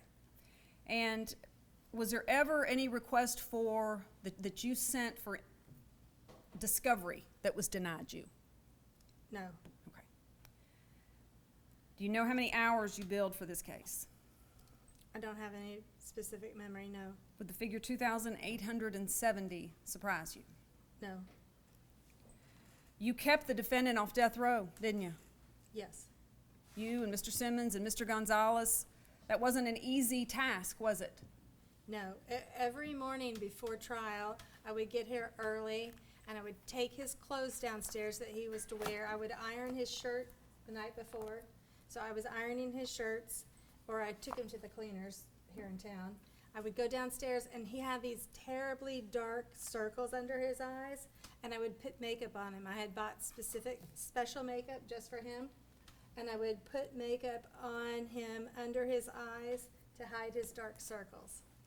Every day. Every day I would do that. And then after the verdict came back, you began talking with the state about the second phase, right? Yes. About taking the death penalty off the table, right? Yes. And you accomplished that, right? Yes, at first they offered to take the death penalty off the table, but without any right of appeal. And you even got them to change their minds on that, right? Yes, I advised Zach that if he had gone through with the death penalty, he'd at least have 2 attorneys working for him on his appeal.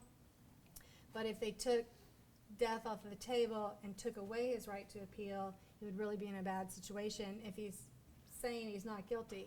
And so they agreed that they would do, and I think that's a lot of the Bobo family. I was very grateful for that. That they would take death penalty off the table, he would retain all his rights to appeal, and he could not plead guilty, but they would sentence him to life. I think it's life without parole. Right. You thanked the Bobo family after trial, right? For taking the death penalty off the table. I mean, they were very gracious about that. Right. Yes. But the state had to agree too, right? Right. Okay. And you even told Eva Pilgrim with 2020 how thankful you were to the Bobo family Yes, I for don't taking think the it's death penalty off the table. It's not the Memphis DA's office that took the death penalty off the table. It was the Bobo family. Say that again?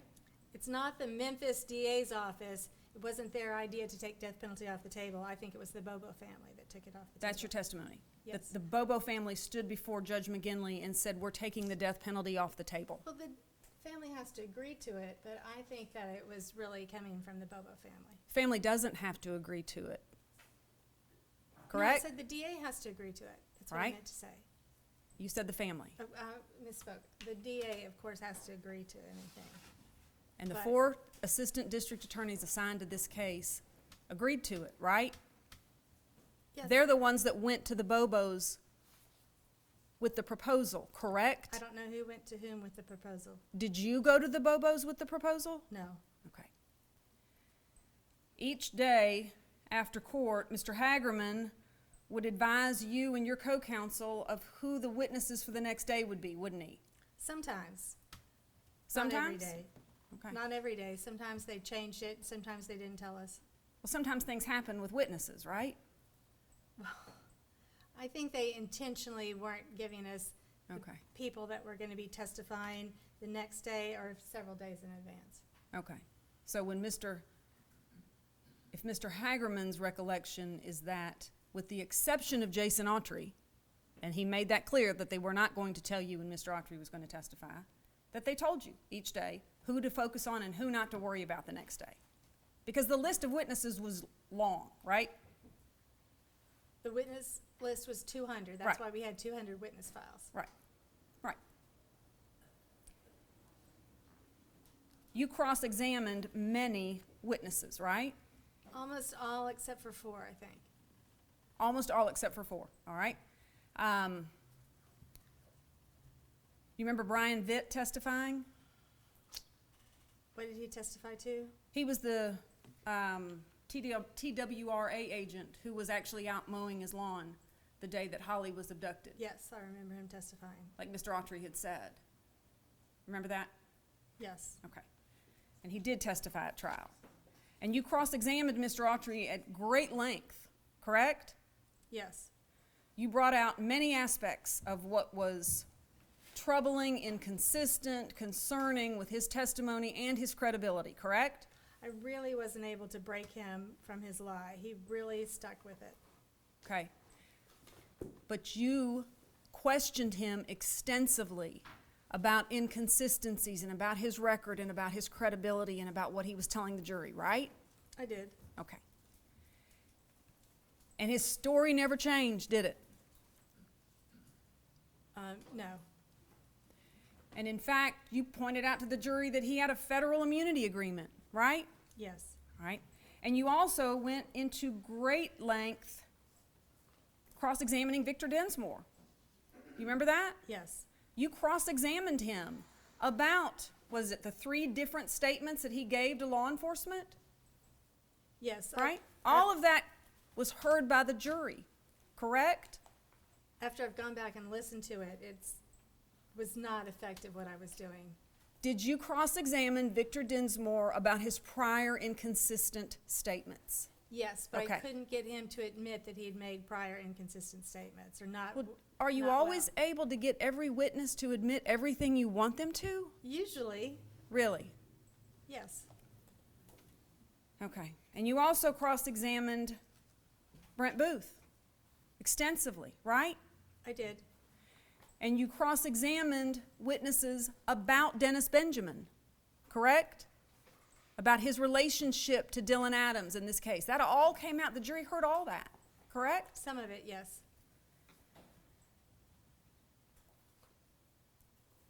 There was a hearing in front of Judge McGinley about the Luke Evans issue, correct? You Yes. wanted Luke Evans to come on the case. The state opposed it. We bring it to the court and we let the court decide. That's how this works, right? Yes. And was there testimony? Yes. Who testified? Luke Evans. Who cross-examined him? I don't know. Was it Ms. Nichols? I don't have a memory of that. Okay. The judge denied your request, correct? Yes. And you appealed that, right? Yes. And where did you appeal it to? The Court of Criminal Appeals in the Western District, I believe. And what did they say? They said no. They affirmed Judge McGinley. They affirmed Judge McGinley. Did you file a motion for new trial in this case? Yes. How many grounds? I can't remember. 56? Does that sound right? Okay. The things that you have shown a light on here today, did you bring those out in your motion for new trial? I don't remember. I just don't have any memory of this. This is all so many years ago, and I just don't remember specifically what was in my motion for new trial. Did you work on the appeal? I did. Do you remember that? Yes. Okay. Did you raise these issues in front of the Court of Criminal Appeals? I don't remember how many of them I raised. Were any of them granted? No. Were any of the grounds for the motion for new trial granted by Judge McGinley? No.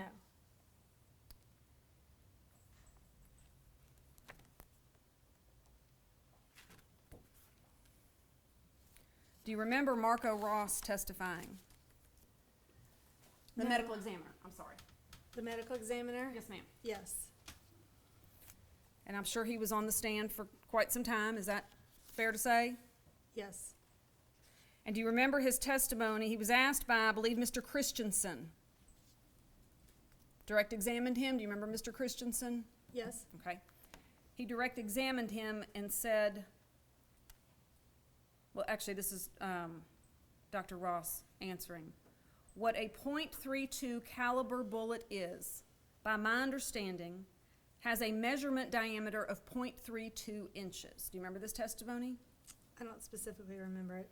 By converting to inches, the size of the defect in the back of the skull, that's about a .36 inch defect.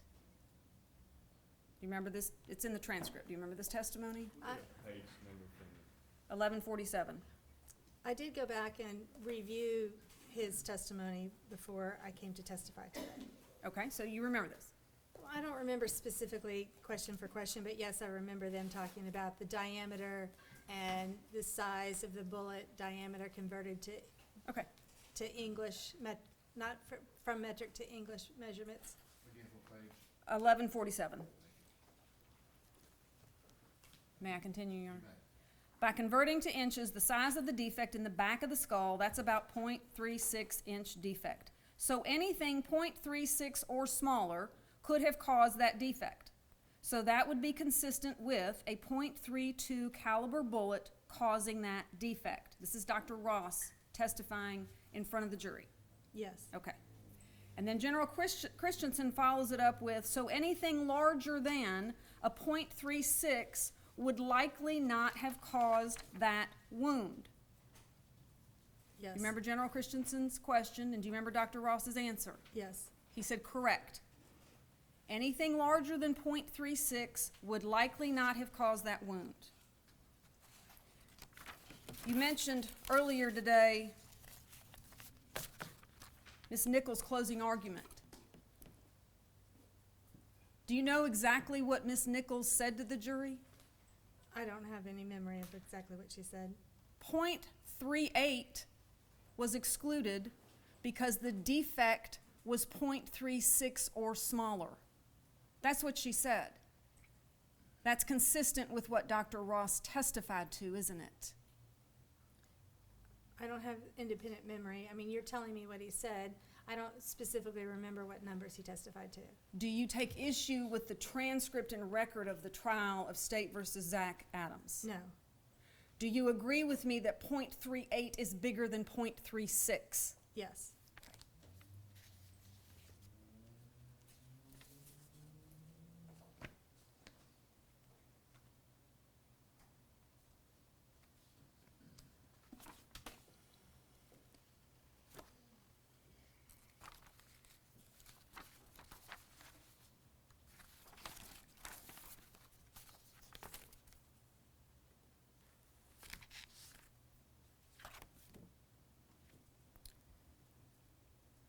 You testified earlier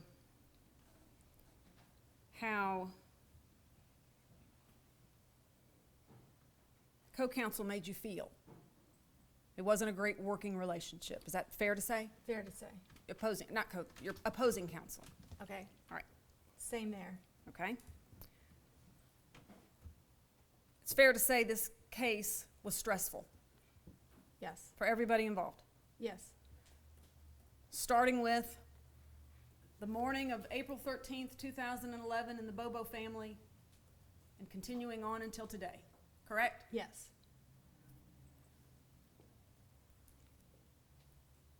And you testified about your concerns about the other defense attorneys, Matt Maddox and Paul Bruno and Michael Scholl and Robert Paris, and that they just weren't putting in the hours that you were, right? I think I said that I didn't think they had shut down their practices. I didn't say they weren't putting in the hours. I don't know what hours they were putting in. I said they hadn't shut down their practices and gotten rid of all their other cases. And I said I didn't think they knew the discovery like I did. And that's probably fair. I think that the testimony in this court over the last several months is that nobody knew this file better than you did. Were you ordered to shut your practice down? No, You made that decision. yes,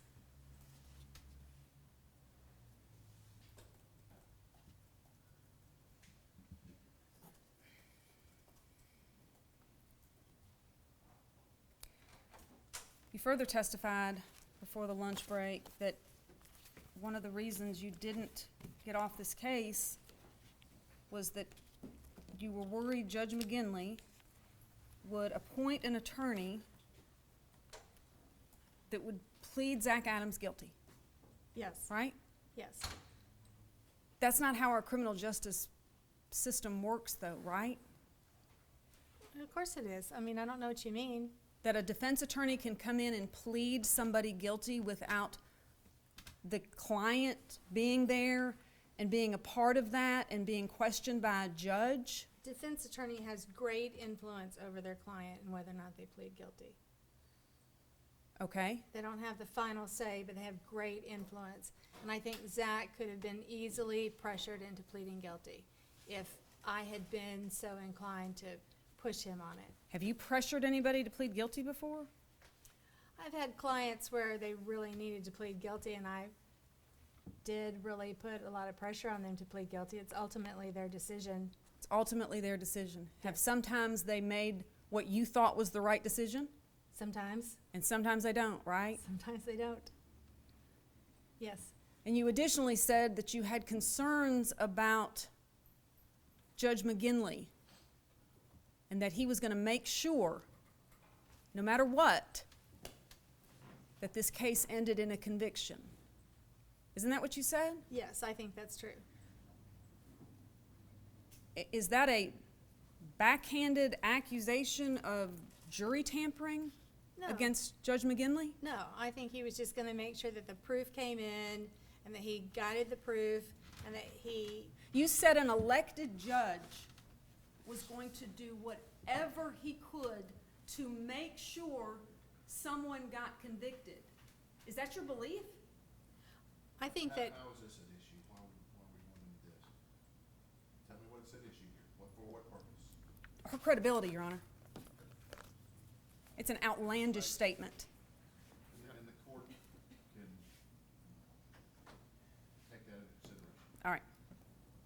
May I ask one follow-up question? One follow-up question. Did you report him? no, and I never said that I thought he was gonna influence the jury. I didn't mean it that way. You still have the case of Zach Adams listed on your website. You've testified in front of Judge Bradbury that you did not provide constitutionally sufficient representation to Zach Adams in the final year of your representation of him. Is that right?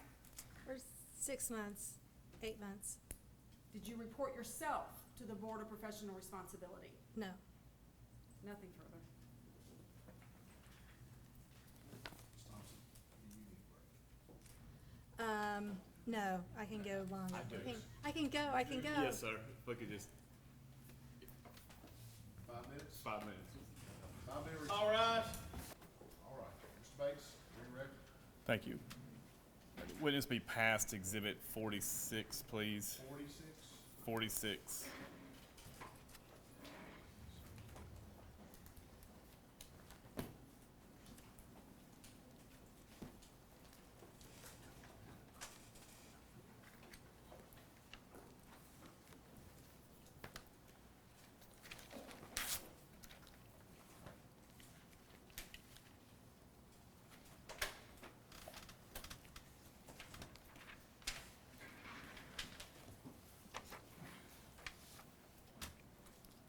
Ms. Thompson, do you identify this Exhibit 46? No, Okay. You ever seen it before? well, it doesn't, it looks like something that I might have gotten from a CLE or something, you know, the forms that you kind of fill in to, so it looks like the theory of the case is innocence, strategy, to do, disprove, confession, establish alibis, Brit. So it looks like something that I would have put together, or somebody in my team put together for the case. In the recorded meeting, you said words to the effect, it's not enough just to show Zach didn't do it, we need to establish Britt did. I thought that in this case, because it was so highly charged, that yes, it was gonna be important to show somebody else could have done it, not just that Zach didn't do it. You had 3 goals of established alibis or to-dos. Bank records / video, cell phones of Zach Autry Dillon, and text messages. Yes. In discovery, did you receive document I'm handing you, IR 2015?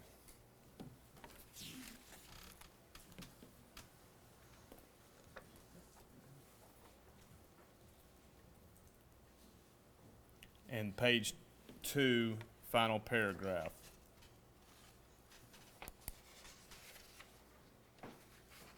While she's looking, we'll mark it Exhibit 146. This is IR 2015.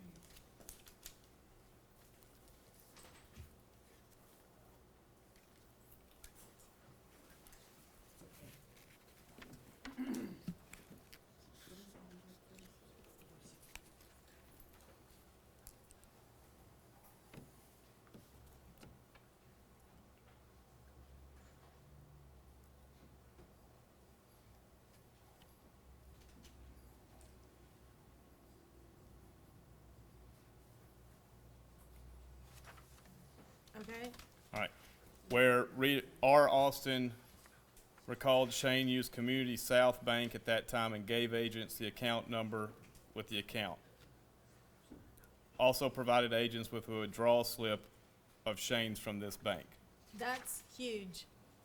Why? Because the state had the evidence that would have shown a timestamp on it, and the state didn't turn it over.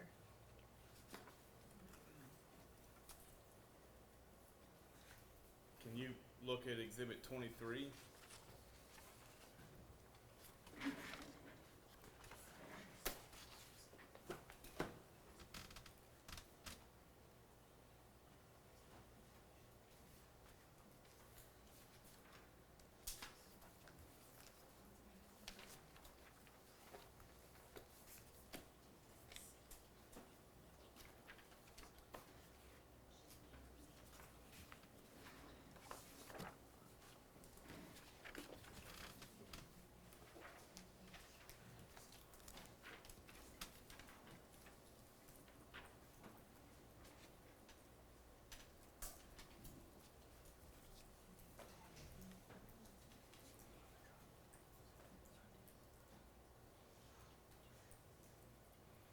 You recall that?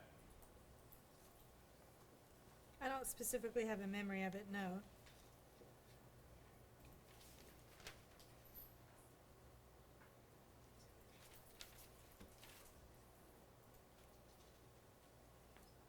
And you're looking at IR 2743. Yes. Is there any reason to believe you didn't have this at your disposal leading up to the trial? No.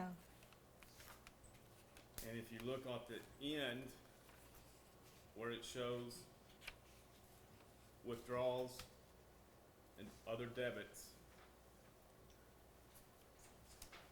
POS purchase at MAPCO, Parsons, Tennessee, POS purchase at Shell Service Station Holiday, ATM withdrawal Community South Parsons, Parsons, Tennessee.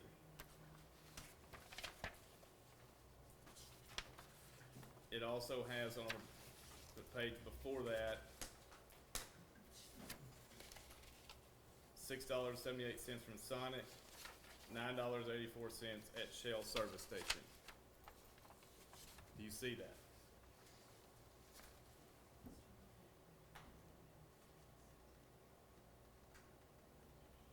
Yes, You had these at your disposal, did you not? I guess I did. I don't see that they have a timestamp on them.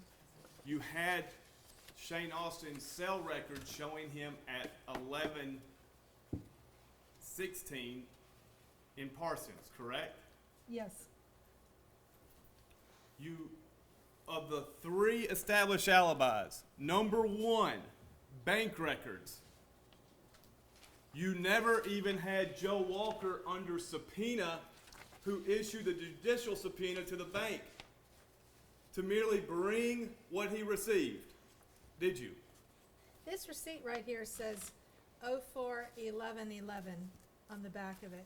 Right. The bank record shows there was also an ATM withdrawal of on 4/11. Look through on page 5.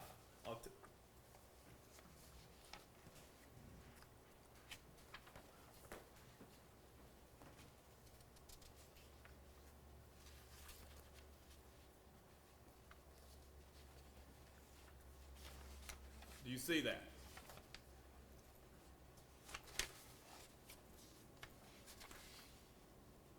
Yes.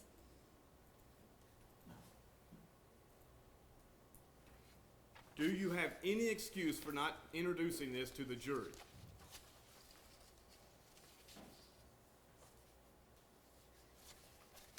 No, I don't think it shows, it's not quite the smoking gun. You had the records that show that they were in Parsons. Yes. You then had Joe Walker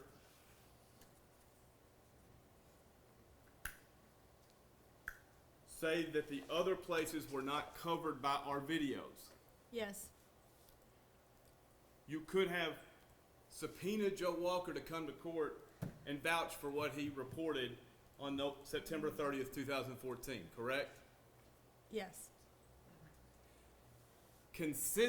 Are these records consistent with your understanding of where Zach was, where Shane said he was, where Dylan said he was throughout your representation? Yes. And it never got to the jury, did it? No. Thousands of hours of work, right? Yes. Leading up to telling the jury your best evidence. Yes. Did you do it? I suppose not. Not if I didn't. Well, yeah, I mean, this doesn't exactly say what time they were there. The phone records show that Shane's phone was in Parsons, but the bank records don't say what time they were at the bank. The ATM information would have been more helpful.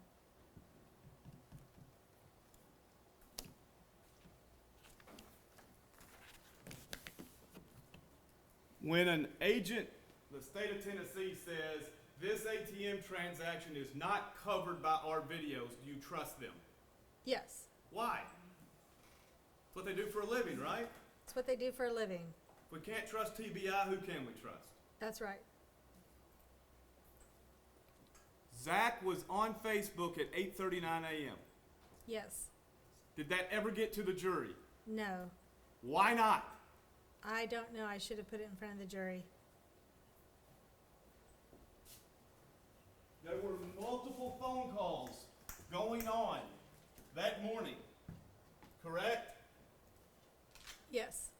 Did you ever connect to the jury where Holly's phone and body was purported to be during this time? I mean, I don't know what you mean by that, connect to the jury. Explain to the jury. These phone calls are going on, ladies and gentlemen, while the state says Miss Bobo is being raped and killed. No. One of your to-dos in this exhibit was subpoena Facebook. And you had the document that shows he's on Facebook that morning. Yes.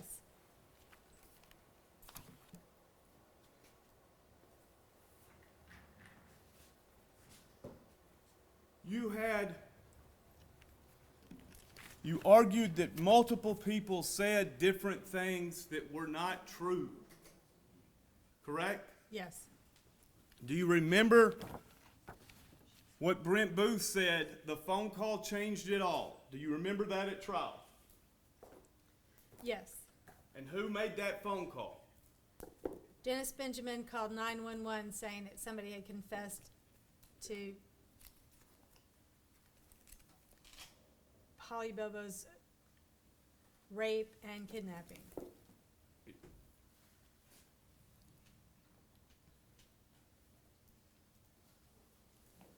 Do you remember who Sheila Kilzer was? Not exactly. Okay.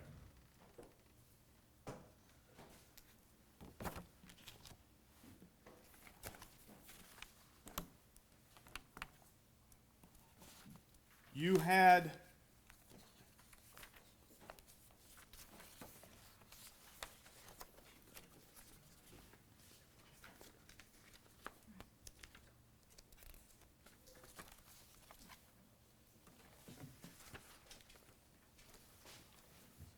if you look at this document,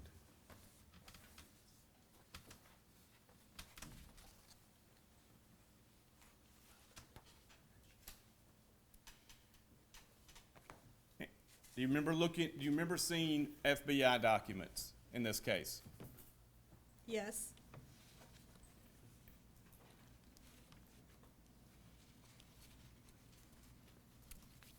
The third paragraph. Lita Bowen. This statement says, 2 to 3 weeks ago, Darnell came to the Bowen home to watch television. The subject of Holly Bobo's disappearance came up. Darnell asked Bowen that if she knew who abducted Holly Bobo, would she provide this information to law enforcement. Bowen responded that she would do so to help the girl and her family. Darnell said he knew something about who abducted her. She told Darnell that if he told her the information, she would contact law enforcement.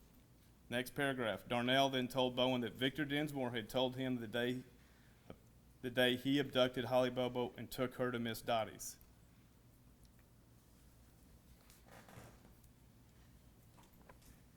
Do you remember seeing the FBI reports like this in discovery? I don't remember this particular report, no.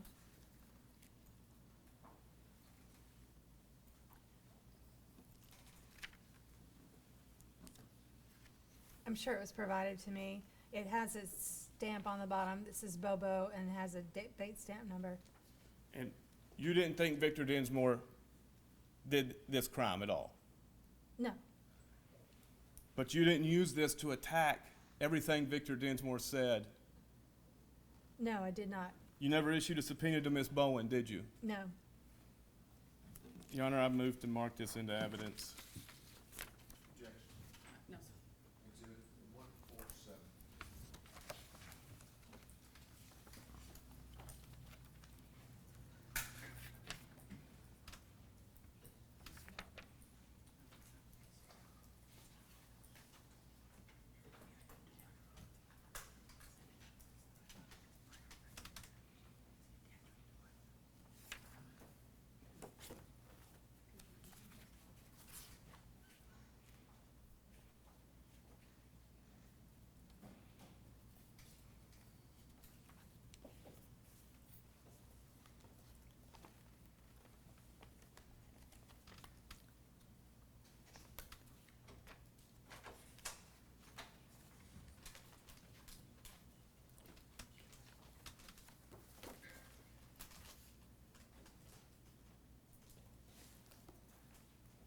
I want to take you to the transcript.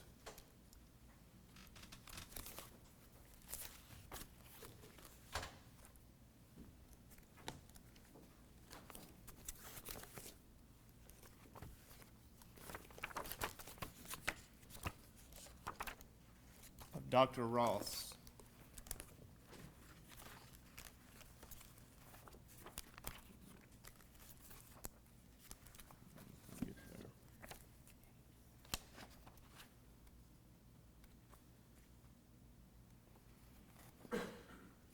You have your transcript?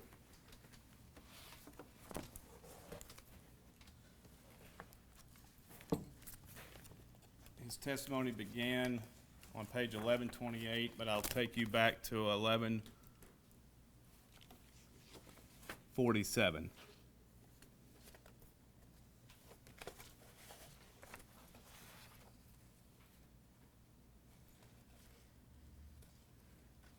You admit, page 1128, Dr. Ross says, I'm a former forensic pathologist and the deputy chief medical examiner at the West Tennessee Regional Forensic Center.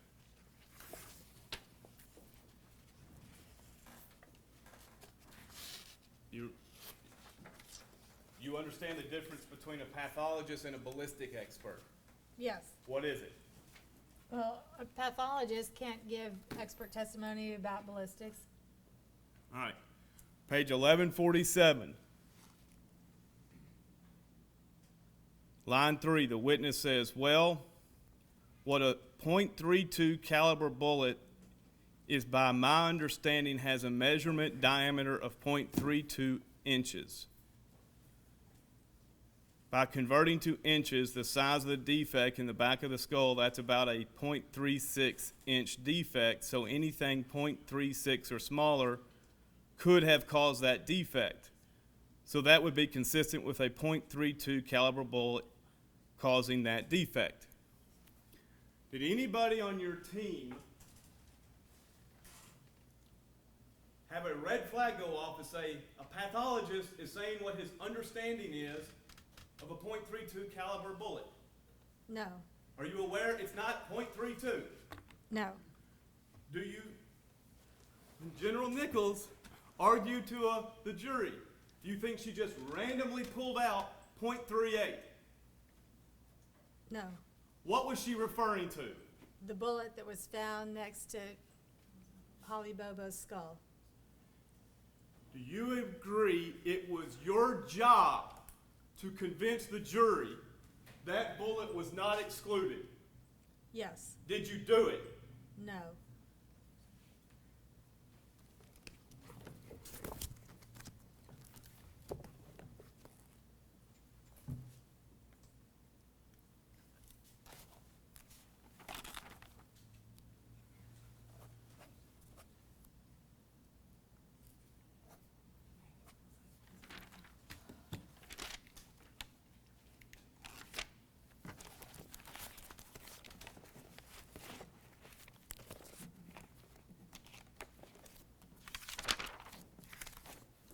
Those are my questions, Your Honor.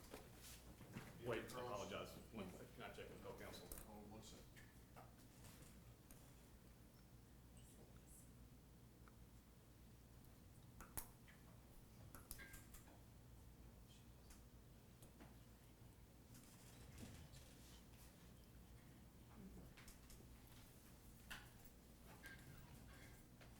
Nothing further, Your Honor. You put on proof that the defendant, your client, was in Parsons at 11:16 in the morning, right?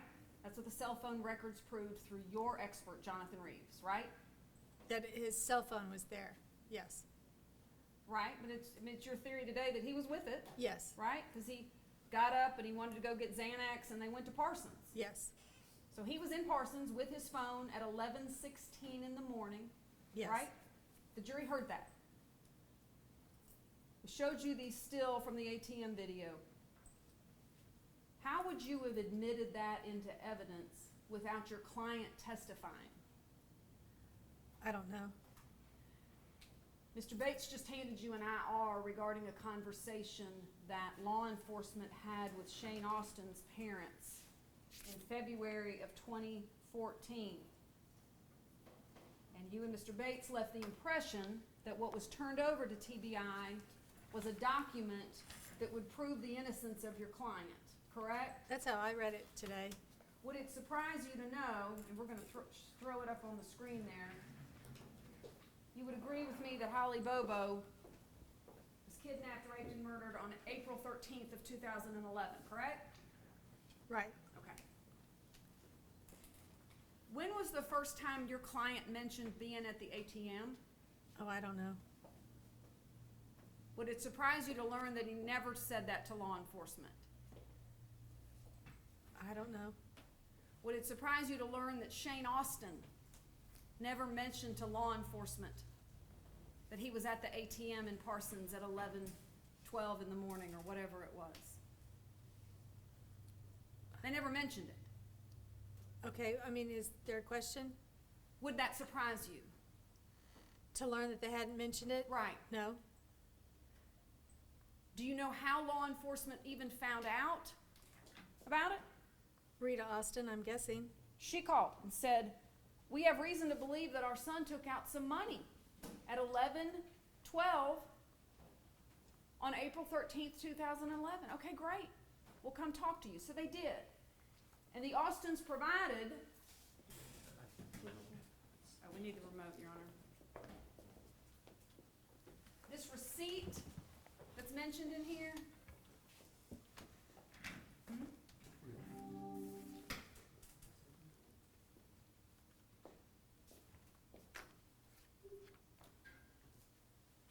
Yeah, Comfortable about it, it's like, it's loose, it's not tight down. It's super loose, actually, yeah, so every time you turn the wall. Is that this old house?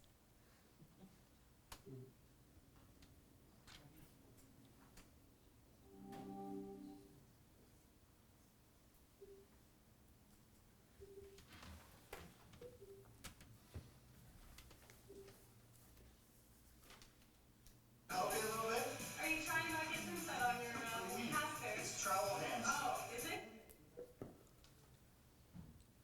What's the date on that? Oh. I had it.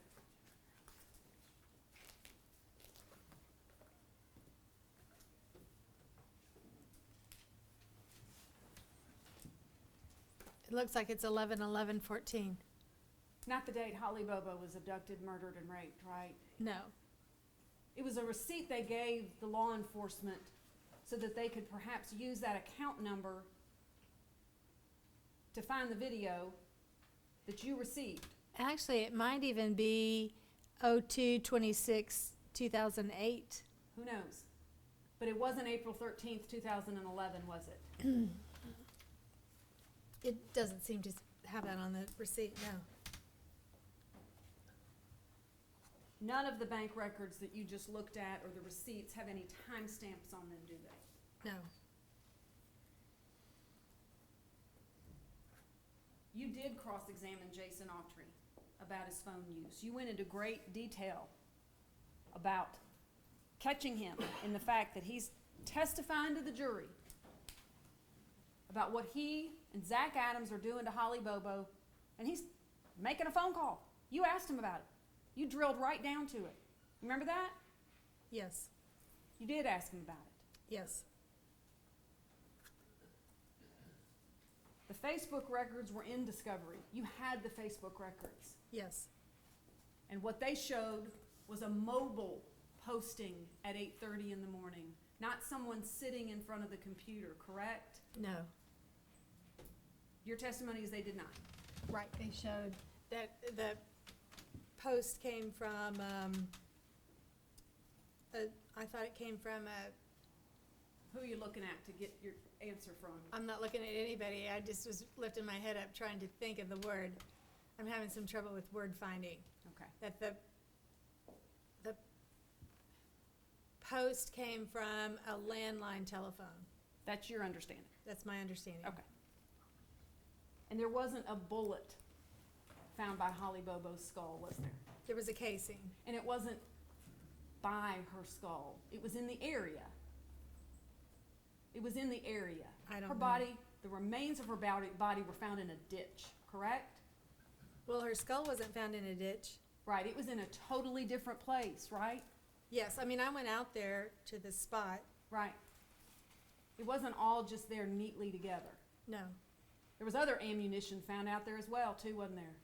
There were, I don't know if it's ammunition or case shells or bullets. I don't know what else was found out there, but there was Things that other are- things. Things that are shot from guns, Yes, also found out there, right? yes.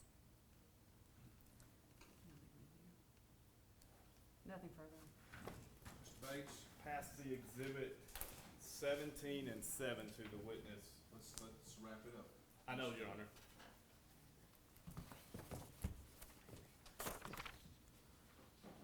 17 and 7.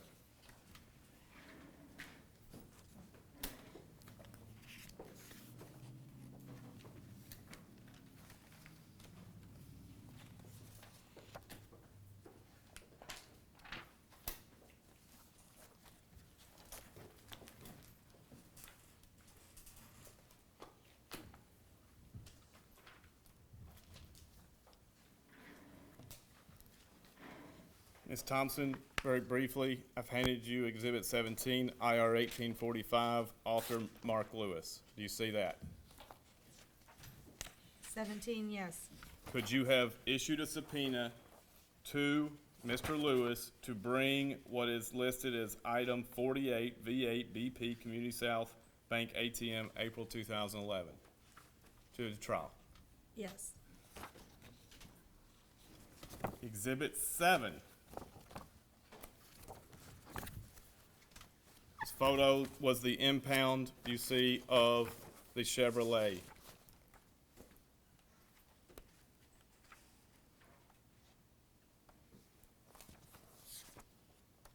Yes. Same Mark Lewis. Yes. You see that? You could have issued subpoenas to both of these, correct? Yes. And you did not. No. Final question.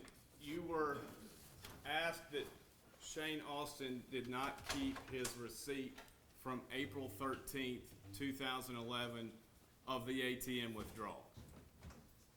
Right? Right. No, that's not. Well, at I all don't think I was the asked that question. Thank you, Ms. Thompson. Okay. They both agree. Objection is sustained, so let's rephrase that question, Right. Mr. Mayor.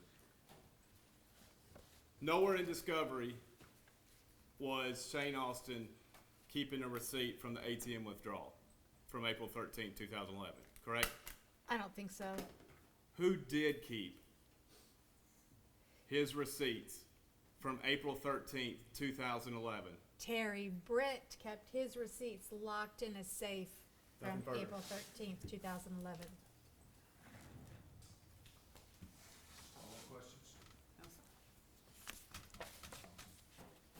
Ms. Thompson, thank you for your testimony. Step down. Thank you.